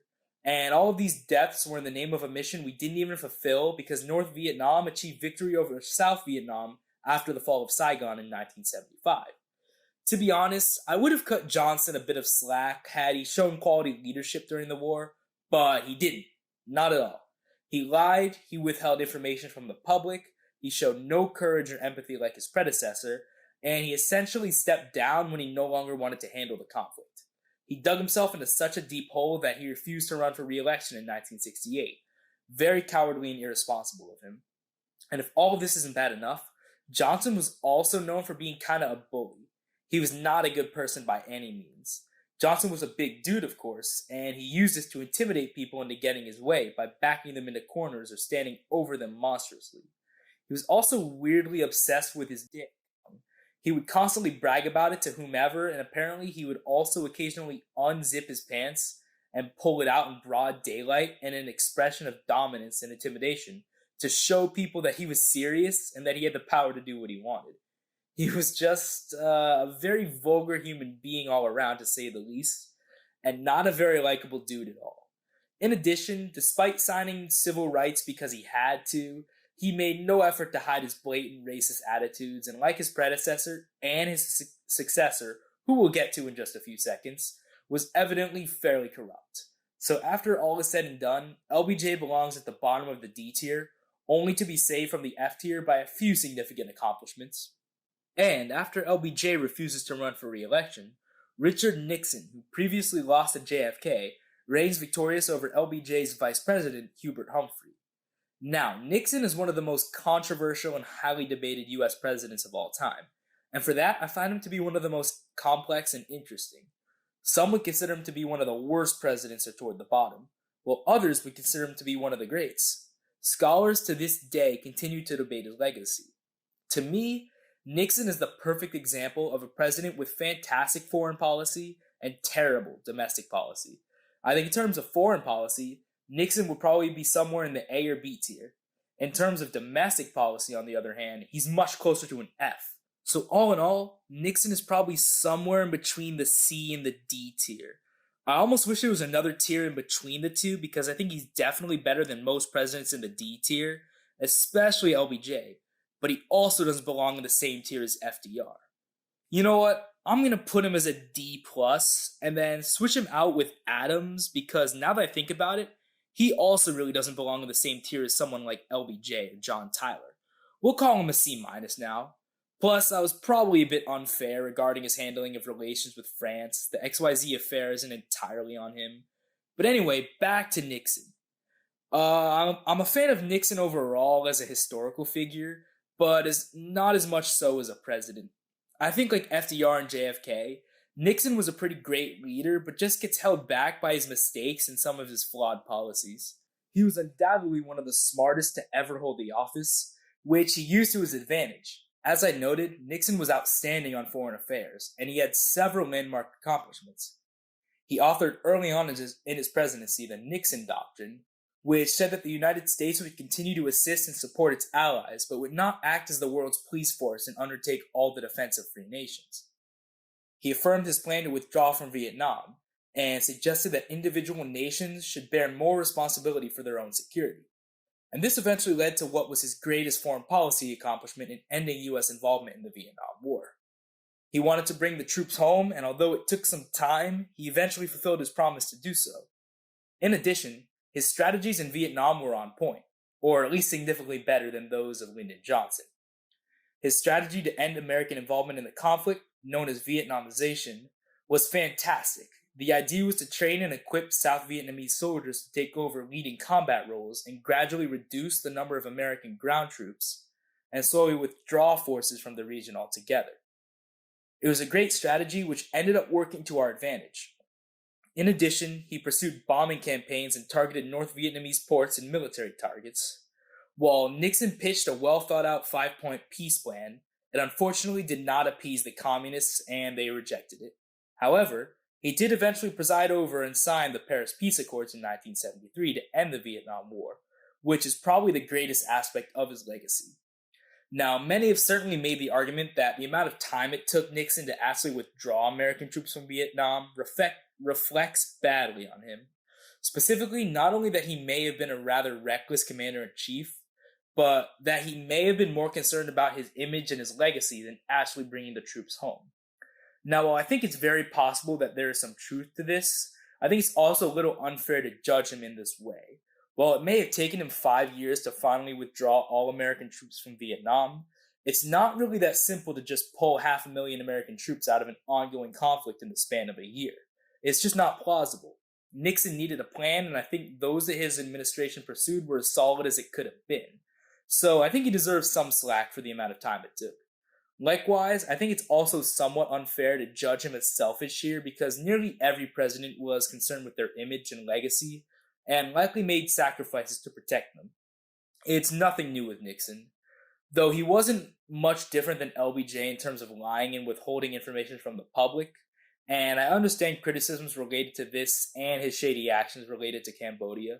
But overall, I still think his foreign policy response was mostly on point. Not only was his policy toward Vietnam a huge improvement for his predecessor, but he also made great strides in relations with China. In an unexpected move that shocked the nation, Nixon became the first president to visit China and successfully established diplomatic relations with them after decades of tensions with them. He thus was able to open trade with them, which was greatly beneficial to both economies and provided us with leverage over the Soviet Union in the Cold War. Now, I've heard some make the argument that these actions are eventually what allowed China to become the authoritarian regime they are today that now threatens American power and international stability. However, I personally wouldn't consider this to be a fair criticism, because not only could Nixon have never known this would eventually become the case, but open trade relations with China was extremely beneficial to us at the time, and if anything, somewhat helped to stabilize the international system after the height of the Cold War, by leveraging our power over the Soviet Union. So I still consider this to be a landmark achievement of the Nixon administration, second only to that of his Vietnam War record. Along with these accomplishments, Nixon presided over a successful Moscow summit with the Soviet Union and the signing of an anti-ballistic missile treaty.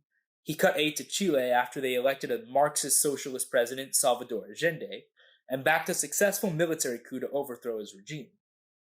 He rightfully supported Israel in the Fourth Arab-Israeli conflict, or the Yom Kippur War, allowing them to achieve victory in a move that I don't think Nixon gets enough credit for. He ordered cuts in overseas government personnel by about 10% at the beginning of his tenure, which I like. He signed a selective service reform bill, and although most probably would have preferred an end to the draft altogether, at least Nixon had the courage to reform the unfair system in place before. He established the U.S. Postal Service, although it remains pretty damn slow and inefficient. He formed an interagency committee on intelligence to cut down on domestic terrorism, with his primary targets being communists and radical leftists. He signed the Federal Election Campaign Act of 1971, a piece of campaign finance reform to regulate political campaign fundraising and spending. He established a new revenue sharing program in 1972 to regulate and provide financial assistance to state and local governments. And he did also preside over the famous moon landing, though I'd credit Eisenhower or Kennedy more so than I'd credit Nixon. So in terms of accomplishments, Nixon actually has a lot going for him, mostly in the realm of foreign policy. But many of these foreign policy achievements were extremely important, so you can see why I'd rank him pretty high in terms of just foreign affairs. But then, unfortunately, we get to Nixon's domestic policy, which in my opinion, was trash. Just trash. To me, he has three main flaws: economic policy, environmental policy, and drug policy. And I'm actually going to go in reverse order here, starting with his attitudes toward drug policy. Although presidents in the past have passed laws related to cutting down on drug use and importation, Nixon is really the first president to fully pursue what is now known as the war on drugs. And I'm sure many would agree with me that it turned out to be a disaster. Nixon actually established the Drug Enforcement Administration, which I wouldn't be opposed to if they focused solely on drug trafficking and hard drugs alone. In these cases, I believe the DEA does a lot of good, but I strongly oppose going after nonviolent drug users and rather harmless substances such as marijuana and most psychedelics. While the DEA unfortunately still pursues these ends as well, thankfully I think their focus has over time shifted more to drug trafficking and hard drugs. Though during the Nixon era they were just as hard on marijuana use, and this is largely due to the Controlled Substances Act, which is Nixon's most disastrous action related to drug policy. The law outlines 5 classifications for drugs, with Schedule 1 being the most dangerous and Schedule 5 being the least. These classifications are based on 3 factors: potential for abuse, potential for addiction, and accepted medical use. For obvious reasons, heroin is a Schedule 1 drug, but guess what else is in the same category? LSD, shrooms, and marijuana, for crying out loud. And guess which drugs are Schedule 2 and deemed less dangerous? Cocaine, fentanyl, morphine, opium, and crystal meth. If that sounds ridiculous to you, then it means you have common sense. Classifying weed and psychedelics in the same category as heroin and more dangerous than cocaine, fentanyl, morphine, opium, and meth is unbelievably stupid. Marijuana and magic mushrooms are practically the least harmful substances you can use, even more so than alcohol, nicotine, and tobacco, considering they're less addictive, less harmful to your body, and practically impossible to overdose, unlike alcohol. There's absolutely no reason that people should be locked up for using rather harmless drugs, which we now have come to learn do in fact pose medicinal benefits. I haven't heard of any medicinal benefits that come from alcohol, nicotine, or tobacco, yet they're all perfectly legal. But even if you personally believe that recreational use of marijuana and psychedelics should be discouraged, which there are definitely arguments for, anyone with half a brain should know that they're not nearly as dangerous as cocaine, fentanyl, morphine, opium, and frickin' crystal meth. And I think most people would now agree that imprisoning people for smoking a little weed or tripping out on psychs is unfair, unjust, and does absolutely nothing to curb drug use. And of course, there's the argument to be made that these policies disproportionately affected African Americans and contributed to the prison industrial complex, which is yet another reason to criticize Nixon's disastrous drug policy. But enough about that. Let's briefly discuss his environmental policy, which I also despise. However, something Nixon often gets credit for is establishing the Environmental Protection Agency, or the EPA. But to be honest, I'm not actually a huge fan of the EPA. While I think we do have a duty to protect the environment, especially when it comes to combating climate change today, I don't think the EPA has been productive in doing so, and it's just another example of expanding the bureaucracy beyond what it was meant to be, and contributing to the rise of the administrative state, which, to be honest, is kind of what the DEA is too, or at least what it's been utilized for in the past. But in terms of the EPA, I don't think excessive red tape has been effective in combating the environmental issues we have at all, and if anything, have just hindered economic growth and chipped away at individual liberties. Further, the EPA lobby continues to eat away at our taxpayer dollars only to use them for these inefficient means. I know this may be an unpopular opinion, so if any of you out there like the EPA and more environmental regulations, I guess it's more of a reason for you to sympathize with Nixon, especially if you were previously under the assumption that he was one of the worst presidents, which of course is far from true. Further, Nixon signed the Clean Air Act, which set standards for car manufacturers and mandated them to reduce certain pollutants by 90%. And again, while I'm all for incentivizing clean energy and cutting back on carbon emissions, economically harmful mandates are almost never the proper way to go about this. He also signed a pesticide regulation bill, which is pretty much just as useless in fighting pollution. And finally, Nixon also delayed the construction of the Cross-Florida Barge Canal in order to stop what he saw as environmental damage. But all this did was delay what was a tremendous economic benefit to us by halting interstate commerce, slowing travel, and damaging American infrastructure.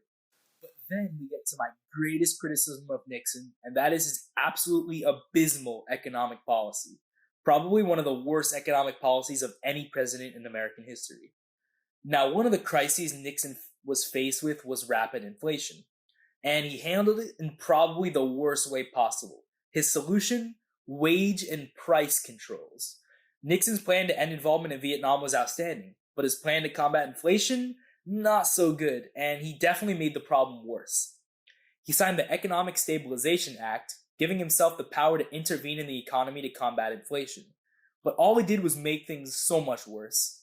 He placed freezes on wages and prices, as well as food price ceilings, and all this did was exacerbate inflation, along with bringing about the stagflation crisis of the 70s, which was never before seen in American history until Nixon's disastrous policies.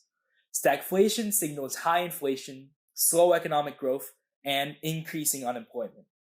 So yeah, Nixon is essentially to blame for the economic disaster of the 70s. His other major policy included devaluing the dollar and removing us from the gold standard. For a smart guy like Nixon, this was really stupid, and like his wage and price controls, did practically the opposite of bring down inflation. Further, he exacerbated the welfare state by creating a supplemental security income program, signing the Emergency Employment Act, and increasing Social Security taxes and benefits, as well as welfare, Medicare, and Medicaid benefits as well. Rather than dismantling the welfare state brought about by his predecessor, he added to it in what was his biggest mistake as president alongside his terrible handling of inflation. So terrible economic policy, terrible environmental policy, and terrible drug policy. Nixon is a domestic policy disaster. But because his foreign policy was so revolutionary, I believe a D+ is the appropriate placement for him rather than an F. But of course, before we move on, we can't talk about Nixon without at least mentioning the Watergate scandal. As I'm sure many of you know, Nixon was subject to investigation for wiretapping and spying on his Democratic opponents in the 1972 election. Because of this, he was the first and only president in American history to resign, since he would have undoubtedly been impeached, convicted, and removed from office. But honestly, this corruption scandal is the least of his problems in my opinion. Not only were his domestic policy programs so much worse for this country, but it's important to remember that many of his predecessors committed the exact same crimes. JFK did it. LBJ did it. Many presidents have done shady things to get elected. Nixon just happened to get caught. Though it was extremely stupid for him to do it in the first place because he was on track to win the election regardless, and it turned out to be a landslide. For a really smart guy, Nixon did a lot of stupid things while in office. But while Nixon was definitely one of the most corrupt, scummy politicians to ever serve as president of the United States, his policy record is mixed for the most part, so I still keep him as a D+. As I said, I almost wish there was an extra tier in between C and D, because I don't think he's quite as bad as those in the D tier, but I also don't think he quite meets the standards of the C tier presidents either. But then, after Nixon and his vice president Spiro Agnew both resign, Gerald Ford becomes the only president never to be elected to the executive branch. Ford unfortunately didn't have much time to get anything significant done, but he's actually the last of the 5 presidents I consider to be the most underrated. Often, Ford is forgotten because he was only president for 2.5 years after Nixon and his vice president Spiro Agnew resigned. But in reality, Ford didn't really have much time to do all that much. But while he was in office, he managed to do some good things. All the while, he really didn't do anything wrong, and he even brought humility back to the White House after 3 presidents who were often regarded as corrupt, power hungry elitists. LBJ and Nixon fit this description more so than Kennedy, but even still, Ford appeared more genuine and humble than many of his predecessors. All in all, I think he belongs in the B tier, right in between Kennedy and Cleveland. He really just didn't do enough to deserve an A, but overall, his values and his ideologies are still on point. Ford governed from a fairly balanced standpoint in general. He was deemed a moderate conservative Republican and was well respected by many of his Democratic colleagues, including LBJ. He was especially moderate on social issues while maintaining his fiscal conservatism for the most part. Some of his early accomplishments include granting clemency to Vietnam War draft evaders, forming the Economic Policy Board, and being the first president to formally visit Japan. He signed the Safe Drinking Water Act of 1974 as an act of consumer protection by implementing water quality standards to ensure safe drinking water for the public. He signed the Tax Reduction Act of 1975 to cut taxes. He actually made great strides in governmental accountability and privacy reform, including the Privacy Act of 1974, which regulates the collection, maintenance, use, and dissemination of personally identifiable information about individuals by the government. Other reforms include the Government in the Sunshine Act, similar to the Freedom of Information Act, which rules that every portion of every meeting of an agency shall be open to public observation with a few provided exceptions, as well as the creation of the Rockefeller Commission to investigate CIA abuses in mail opening and domestic surveillance. Along with his domestic achievements, Ford was also fairly solid on foreign policy as well. After Cambodia seized the U.S. merchant ship Mayaguez and took its crew hostage, Ford sent Marines to secure their release. Unfortunately, 15 Marines were killed and the hostages weren't found at first, so Ford ordered airstrikes on Cambodia, resulting in their release. Despite the eventual deaths of 41 American soldiers, I don't think anyone else could have handled this any better, and he managed to secure the release of the hostages in a matter of days.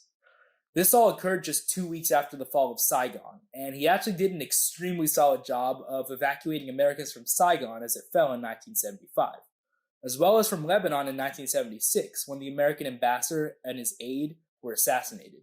And I don't think he gets enough credit for these. Both of these could have very well ended in disaster for Americans had the president at the time been incompetent or reckless. The Ford administration helped in facilitating the Sinai Interim Agreement between Israel and Egypt, improving relations between the two nations, as well as strengthening American relations with the two countries. In terms of Cold War accomplishments, he signed the Helsinki Accords, as well as a treaty with the Soviet Union limiting underground nuclear testing. The oil shortage and energy crisis also began to worsen as Ford took office, and although he wasn't able to do too much about it, he did sign the Energy Policy and Conservation Act of 1975 to increase energy production and supply, reduce energy demand, provide energy efficiency, and give the executive branch additional powers to respond to disruptions in energy supply. He then began to build up U.S. oil reserves and stock up on oil on the Gulf Coast. So all in all, despite nothing monumental, Ford had some decent accomplishments. In terms of his failures, he really doesn't have much. He signed amendments to the Federal Election Campaign Act in what was the most significant attempt at campaign finance reform since the 20s, setting certain limits on campaign contributions. And while I agree with the intentions, the way Congress went about it was wrong, and many of the provisions were rightfully struck down by the Supreme Court in 1976 as a violation of the First Amendment. Ford also signed the Resource Conservation and Recovery Act to regulate the disposal of solid waste and hazardous waste, but I think like many of Nixon's environmental laws, it was ineffective in its goals and just increased the scope of the bureaucracy. Finally, he requested $2.3 billion worth of U.S. loans to go to New York City after at first refusing to send them economic aid. Personally, I think he should have stuck to his guns rather than caving and spending taxpayer dollars on economic stimulus. But since they were loans rather than grants, I don't hold this one against him too much either. So, because none of these failures are really that significant, and because he has a lot of solid accomplishments that aren't particularly monumental, in addition to the fact that he governed with humility and restraint, Ford definitely deserves a B tier ranking. Though I could definitely see arguments for putting him in C because he really didn't have much time in office to make any real changes. Now, before I move on, I'll also note that in what was one of his first significant acts as president, Ford granted a full pardon to Richard Nixon, and this greatly damaged any chance he had at winning the 1976 election. I don't really have a position on this, and I know a lot of people to this day still debate on whether it was the right thing to do or not. I just find it to be interesting. And as Ford loses the 1976 election, Jimmy Carter is elected. And Carter was definitely a great, kind hearted man. He was a selfless and kind person, and he did so much good after his presidency. In terms of character alone, he'd probably be closer to the top of the list. But unfortunately, he was not a very great president.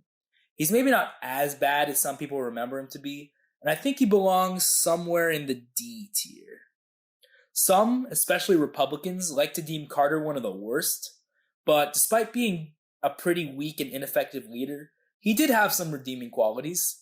He deregulated the airline, trucking, and railroad industries, which lowered transportation costs for consumers and greatly benefited the economy.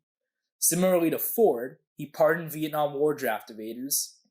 He established the Departments of Education and Energy, which some people actually criticize, especially libertarians.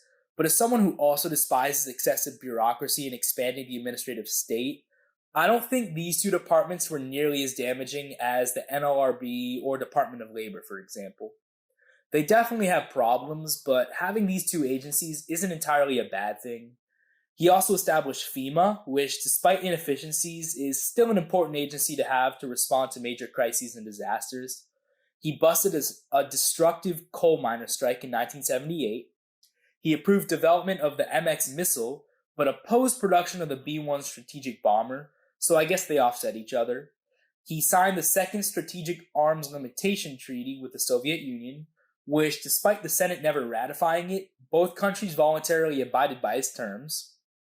In response to the Soviet Union's invasion of Afghanistan, which ended up being their own Vietnam in a sense, Carter issued the Carter Doctrine, which proclaimed that the United States would use military force, if necessary, to defend its interests in the Persian Gulf. I very much agree with this doctrine, and it laid the groundwork for Bush's intervention in the Persian Gulf about a decade later. Carter wasn't awful on energy policy, and he passed a series of energy security and natural gas acts. His policies weren't amazing, but not awful by any means. He achieved some success in reducing our energy dependence, with foreign consumption decreasing from 48% to 40%, but overall, gas prices continued to skyrocket during his administration as a result of inflation, more than doubling from about 59 cents per gallon to 119. And yeah, this obviously sounds like a dream compared to today when you're seeing $4, $5, and $6 gas in some areas. But anyway, probably his most notable accomplishment were the Camp David Accords, which led to a peace deal between Israel and Egypt. However, despite these successes, he had quite a few failures too. The Humphrey-Hawkins Full Employment Act was a failure in that it greatly expanded the federal government's authority over the economy and helped to exacerbate the welfare state. Carter used it as an attempt to combat inflation along with his anti-inflation program, but his efforts proved unsuccessful and failed to lower one of the highest rates of inflation in U.S. history, which toward the end of his administration reached about 13.9%.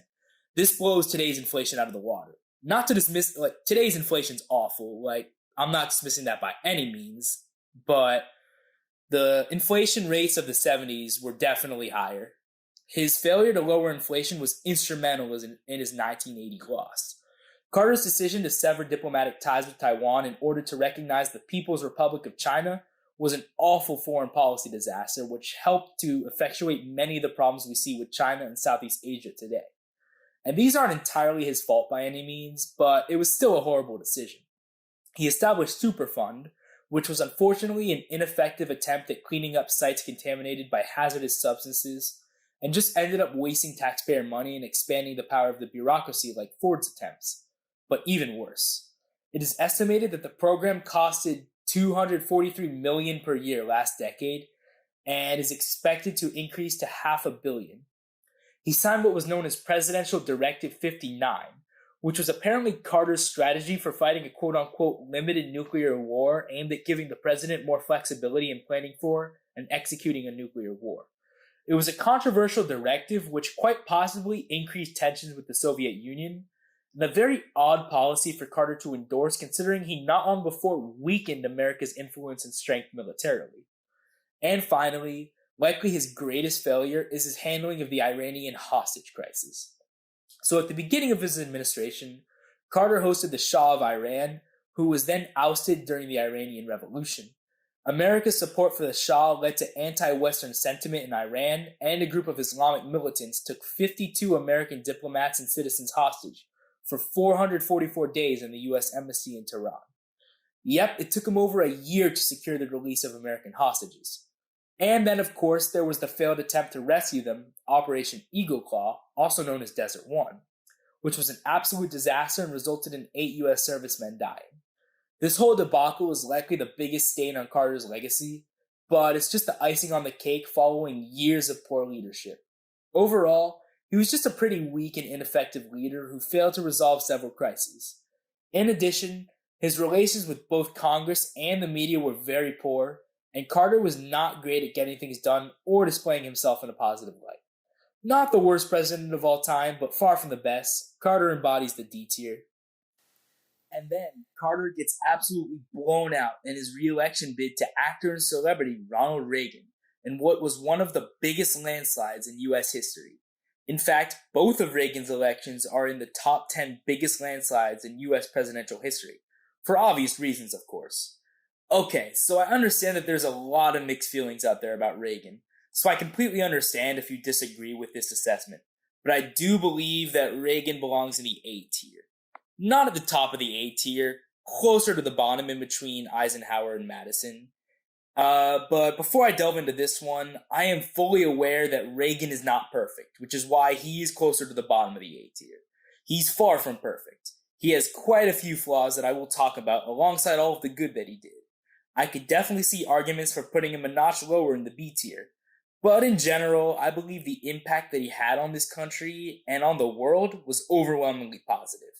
And although I don't weigh rhetoric and character too much, it's pretty undeniable that Reagan was also one of the greatest communicators in American presidential history. He's also the last president to win by a landslide victory, winning all but Minnesota and DC in 1984. And this shows not just how great of a communicator he was, but how great of a unifier he was. He could compromise, appeal to all sides of the aisle, and just bring people together in general. Reagan was really the last unifying president we've had to this day, and modern-day polarization really begins to take effect shortly after his presidency. If you've ever heard the term Reagan Democrats, you're probably familiar with how many Democrats adored and voted for Reagan despite the fact that he was a fairly conservative Republican, much more so than Gerald Ford at least. You would never see nearly as many Democrats or Republicans vote across the aisle today. But anyway, on to his accomplishments. For me, Reagan's greatest accomplishment is his handling of the Cold War, which led to the collapse of the Soviet Union in 1991 and finally brought an end to the 45-year conflict. His strategic defense initiative and escalation of defense spending was instrumental in leading to the dissolution of the Soviet Union, as they were unable to keep up with the United States in this aspect, contributing to its economic decline. His relationship with Soviet leader Mikhail Gorbachev allowed for the signing of numerous treaties, including the Intermediate Range Nuclear Forces Treaty and the First Strategic Arms Reduction Treaty, as well as several reforms in the Soviet Union sponsored by Gorbachev, which contributed to its overall collapse. Now, one could argue that Reagan was just lucky that he happened to be president at the same time, because Gorbachev was the first Soviet leader who was really open to radical reforms.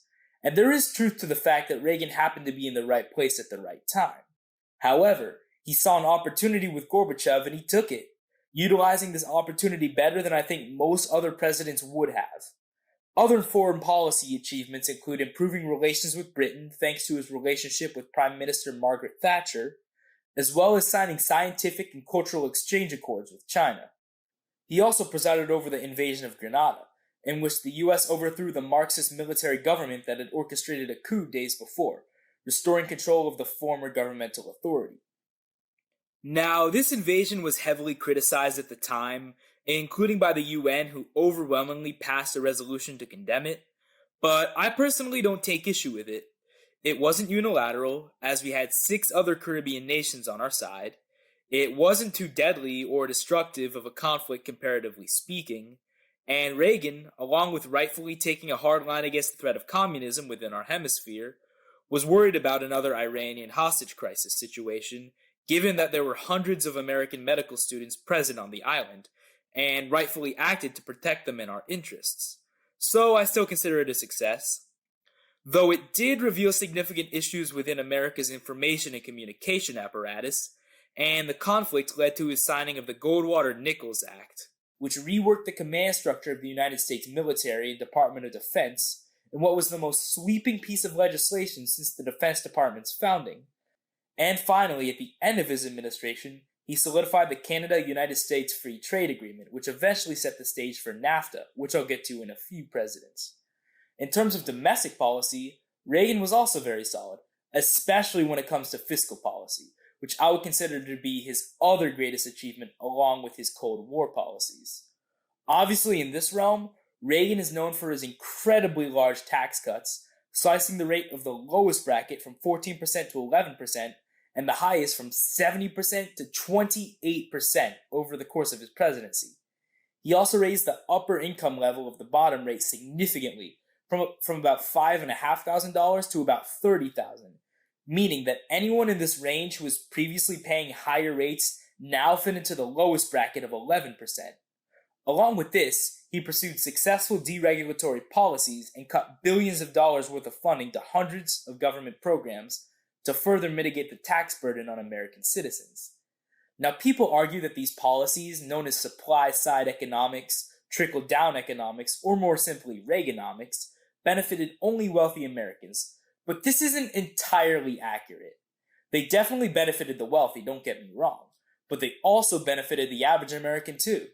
The unemployment rate peaked at 10.8% at the beginning of Reagan's administration, thanks to the failed economic policies of Nixon and Carter. But by the end of his administration, unemployment was down to 5.3%, so his policies essentially helped to slash it in half. Along with this, inflation dropped significantly under Reagan as well, thanks in great part to his Federal Reserve policy, in which through his Federal Reserve Chair Paul Volcker, he significantly tightened the money supply. When he first took office, the inflation rate was as high as 14.8%, and by the end of his administration, it fell to 4.1%. So although Reagan's economic policies definitely benefited the rich, the average American was also much better off as a result of these policies, and they helped to usher in 2 decades of economic growth and prosperity. Other domestic policy achievements include overseeing the production of the MX missile and B-1 strategic bomber, dismissing PATCO air traffic controllers on strike who violated federal law and held up air travel, and reestablishing the federal death penalty. Obviously, this last one is a matter of personal opinion, but I support the federal government's right to institute the death penalty in extreme cases. Reagan also signed the Food Security Act of 1985, which allowed lower commodity prices and income support and established a dairy herd buyout program, all of which benefited both farmers and consumers. He signed the Improved Standards for Laboratory Animals Act to make animal testing not only safer, but also less painful for the animals, instituting regulations regarding animal testing processes. He established Martin Luther King Jr. Day as a federal holiday, which a lot of people forget was him. And finally, he nominated Sandra Day O'Connor, the first ever woman to serve on the Supreme Court, as well as Antonin Scalia, who has since gone down as one of the greatest Supreme Court justices of all time. So it's pretty clear that Reagan has a great deal of accomplishments on his resume, but he is certainly not without his flaws. And in my opinion, there are 3 that really stick out. First, he began military involvement in the Lebanese Civil War, and I don't blame him for this considering the circumstances were fairly complicated, but unfortunately there were unintended consequences. In 1983, suicide bombers attacked the capital city of Beirut, resulting in the deaths of 241 U.S. servicemen, and ultimately, U.S. withdrawal from the region. This incident definitely caused Reagan to reevaluate his policy toward the Middle East, as he never again sent ground troops into the region. So, despite this being a pretty significant flaw, I think Reagan learned from his mistakes and he definitely meant well by his decisions. Second, Reagan heavily pursued the war on drugs, increasing penalties for marijuana under the Comprehensive Crime Control Act of 1984, as well as signing the Anti-Drug Abuse Act of 1986, which transformed a rather rehabilitative system into a punitive system, and the Anti-Drug Abuse Act of 1988 as well. Like many others, I am not a fan of the war on drugs, especially with regards to marijuana, as I mentioned while discussing Richard Nixon.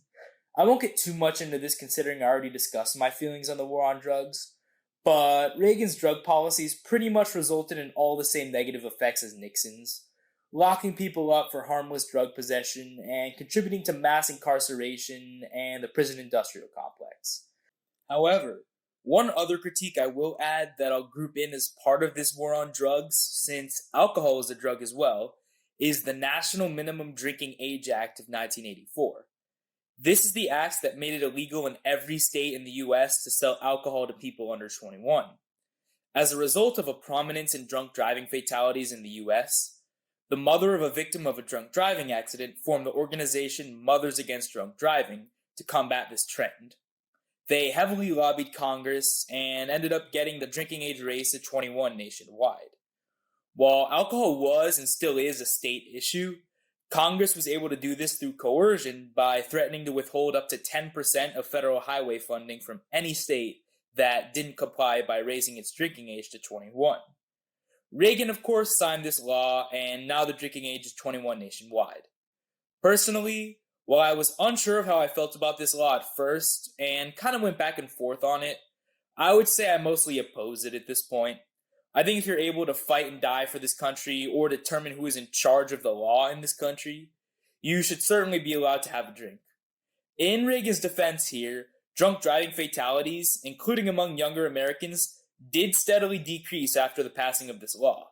However, I would still argue this wasn't the federal government's choice to make, hence why I consider it a failure on Reagan's part. But I won't hold it against him too much since the effects were positive, and it wasn't just another example of the federal government ineffectively intervening or just making the issue worse. And finally, likely Reagan's biggest flaw as president was his failure to maintain control of spending, and he ended up adding the fourth most debt of any US president at 186%, or 1.86 trillion. A lot of this was because of his significant defense budget increase of 35%, but for someone with an otherwise outstanding economic policy, his failure to lower spending has contributed to our debt problems today. Still, despite these flaws, which are fairly minimal, I believe Reagan's legacy as president was overwhelmingly positive. From his amazing economic policy to his fantastic handling of the Cold War to his great communication skills. Though this one is certainly up for debate, I think Reagan definitely deserved to be placed in the A tier. And of course, there was the Iran-Contra affair as well, in which administration officials secretly sold arms to the Iranian government despite an embargo. They did so in order to fund anti-communist rebel groups in Nicaragua known as the Contras. But like with Grant's corruption scandals, like with Nixon's Watergate scandal, like with Cleveland's and Harding's and FDR's and JFK's and Clinton's sex scandals, like with every other presidential scandal, it'd be unfair to take it into account when evaluating how good he was as a president, especially since Reagan ordered his administration to cooperate with the investigation, and since the Congressional Commission found no evidence of Reagan being involved or even aware of the affair. He did in fact support funding the Contras as a means of eradicating communism, and he knew about the arms for hostages deal with Iran, but he likely wasn't aware of the diversion. One last interesting thing about Reagan would be his gun control legislation, including the Firearm Owners Protection Act and the Undetectable Firearms Act. Under the former, legal protections for gun owners were actually increased, but modern automatic weapons were banned and regulations regarding the transportation of firearms increased. The later banned manufacture, importation, sale, shipment, delivery, possession, transfer, or receipt of firearms that are too light or small to trigger metal detectors, though this wasn't particularly that effective against criminals. So regardless of whether you support increased gun control or gun rights, The good and bad probably outweigh each other. I think one of the reasons Reagan was skeptical of leaning one way or the other is that, along with the fact that he and his conservative base tended to support gun rights, he had to balance this with a Democratic Congress by compromising on the issue. But not only this, for those who remember, Reagan was shot in an attempted assassination in the early months of his presidency, but thankfully he survived.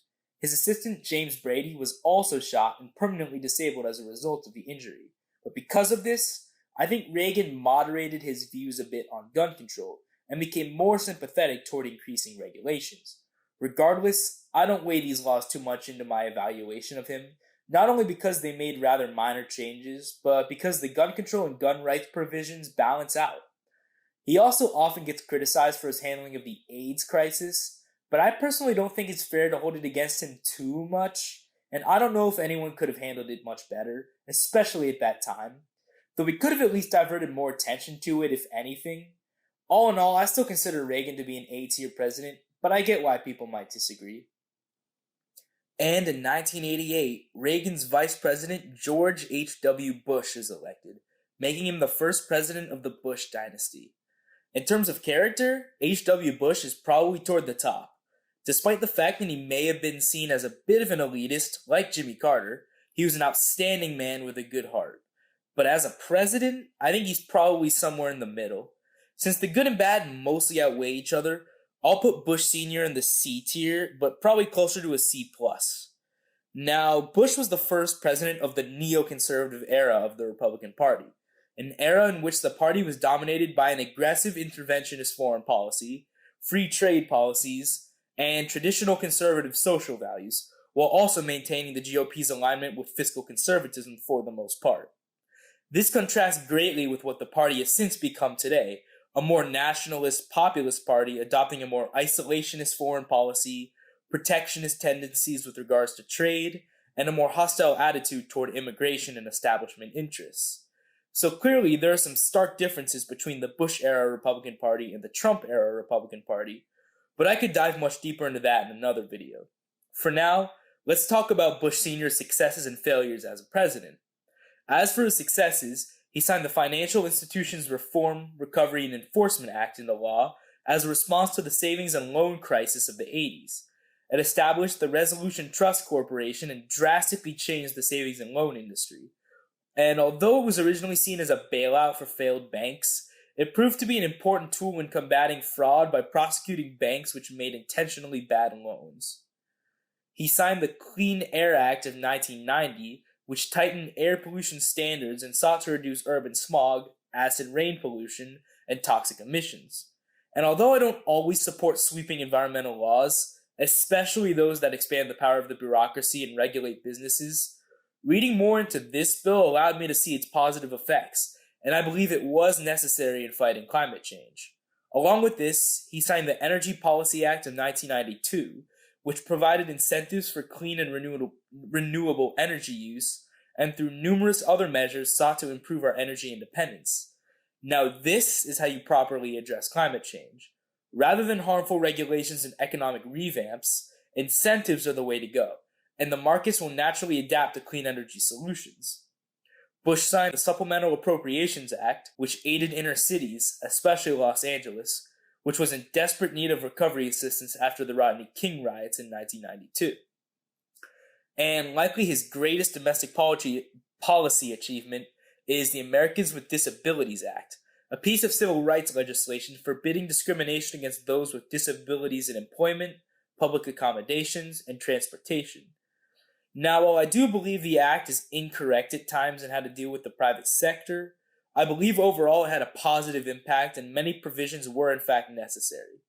But this is all just domestic policy, and I believe Bush Sr. had a greater impact in the realm of foreign policy. His most notable accomplishment here is his pursuit of Operation Desert Storm and leadership during the Persian Gulf War.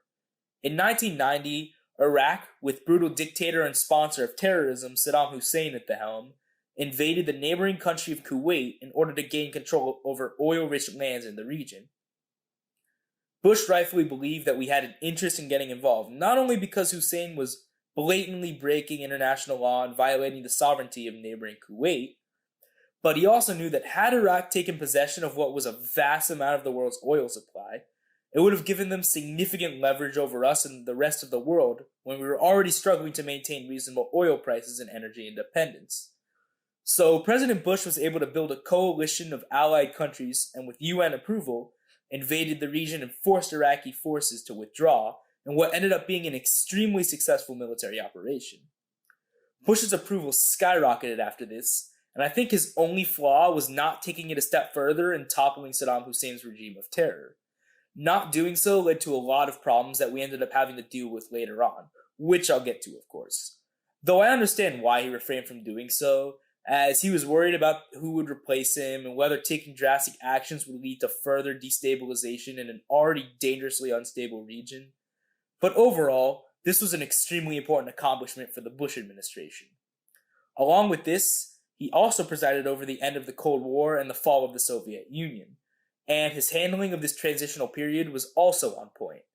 He attended a successful meeting with Mikhail Gorbachev in Malta, in which the two countries announced an end to the conflict. He also later attended a successful summit at Camp David with Russian President Boris Yeltsin after the dissolution of the Soviet Union in order to improve relations with Russia. He signed 2 strategic arms reduction treaties to make significant reductions in the number of nuclear warheads possessed by both sides. He also, along with Canada and 20 other European nations, signed the Conventional Forces in Europe Treaty, limiting NATO and Warsaw Pact weapons holdings and capping American troop presence in Central Europe. Further, he made numerous nuclear arms reduction agreements with former Soviet nations such as Russia, Ukraine, Belarus, and Kazakhstan. And finally, he attended a chemical weapons convention to limit the possession of chemical weapons as well. As for other foreign policy achievements, he authorized the invasion of Panama to capture military dictator Manuel Noriega and to hold him accountable for drug trafficking charges. He was rightfully convicted of crimes against humanity and money laundering and sent to prison in 1992. He sent American troops to Somalia as part of the UN-sponsored Operation Restore Hope, which was a humanitarian effort to distribute food and medical aid and supplies to the people of Somalia, who were facing mass starvation, drought, and violence. And finally, in response to the 1989 Tiananmen Square massacre, in which the Chinese Communist Party fired on civilians protesting against corruption and for domestic reforms, free speech, and equality, Bush announced a series of condemnatory actions, including the suspension of arms sales to China. I think this was the right approach rather than encouraging military conflict or simply doing nothing at all. So Bush definitely has some solid accomplishments, especially in the realm of foreign policy, but he is certainly not without his flaws. He increased the number of troops in Saudi Arabia despite there being not much reason to do so. He attended the UN Framework Convention on Climate Change, which had good intentions, but mostly proved unsuccessful in reducing carbon emissions due to an unfair balance in burden sharing, and some countries fulfilling their obligations more so than others.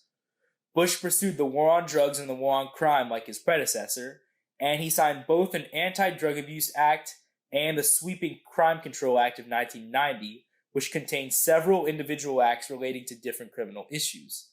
To be fair, I think the crime bill has good and bad. I support some of the acts, such as victims' rights, giving more serious attention to child abuse, and expanding the death penalty and harsher sentencing for more serious crimes. But there are others I strongly oppose, such as his expansion of drug laws and strengthening penalties for firearm use. And speaking of firearms, Bush also contradicted himself and broke numerous promises on a range of domestic policy issues.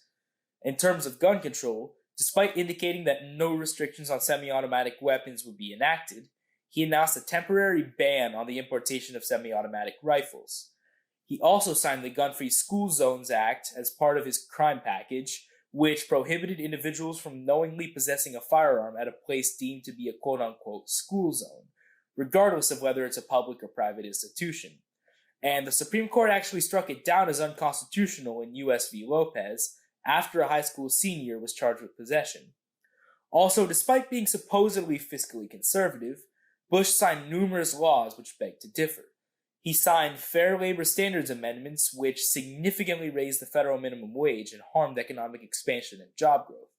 But with the Democratic Congress, he didn't have too much of a choice after vetoing a larger increase, So this was technically considered a victory for the Bush administration, though it still had unintended consequences, and although this single action certainly wasn't the primary culprit, it likely played a role in exacerbating the increase in unemployment that took place during the second half of Bush's term, reaching 7.1% by the end of 1991.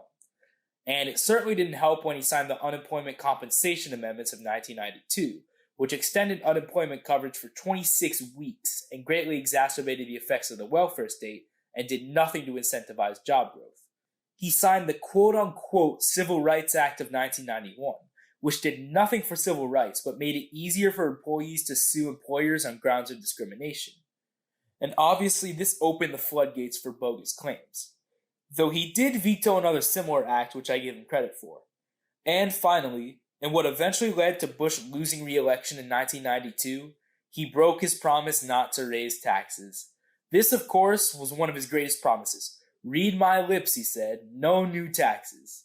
And of course, this ended up being a lie, causing the American people's trust in him to decline significantly.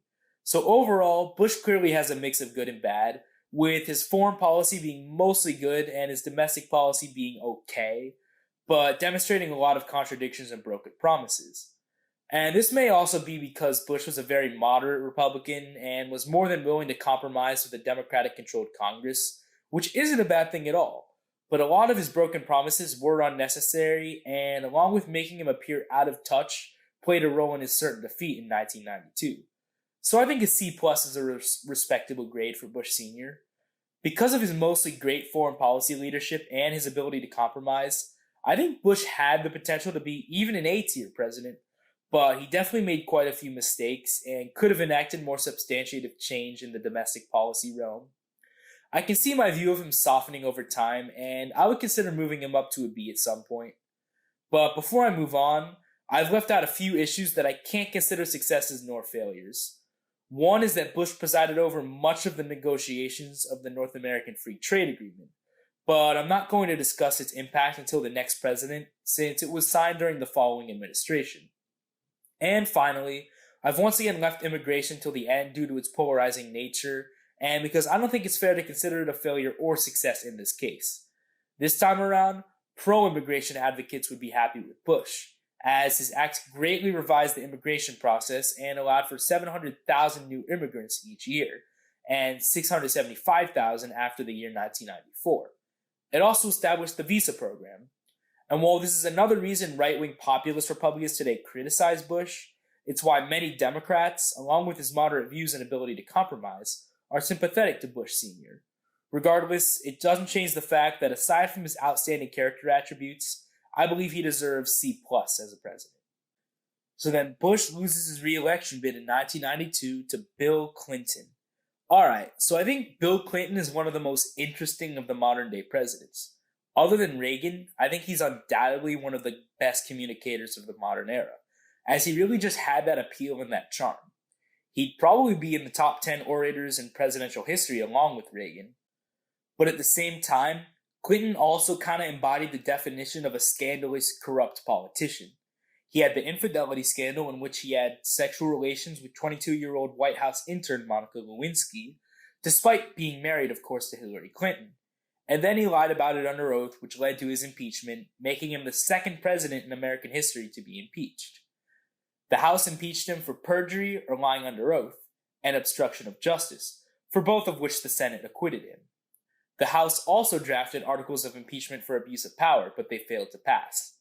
Though Monica Lewinsky wasn't the only woman he apparently had sexual relations with, and along with several instances of infidelity, Clinton was also accused of sexual assault, most notably by Paula Jones. Not only was he a womanizer, but rhetorically and character-wise, he really did come across as your typical corrupt politician who would just say anything to get reelected. So I just find this to be an interesting juxtaposition in that he's an extremely charismatic, charming, and effective communicator, but he's also just your typical insincere politician with disgusting character attributes. And I won't even get into the Epstein crap because it's irrelevant for this discussion. But anyway, although he'd probably be pretty low in terms of character, but fairly high in terms of rhetoric, as for policy and how good he was as a president, he's going to be another C+ like Bush.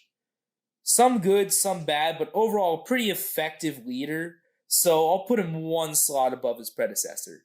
And speaking of HW, Clinton really isn't that much different than his predecessor in a lot of ways. Both were typical establishment politicians, both were pretty moderate within their respective parties and could compromise fairly well. Both were fairly interventionist and globalist on foreign policy.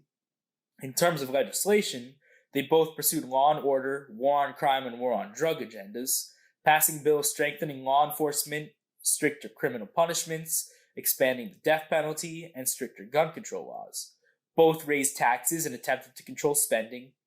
Both passed multiple civil rights laws, and both compromised on fiscal policy, healthcare, and welfare policy. In fact, Clinton was fairly good at compromising, and he worked closely with Republican House Speaker Newt Gingrich to pass landmark legislation. Personally, I believe his greatest accomplishments fall in the realm of fiscal policy.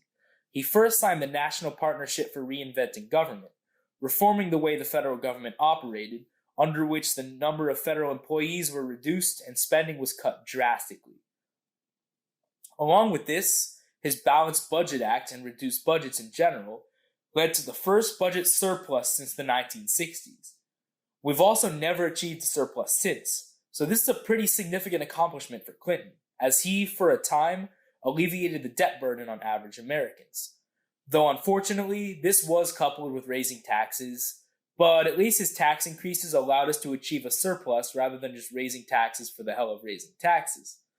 Plus, Clinton also signed the Taxpayer Relief Act of 1997, reducing several federal taxes, including the top marginal capital gains rate from 28% to 20%.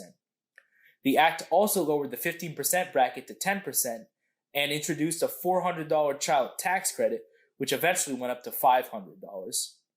And finally, also in the realm of economic policy, Clinton signed the Personal Responsibility and Work Opportunity Act, which greatly reformed and overhauled the welfare system and what I would consider to be Clinton's greatest accomplishment as president.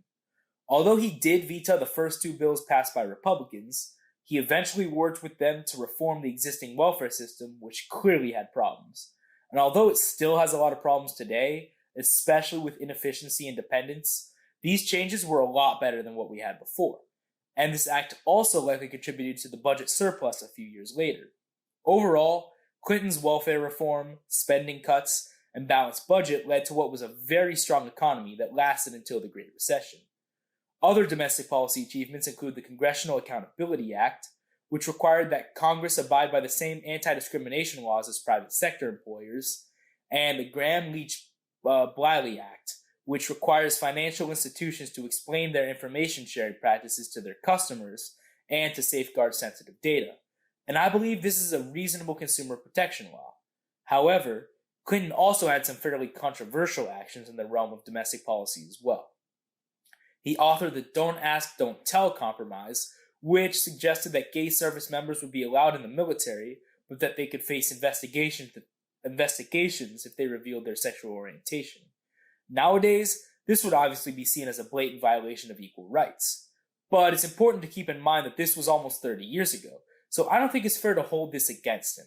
This was a major issue of concern at the time, and Clinton was forced to offer a compromise. However, another action that I think is fair to hold against Clinton is the Defense of Marriage Act, which defined marriages between one man and one woman and allowed states to refuse to recognize same-sex couples. Now, this has since been ruled unconstitutional, but it took nearly 20 years. Clinton even called the act divisive and unnecessary, but interestingly signed it anyway. Again, since it was a different time, I personally don't dock Clinton too much for this, but I understand why someone might, especially since he didn't have any incentive to sign the bill. However, something I do hold more against him is his health insurance reform of 1996, which did expand coverage, but also increased government involvement in health insurance, which, as usual, contributed to the issue of rising healthcare costs. Further, Clinton signed the Family Medical Leave Act, which requires companies to provide workers with up to 3 months of unpaid leave for family and medical emergencies. And while this sounds good on paper, I don't think it's ever okay for the government to require or mandate what kind of bonuses or coverage companies provide their employees, especially since these funds likely just come out of the paychecks of other employees. In addition, While corporations often can afford to cover their employees in this aspect, many small businesses cannot. And these types of mandates allow corporations to undercut competition and force small businesses out of the market. I think in this case, incentives are always the way to go rather than mandates. I'm also not a fan of the Brady Handgun Violence Prevention Act, which mandated federal background checks for firearm purchases, imposed a 5-day waiting period, and instituted the NICS, which is a criminal background check system. Personally, I'm not a huge fan of the background check system implemented in the Brady Act, as they proved ineffective at reducing criminal gun ownership and reducing gun-related homicides at all. According to the DOJ, only about 10% of criminals obtain their guns legally and go through the background check process. So if anything, background checks like these prevent more law-abiding citizens from obtaining guns than criminals. Plus, the way they're implemented, background check performers are allowed discretion over who is allowed to purchase a firearm. And a lot of the time, they'll refuse to sell to individuals whose names are reminiscent of those on the no-fly list, or names that sound like those of criminals.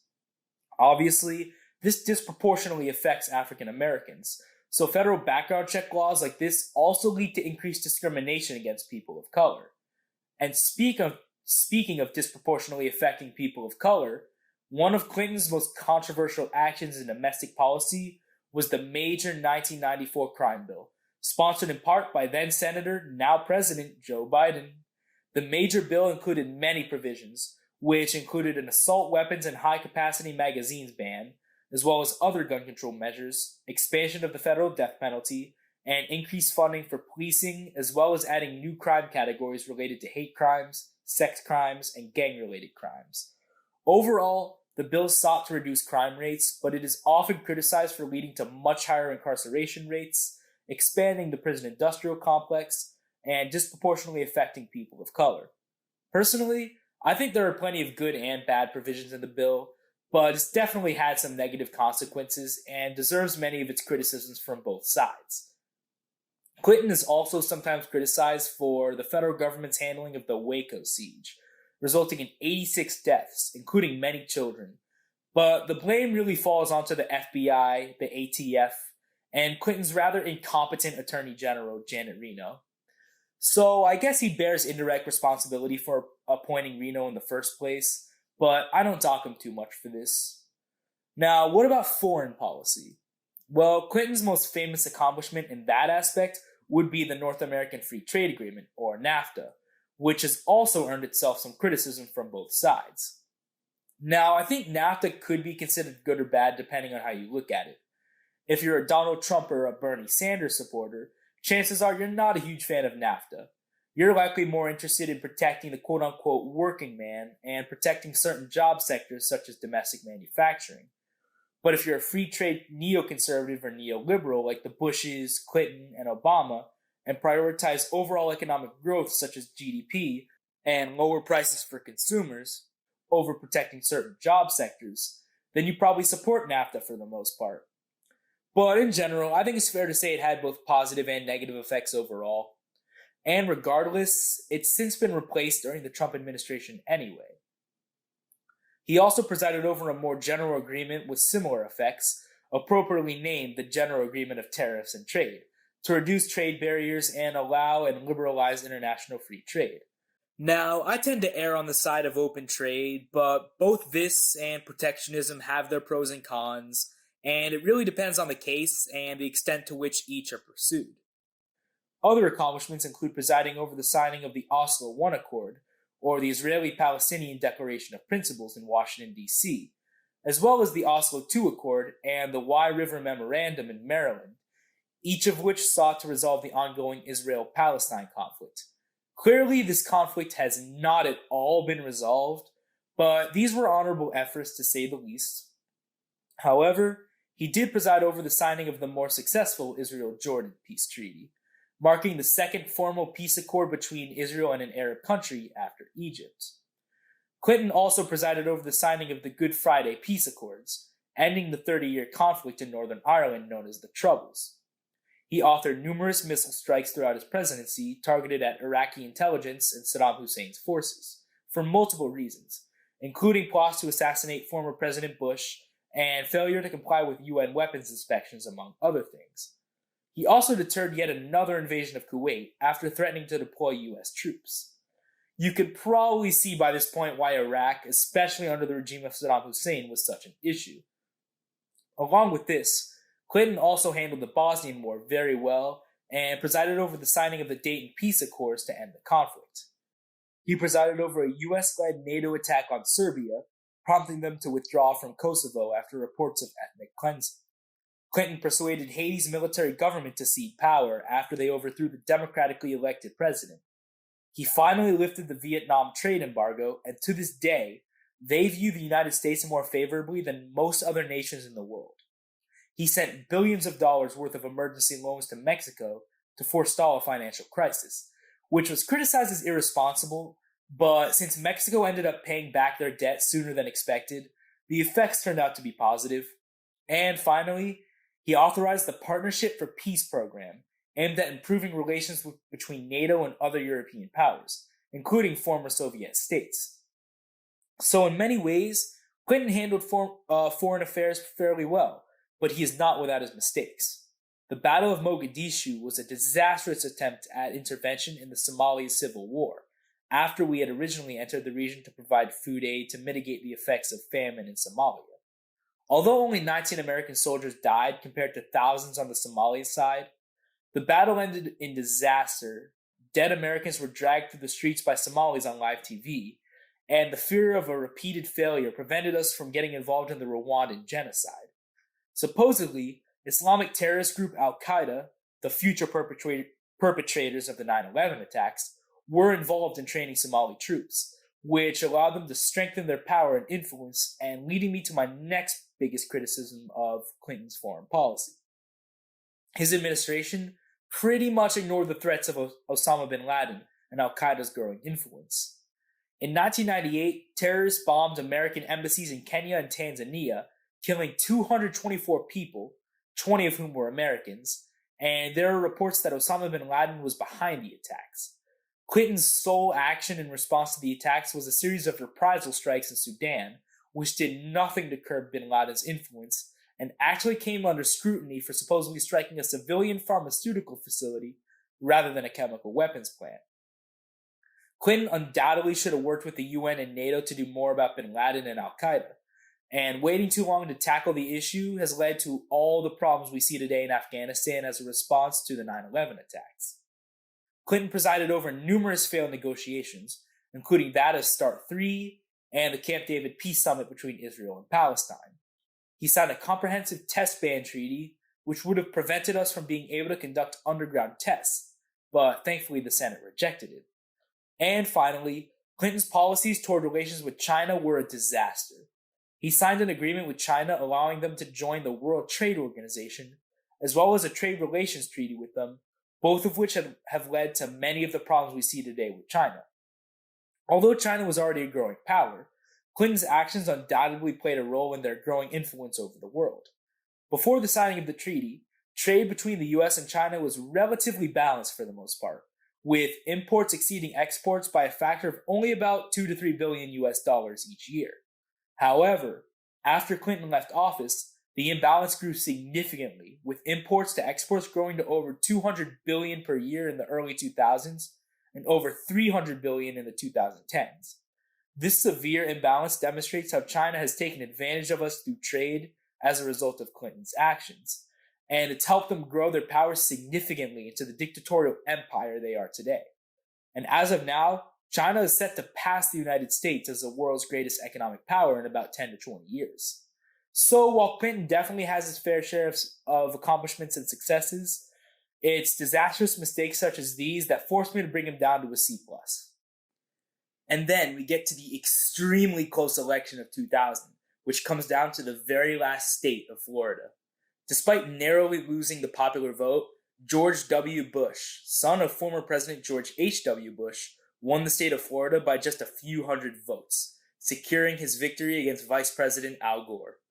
Now, Bush Jr. is another pretty controversial president who Republicans, especially establishment and neoconservative Republicans, often praised as a fantastic statesman and champion of conservative policies, while Democrats, as well as pro-Trump Republicans, especially populists and isolationists, often considered to be one of the worst presidents of the modern era, even going so far as to calling him a war criminal. I'm going to try to be as fair with this one as possible, given that you all probably know my opinions by now.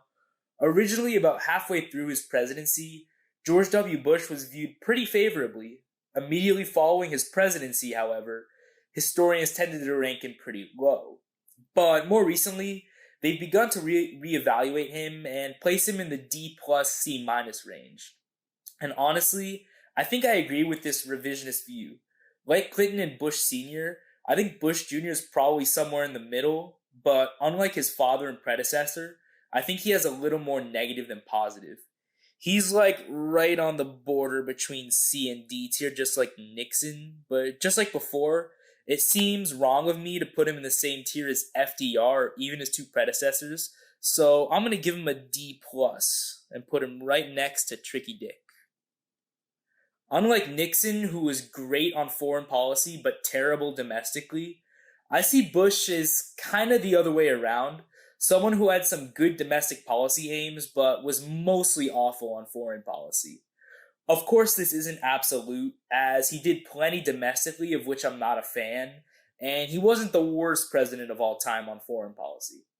But in general, Bush was pretty bad on foreign policy, and I don't think it was his ideas that were flawed so much so as it was just his execution of those ideas.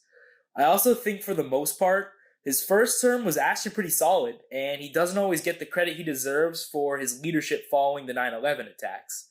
I think a lot of people will remember the months and years following the 9/11 attacks and agree that Bush was a pretty outstanding leader and statesman. In fact, while Bush's approval remained steady around the mid-50s at the beginning of his term, in the months following the 9/11 attacks, we saw his approval skyrocket to over 85% at its highest, which is unheard of for a modern-day president. And the reason for this is because of his outstanding unifying leadership following the disturbing attacks. But as time went on, his approval continued to decline more and more, and eventually sank as low as 25%. And this is because his second term was definitely more self-defeating and pretty lackluster, and it's in great part what led to Barack Obama's considerable victory in 2008. So often what Bush is most criticized for is his invasions of Afghanistan and Iraq, leading to 2 wars in the Middle East and the further expansion of our involvement in the region later during the Obama years. So first, let's discuss Afghanistan, otherwise known as Operation Enduring Freedom. I think this is a war that most people would agree was justified, whether or not they supported a full-on military deployment and whatever happened afterward. The goal was to go after Al-Qaeda, the terrorist group responsible for the 9/11 attacks led by Osama bin Laden, as well as to go after the Taliban, the Afghani terrorist regime responsible for aiding Al-Qaeda. While we gave them the option to give up Osama bin Laden, they refused, so we went in, toppled their regime, and established a more liberal democratic authority. This also wasn't a unilateral war, as we had several other countries on our side as well. So, taking all this into account, I think this war was mostly a success, with the only reasonable criticism being that we stayed there after achieving our goals rather than withdrawing immediately. And while I think this is a fair criticism, I don't think the effects of the United States remaining in Afghanistan were as devastating as Iraq, especially given that Afghanistan improved under our occupation and saw many liberal and democratic reforms. That was until the current President Joe Biden withdrew from the region just last year, leading to the Taliban regaining power and wreaking havoc on its citizens. So now on to Iraq, which was a much more controversial war, and one where I could see arguments for our intervention being a mistake or even unjustified.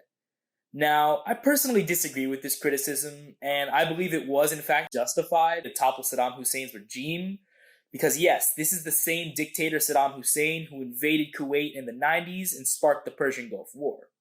Not only was he responsible for this, but he was responsible for some of the worst human rights abuses in the world, numerous violations of international law, and sponsoring Islamic terrorism. I wish we had done it earlier, as I mentioned, but I guess better late than never? Well, actually, that wasn't the case with World War I, so scrap that.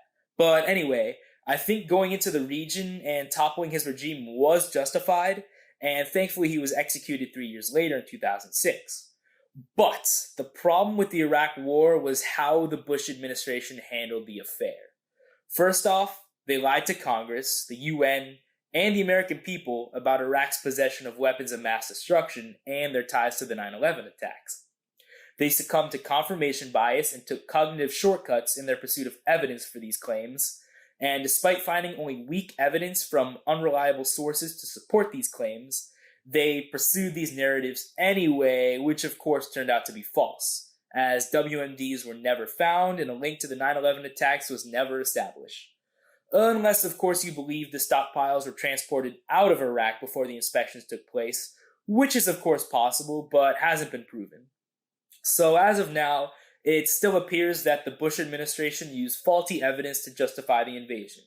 Instead, they should have just said, hey, this guy Saddam Hussein is a brutal dictator who consistently violates international law, commits the worst human rights abuses in the world, and funds Islamic terrorism. He's a threat to Western interests, he's a threat to his own people, and he's a threat to international stability, and he needs to be removed from power. That would have been a more honest reason to invade Iraq, rather than lying about WMD and links to 9/11, which resulted in trust in government, the establishment, and the system in general plummeting significantly and leading to a lot of the problems with polarization and instability we see today. So that's the first major gaffe with how they handled the Iraq War. The second major gaffe is how they handled the aftermath. Although not many Americans died as a result of the war, the invasion led to over 100,000 civilian deaths and led to severe instability in the region. Although the United States maintained a presence for some time, we did an absolutely horrific job of maintaining stability and establishing a viable replacement for Hussein.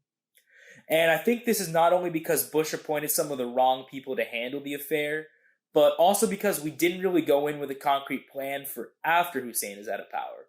We knew what we wanted to accomplish, we knew how we were going to do it, but the aftermath was left out of the equation until, it actually was the aftermath. And that's never a good way to plan a war effort. Even 4 years later, Bush increased troop presence in Iraq and vetoed a bill which would have set a timetable for a coordinated withdrawal. So overall, I believe invading Afghanistan and Iraq were legitimate positions to take, but leaving the countries in states of instability and the extended duration of troop presence there were definitely issues. One other criticism I have of Bush is that after dealing with Iraq, I think he should have turned his attention to Iran, and his failure to do so was instrumental in leading to many of the issues we're seeing today with our inability to deal with the threats they pose. And again, I don't necessarily hold it against him too much, considering it's a criticism based mostly in idealism, and obviously it was more complex than this. But if he's going to take a hard stand against Islamic terrorism, extremism, fundamentalism, or authoritarianism, whatever the boogeyman is, at least be consistent and deal with all of the major threats. But yeah, overall, Bush's foreign policy seems to be a bit of a mess. And I think Bush had some potential to be a solid leader on foreign affairs like his father, but I think he was often just misguided by many in his administration, like Dick Cheney, Paul Bremer, Donald Rumsfeld, the whole squad. Dick Cheney often takes most of the blame, but I think they all contributed to the mess. Despite these, he did have a few foreign policy achievements. He took a diplomatic trip to Europe to smooth diplomatic relations after the war in Iraq.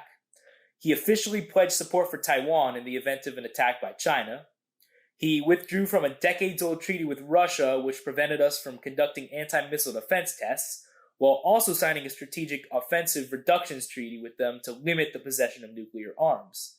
He held a Middle Eastern peace conference in Annapolis, Maryland, with the leaders of Israel and Palestine. He authorized an airstrike which killed a top al-Qaeda leader and trainer, Abu Laith al-Libi. And finally, he signed a civil nuclear agreement with India, improving military cooperation and relations with India. While these are solid accomplishments, I think it's fair to say his foreign policy was still mostly a disaster, but his domestic policy, on the other hand, I don't think he gets enough credit for. His most notable action is the landmark USA Patriot Act, which ramped up counter-terrorist efforts by expanding surveillance abilities of law enforcement, facilitating interagency communication, increasing penalties for acts of terrorism, and expanding what qualifies as acts of terror.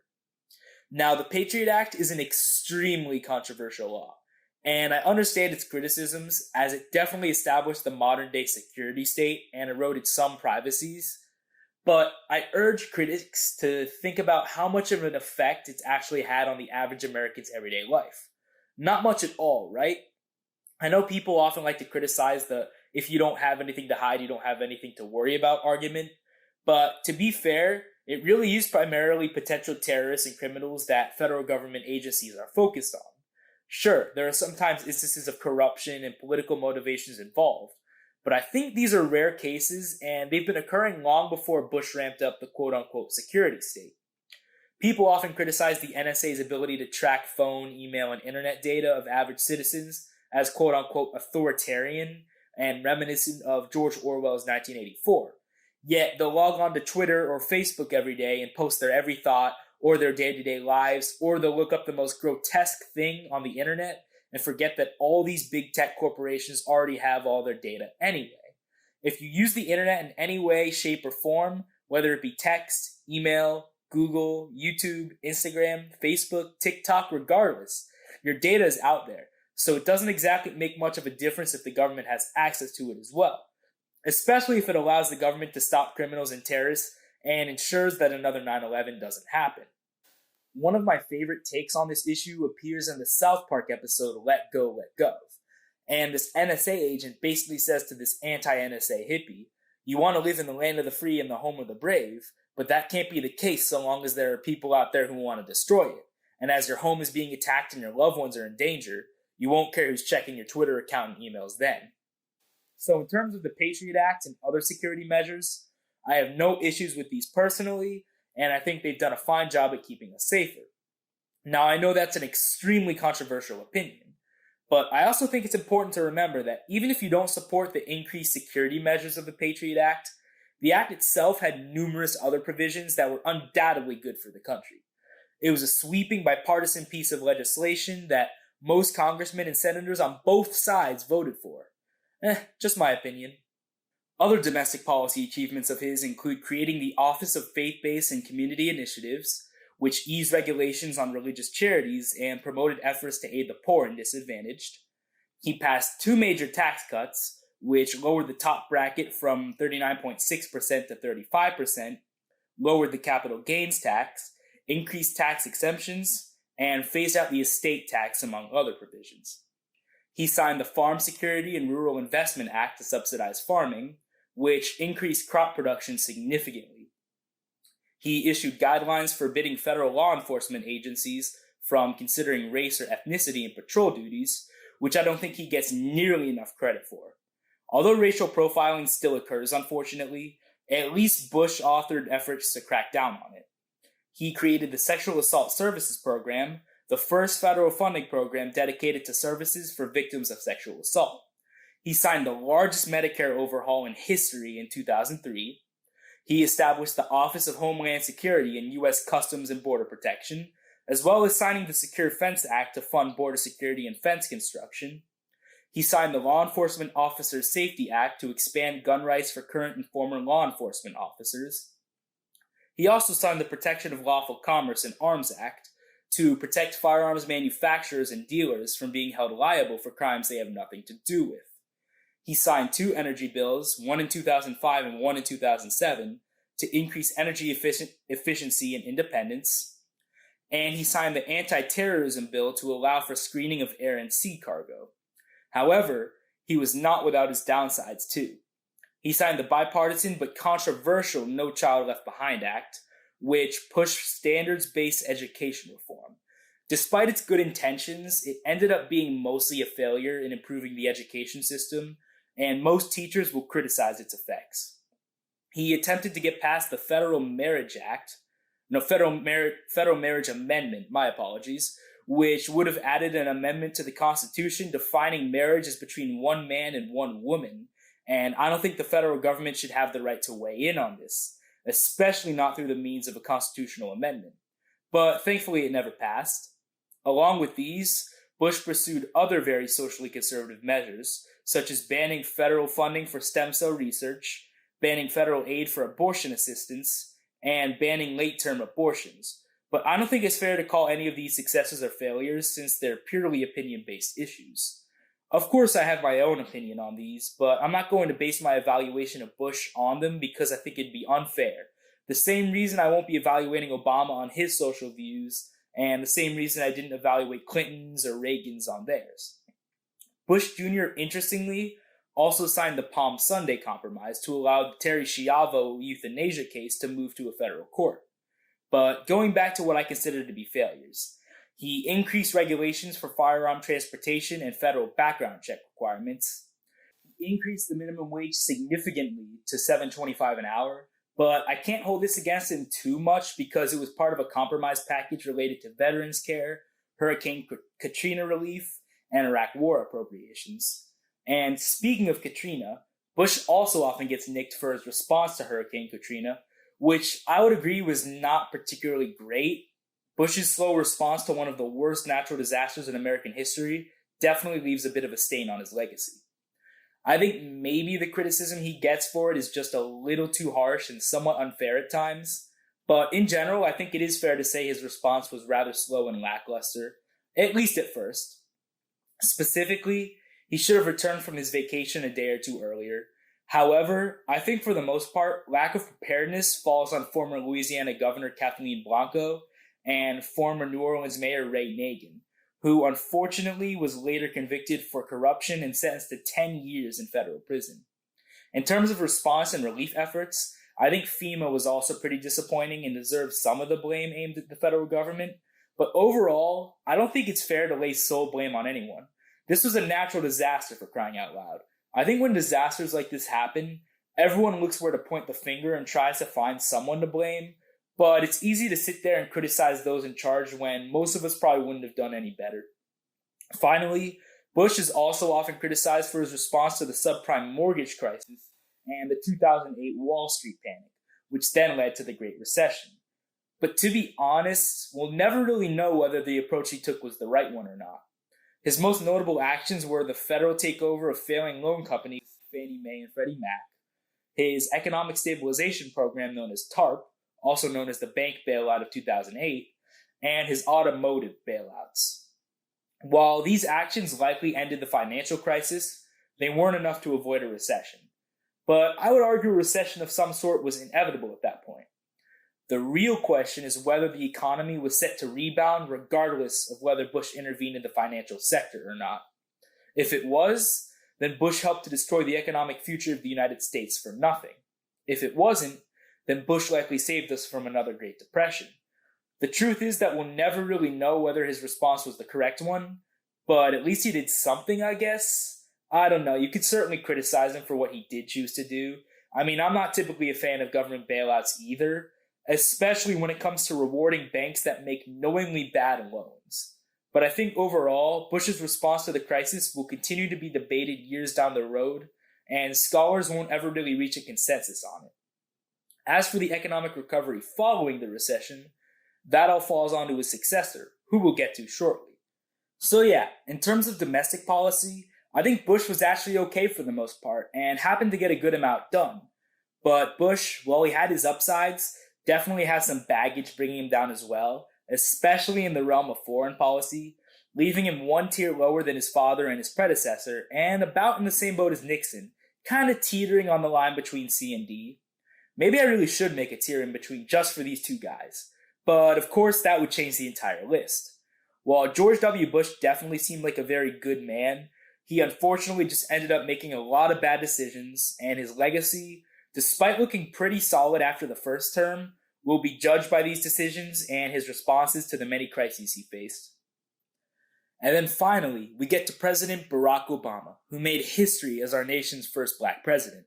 Now, before I rank this one, let me just say that I fully acknowledge that this ranking is going to be biased, and that this is purely my opinion, as with all my other picks, but I do feel that my opinion here is at least backed up by contemporary historical facts, as all historical opinions should be, rather than being solely reflective of my partisan political beliefs.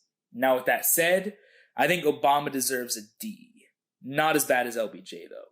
He is not the worst president of all time. He's not even in the bottom 5, which some Republicans like to suggest that he is. But while he isn't the worst president of all time, he's also most definitely not even close to one of the best either. Anyone who believes either or suffers from severe recency bias.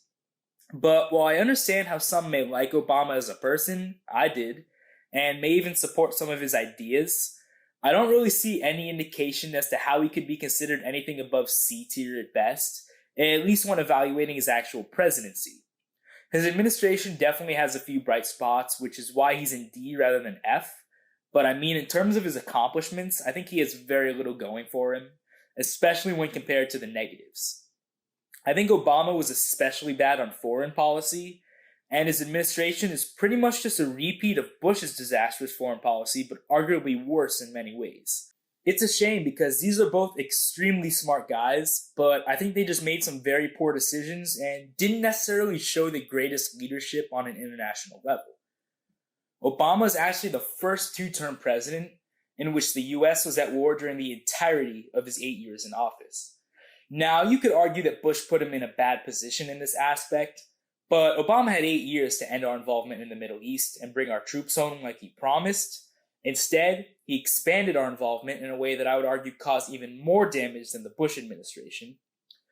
Bush destabilized Middle Eastern countries, caused thousands of American soldiers to die, and killed civilians. But at least he seemingly cracked down on terrorism. Obama destabilized Middle Eastern countries, caused thousands of American soldiers to die, killed civilians, and exacerbated terrorism abroad, all the while maintaining an apologetic attitude toward Islamic terrorism. And what bothers me the most about this is that after it grew, it didn't ever seem as though he cared to put much effort in to stop it. He thought there were more important matters, which of course is a fine position to take, as unsympathetic, careless, and imperceptive as it is. But at least be nice enough to clean up your own damn mess, or at least call it out for what it is. I really don't like the fact that Obama refused to condemn radical Islamic terrorism, even during the rise of ISIS. I think it's not only irresponsible, but I think it does a disservice to the thousands of victims of ISIS attacks and Islamic terrorism in general. But anyway, in terms of Afghanistan, Obama promised to lift troops and end our involvement, and of course, that didn't happen. In his defense, it was much more complicated, as we now saw in 2021, with Biden's disastrous withdrawal from Afghanistan. So maybe it's better that Obama didn't withdraw troops so early, but even still, he made a pretty big promise that he failed to keep. And if you're gonna critique Bush for keeping us in Afghanistan, you gotta hold Obama to the same standard. Iraq, on the other hand, he did successfully end our occupation in, but unfortunately it was a recipe for disaster. As a result of the withdrawal, we saw the rise of ISIS, and the amount of Islamic terrorist attacks, especially those committed by ISIS, skyrocketed under Obama's watch. Obama's failure to contain ISIS as they began to rise under his administration is probably one of his greatest foreign policy blunders and stains on his legacy. When Obama left office, he kind of left the world not necessarily in a state of war per se, but really in a state of crisis, and he left an absolute mess for his successor. Along with this disaster, as I mentioned, Obama expanded our involvement in the Middle East and other areas despite promising to end our involvement.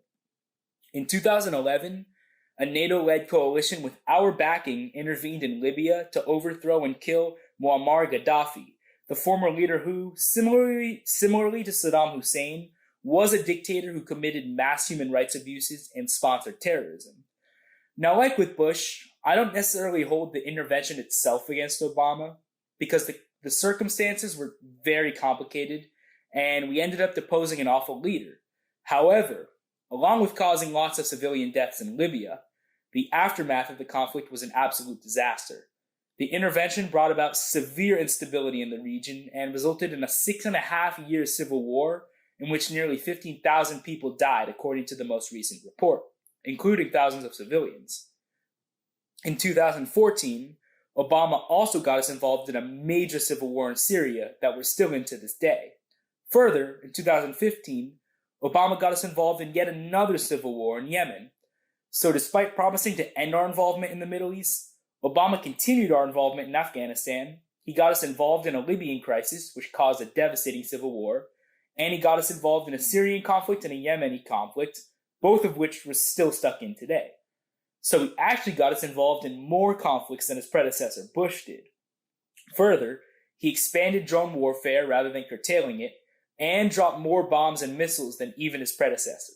While W. Bush, with ally support, dropped just under 83,000 bombs and missiles, Obama, with ally support, dropped just under 140,000. Along with these disasters and his failure to contain ISIS, his administration also knowingly funded Al-Qaeda affiliate Islamic Relief. And yes, this is the same Al-Qaeda who flew planes into the Twin Towers in the Pentagon on 9/11 and killed nearly 3,000 people. In addition, relations with Israel were relatively poor under his leadership as well. So really all Obama has going for him on foreign policy is taking out Osama bin Laden, the founder of Al-Qaeda who orchestrated the 9/11 attacks. But it's also important to point out that he didn't even have much control over the operation at all. Still, he gave the go-ahead, which is enough to credit him for this achievement. He did sign a few foreign relations agreements, but I disagree with most of them. One of these includes the Joint Comprehensive Plan of Action, or the Iran nuclear deal. The idea was for Iran to denuclearize, and in exchange, the UN would lift sanctions against them. But it turned out to be extremely ineffective in addressing Iran's vast scope of issues, such as their ballistic missiles program and support for terrorism. And if anything, our commitments allowed Iran to act maliciously. The agreement also contained sunset provisions that would have lifted nuclear restrictions entirely on Iran after a certain period of time, which of course would have allowed them to continue production of these weapons anyway. The Obama administration also entered us into the UN Arms Trade Treaty, which set unfair and unnecessary standards and regulations regarding the trade of weapons, something we rely heavily on. The Paris Climate Accord, despite having good intentions in expanding the global fight against climate change, placed an extremely imbalanced economic burden on the United States, despite the fact that we've significantly decreased our carbon emissions and now utilize cleaner energy than most other oil hubs, including Russia and Saudi Arabia. Yet the agreement forced us to sacrifice much more than our counterparts abroad, and had we remained in the agreement, the burden would have devastated American families, especially in the lower and middle class. So all three of these agreements were disasters for the United States and our well-being. But then there's the Trans-Pacific Partnership, or the TPP, which is an interesting one, because it likely would have had both positive and negative effects, similarly to NAFTA, in that it would have sacrificed certain job sectors to maintain an overall higher GDP growth as a result of free trade, but we'll never really know the effects it would have had since President Trump withdrew from it so early on, so it's impossible to judge. However, one good treaty to come out of the Obama administration was a new strategic arms reduction treaty with Russia. But this is undoubtedly offset by Obama's failure to protect Crimea from Russian invasion and forced annexation, which was a blatant violation of Ukrainian sovereignty and international law. Obama's use of sanctions was a pathetic excuse for taking action against an act of aggression from Russia. And while I agree with the sanctions, they weren't nearly enough to curb Russian aggression, and Putin just laughed them off. Obama also did nothing in response to the Russian war crimes in Syria, which included the deliberate targeting and bombing of civilians.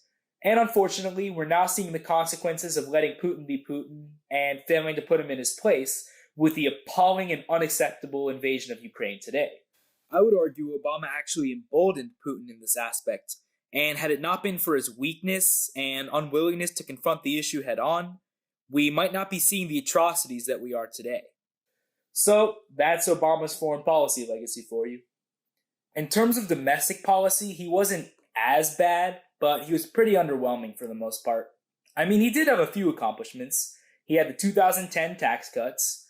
He approved oil and gas drilling in the Gulf of Mexico and the Virginia coast. He presided over the construction of 2 new nuclear reactors.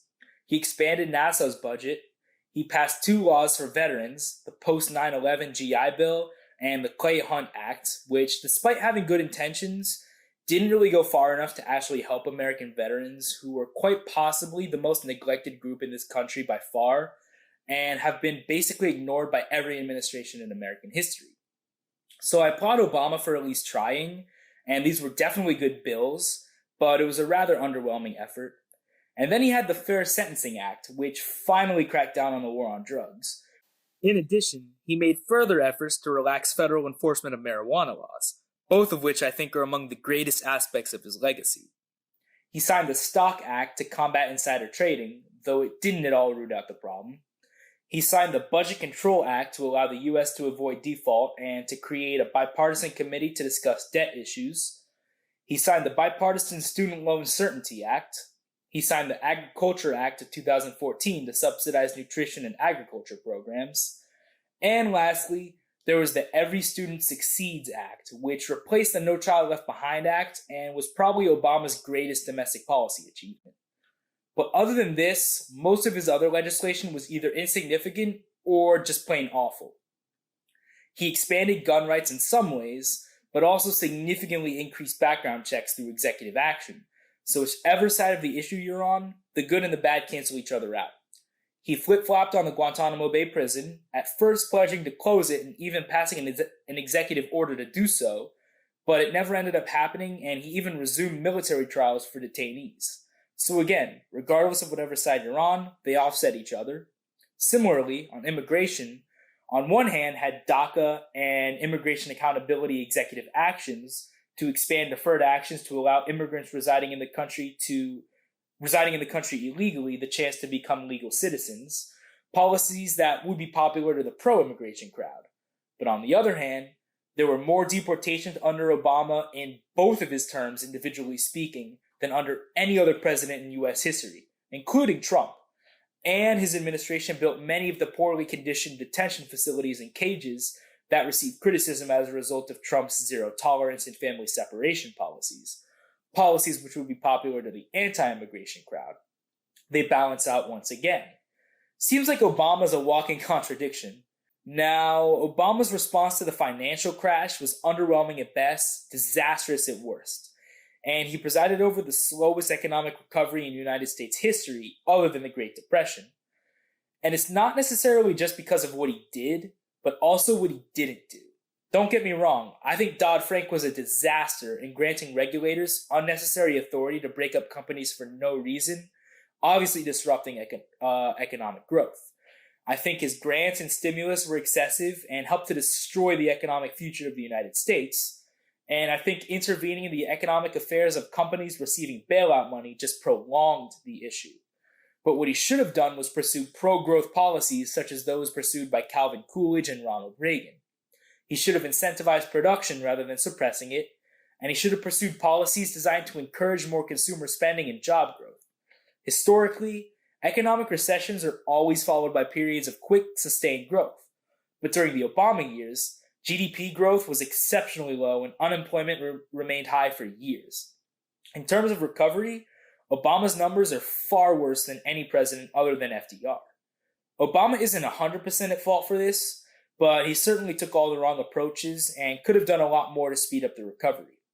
In addition, he temporarily froze pay raises on federal employees to combat the deficit problem, but thanks to his excessive spending, it didn't help at all. He also drastically increased the minimum wage for federal contract employees, which again, likely only made the problem worse. And of course, he controversially pursued corporate bailouts similarly to Bush, which will continue to be debated as time passes.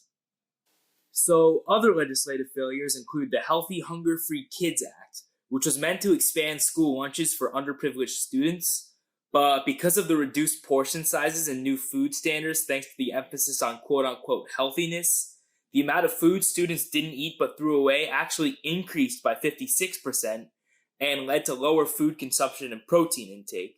And honestly, First Lady Michelle Obama bears some blame for this too, because her whole initiative was all about healthiness, which kind of turned out to be an absolute joke. Michelle Obama had the privilege of calling herself the first black woman to be First Lady, and that's what she chose as her initiative. Not to get too into Michelle Obama, and I could do an entirely separate list on the First Ladies, but I feel like she kind of used the title as a way to achieve celebrity status, which certainly reinforced this idea of elitism in executive and federal politics, as well as in politics in general. But anyway, yeah, the school lunch regulations were a disaster. And then, of course, there's the Affordable Care Act, likely Obama's most notable action domestically. And I know, the ACA is one of the most controversial aspects of his administration. Plenty of people love it and plenty of people hate it. In reality, the ACA has its ups and downs, of course, but overall, I think the costs seem to outweigh the benefits. While the ACA has increased healthcare coverage for a small subset of the American public, it's raised healthcare premiums significantly for most Americans, including among all groups and demographics across the nation. In the years following the passage of the ACA, hospital and healthcare related service prices increased by almost 30%, while prescription drug prices increased by almost 20%, despite its goals being to reduce rising healthcare costs. The cost of employer-provided healthcare insurance has increased dramatically, with workers paying an increasing share of the costs. In general, Obama exacerbated the effects of the issue of rising healthcare costs, all the while drastically increasing healthcare spending and essentially destroying the economic future of the United States. And that's another thing. Spending was out of control under Obama, like it was under Bush, and the two combined have placed a huge burden on the poor and middle class of the rising generations. Oh, and the Affordable Care Act also featured one of the worst legal provisions in United States history, the individual mandate, which required individuals to purchase minimum healthcare coverage in order to avoid a financial penalty imposed by the federal government. Never in American history has the federal government ever required by law individuals to purchase a good or service until Barack Obama signed his healthcare law. It is undoubtedly one of the worst violations of economic freedom in American history, and it certainly hurt a lot of people. Other failures. Despite his successful tax cuts in 2010, Obama backtracked with the American Taxpayer Relief Act of 2012, which resulted in income tax rate increases and caps on tax deductions and credits while avoiding problems with fiscal spending. He signed a few bills designed to further advance civil rights, such as the 21st Century Communications and Video Accessibility Act and the Hate Crimes Prevention Act, but I feel most of them were just misguided attempts at wokeism that didn't actually fix any of the problems. His plans at combating climate change were ineffective at best, disastrous at worst, and policies such as the Clean Power Plan and his series of executive orders and regulatory actions set unreasonable standards for companies and likely hurt job growth more so than they actually would have curbed climate change. Again, fighting climate change is a necessity, but he did not handle it responsibly. Obama failed to avert a government shutdown in 2013, though thankfully it only lasted 16 days. Finally, Obama granted more pardons than any president in U.S. history other than FDR, Wilson, and Truman, and I don't count this as a failure or success. I just think it's an important action to note. However, I do think his commutation of Puerto Rican terrorist Oscar Lopez Rivera's sentence was a bad move, and I think granting clemency to Chelsea Manning but not Edward Snowden was a bit strange. Not that I have a strong opinion about either of the two, and I understand why Obama didn't pardon Snowden, but to commute nearly the entirety of Manning's sentence but not at all consider Snowden was just odd to say the least. Okay, now that I've talked about his foreign and domestic policies, another thing I'll say is that I am not really a fan of Obama's rhetoric at all. While he was definitely an extremely eloquent and charismatic speaker, and while I found myself really liking his charming personality at times, I think he's also really the first president to usher in this new era of political divisiveness with his rhetoric, leading to the severe polarization we see today, which grew worse and worse under Trump, and is now at its worst under Biden. And yeah, the trend is going to continue, of course, and I see no signs of it getting better anytime soon. I think modern-day polarization and division dates all the way back to the LBJ and Nixon campaign strategies, and the inclusion of social issues and identity into mainstream federal politics has essentially broken American politics, and the culture war will be the future of American politics for quite a while, but that's a topic for another video. We really start to feel the effects in the 90s during the Clinton administration and the rise of Ross Perot, but it just gets so much worse under Obama, and since then it feels like it's gotten exponentially worse. And yes, I think all of our recent presidents bear at least some of the blame due to their rhetoric, political approaches, and inability to unify the way someone like Reagan or Eisenhower or Kennedy could. But yeah, even though my rankings don't really take into account rhetoric too much, I'm still not a fan of Obama rhetorically, and I think it's bad enough, combined with his foreign and domestic policies, to bring him down to a D. Similarly to Bush, Obama seemed likable and well-intentioned, but just made a lot of the wrong decisions. And in terms of his rhetoric, I think he took a lot of the wrong approaches and seemed to care more about appeasing the progressive base than unifying the country, even after recognizing that tensions and polarization were out of control. And as I mentioned earlier, I despise the way Obama refused to condemn radical Islamic terrorism. Despite his rhetoric, I think Obama isn't too bad in terms of character, but he just gets held back by the fact that he's got a bit of an ego and does occasionally come across as condescending. For all of these reasons, I do believe Obama belongs toward the bottom of the list. Of course, it's really still too early to judge him objectively, so it's possible my view of him softens over time, but as of right now, he's still a D.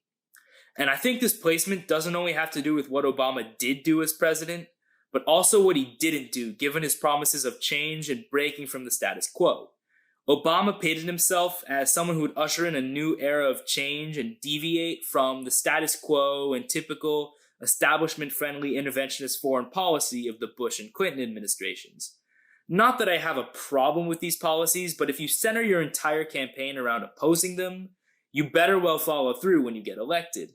But after getting elected twice, all he did was replicate these policies and exacerbate their effects. I nicked Woodrow Wilson and George H.W. Bush for going against their major campaign promises, so of course I'm going to do the same with Obama. Sure, I am typically right of center on the political spectrum, so I understand how my view of Obama is a bit biased, but I do still think Barack Obama really had potential. I think he did, and I think a lot of Americans would agree that in terms of promises for change, he was pretty disappointing after 8 years in office. And I think that's a big reason why Donald Trump won the 2016 election, because people were left just disappointed after Obama. And then we get to Donald J. Trump.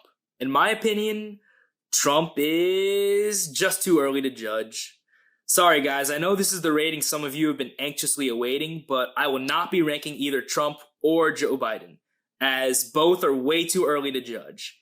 Maybe some of you already have an idea of where I would currently rank Trump based on what I've said so far. If you think you have an idea, drop it down in the comments, because I'd love to hear what you all think. All I'll say is that he's definitely not an F-tier president, and he's definitely not an S or A-tier president. I know many on the left like to call him an F, and many neo-populists on the right like to call him an S or an A. But again, like with Obama, anyone who calls him the worst of all time or the best of all time is suffering from severe recency bias. That's all I'll say about Trump. Now, before I wrap this up, let me just do one last review of my list and maybe make a few edits, since my opinions have changed a bit over the course of making this video. Not necessarily regarding the president's tier placements, but the order of them. A tier looks good. I'm actually going to move Teddy Roosevelt down 3 notches in between Truman and JFK. I'll be honest, the more I learn about Roosevelt, the lower he gets on my list, character-wise and policy-wise. This then moves McKinley up to the top of B, which is pretty controversial in itself. I don't think I included him initially in my 5 underrated presidents, but I guess he belongs there too. Coolidge, Polk, Grant, Ford, and Fillmore. And yeah, I'd include McKinley in that list too. So 6 underrated presidents. Maybe I'll make a video ranking my top 10 most underrated presidents. We'll see. Anyway, that might be it for edits. Let me check. I'm gonna switch Hayes and Arthur. Not a huge change. I'll probably also switch H.W. Bush and Clinton. Another minor change. But my views of both have gotten a bit better over time, and it's possible they eventually both go up to B for me. But for now, I'll keep them here. I already moved Adams up to lower C, that's good. I was definitely a bit too hard on him earlier, especially with regards to his handling of relations with France. As terrible as the Alien and Sedition Acts were, there's no way he belongs in the same tier as presidents like LBJ and Nixon and Carter. Let's see, that looks right. I'm actually going to move Harding ahead of Nixon and Bush. Interestingly, my view of him continues to get a little better, actually, as I learn more about his policies, and it's possible he eventually moves up to a C for me. But for now, I'll keep him as a D+. Finally, I'm gonna switch Carter and Van Buren. My view of Carter has gotten slightly better, mainly because of his character and his deregulation policies. Of course, he was still a weak and ineffective leader overall. This is a minor change. And yeah, I think that's about it. Nothing else that really needs to be changed here. And remember, this list purely evaluates what I think about the results of their presidencies. If this were a tier list ranking how much I agreed with each of these candidates on policy, I mean presidents, not candidates, this list would look very different. For example, Teddy Roosevelt, Franklin Roosevelt, and Harry Truman would be much lower. But because their presidencies had a lot of successes and each of them greatly expanded the power and influence of the United States, I had to be more generous with their placements on this list. Similarly, Ulysses Grant, Rutherford Hayes, Warren Harding, and George Bush would be much higher. But although I agree with a lot of their policies, Bush made too many crucial mistakes, Grant and Harding clearly were not exactly presidential material, and Hayes' presidency was just too insignificant. This list would also look very different if I took into account outside accomplishments. For example, both Adams would be much higher, as would Jackson, many of the early presidents actually. But anyway, yeah, that's it for the presidents. Thank you guys so much for watching. This was a very fun project for me to complete, so I'm glad I was finally able to do this. If you enjoyed, leave a like and a comment. I'd love to see your opinions on where I've ranked each of the presidents. Do you agree with my picks? Are there any you strongly disagree with? Let's talk about it in the comments section. With all that said, I'll see you all next time. Peace.